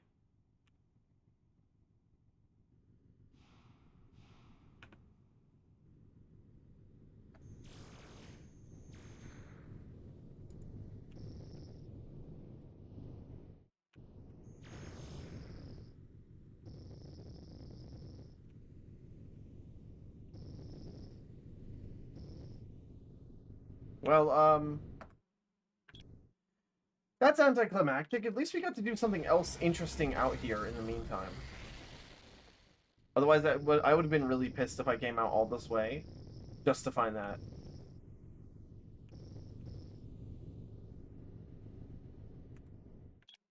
Okay, let's do a little more exploring, and then I'm going to call stream.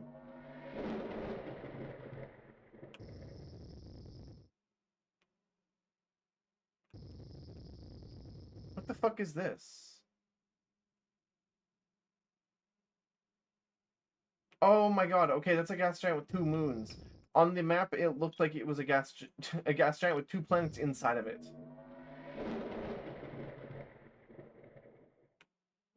Why is my game lagging?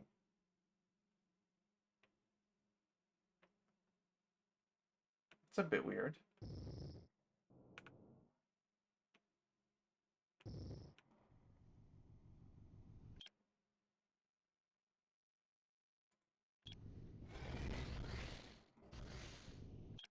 Oh, this is a, this place actually has ships in it. This is the Gegno, I think. We were kind of told to fuck off by the Korg.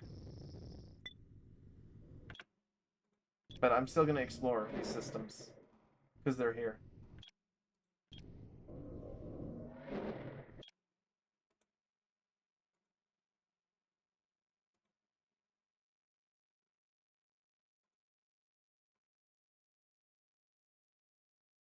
Why does that system show as uninhabited? Oh, no. Okay, the Gegno V on the map look almost like the systems are uninhabited.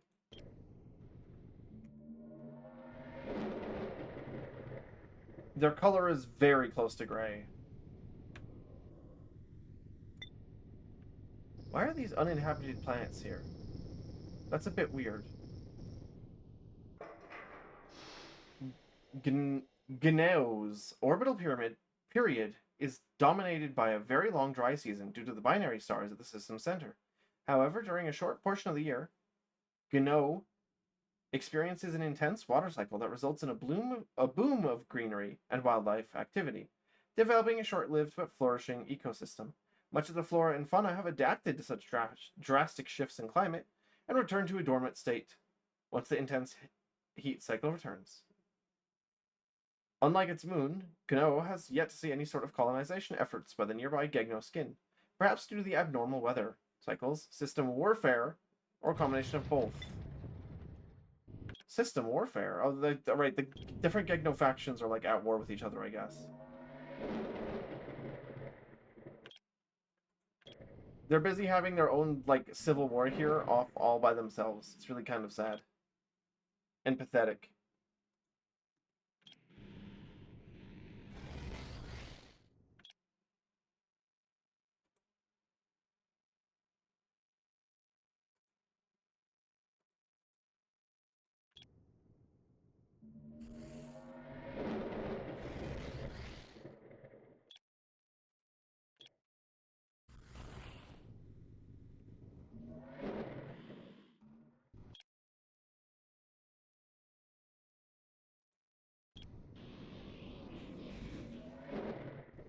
All these uninhabited planets.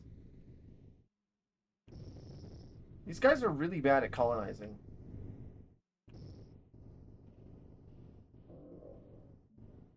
Also, their engines sound really obnoxious. I can't believe that I'm saying that, but...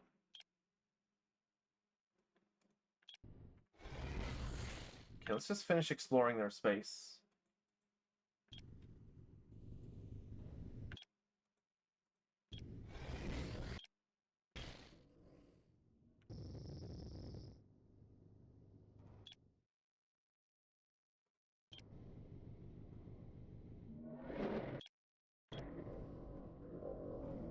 They don't seem to be interested in talking to us, so not a whole lot we can do around here except... Wow, that is a big fucking starship. What the hell is that?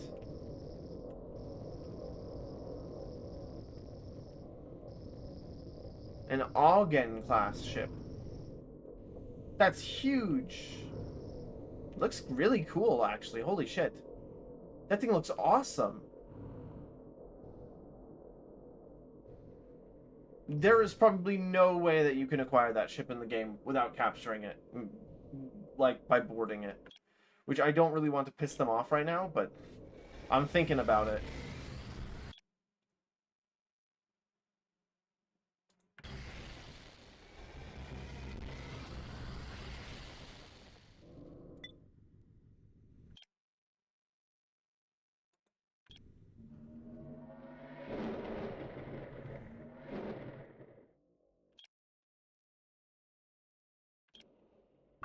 I would love to land on these planets. They look cool.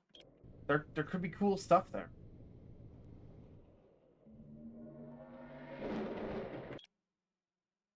But these aliens fucking hate us. So we'll never be able to.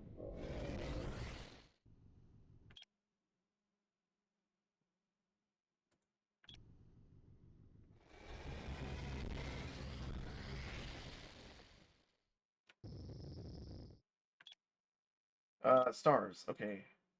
This is a good place to get fuel. I don't think there's anywhere left to visit in the entire galaxy except a handful of systems. Oh, just a yeah, like just a system in. That's the last system on the star map. Guys, I gotta. I'll have gone everywhere if I go there.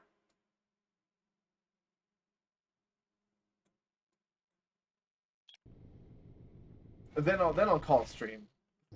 After I've completed the star map, we will have visited or purchased a map that shows us where every single star system is. This is also a really good place to get fuel, so I'm gonna hang out here for a little bit.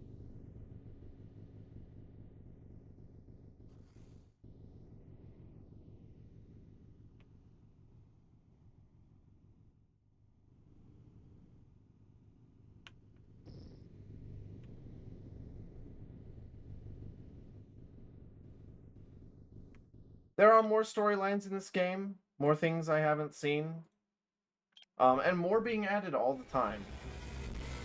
By the way, this game is still in active development, even though it's like 10 years old. It's really quite impressive. And we really haven't seen everything. And that was the last system explored. Let's just land somewhere friendly first.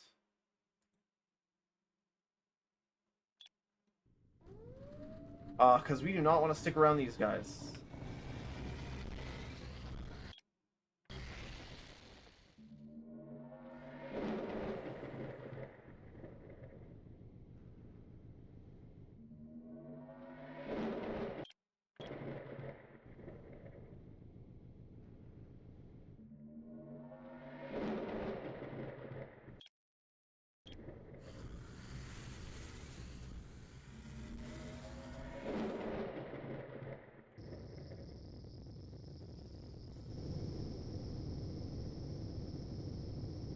Now, there are probably other storylines for us to check out. I know that there's storylines that we haven't checked out, like the Free World storyline, where you go and deal with the Civil War. Wait, let me wait for our other ship to arrive here. It'll take it a moment. I just want to get my fleet in one place. There are other storylines. There are aliens that we could speak to that we haven't yet, like the Bunrodia. And I'm pretty sure there's quests involving the Gegno as well. I don't really know how to trigger them. But I think I am done streaming this game for now. We've seen pretty much the entire fucking galaxy. We really have visited or bought a map for every single system. There are some down here that don't show up on the map, but that's because they unshow themselves after you exit that area. So those cannot be counted as part of the star map that we have to uncover. However, I think I've gotten pretty much all I wanted to out of this game stream-wise, and we finally got our alien battleship fleet that we had been trying to get the whole time. I think that's enough endless space for today, and enough endless space for the near future in terms of streaming. Do I want to raid out? Do I want to raid out? It's kind of early. Like early in the morning. It's late as fuck. I don't know if I have the energy. Let me see if there's anybody alive that I haven't already raided recently.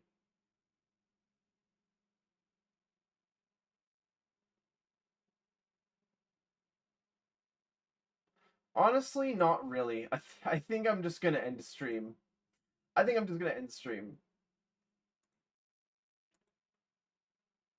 All right.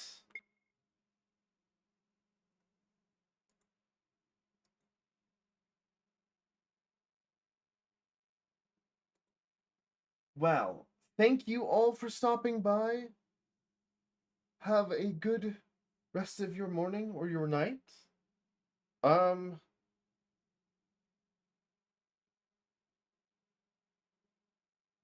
And I will see you all again on either Wednesday or Thursday. Wednesday streams are unusual, but I'm thinking of doing one this week. Anyways,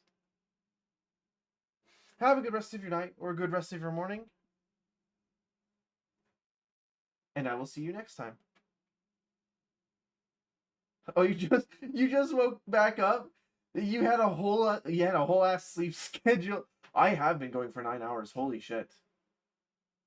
Hello, Moz. I'm not raiding out today. I'm just gonna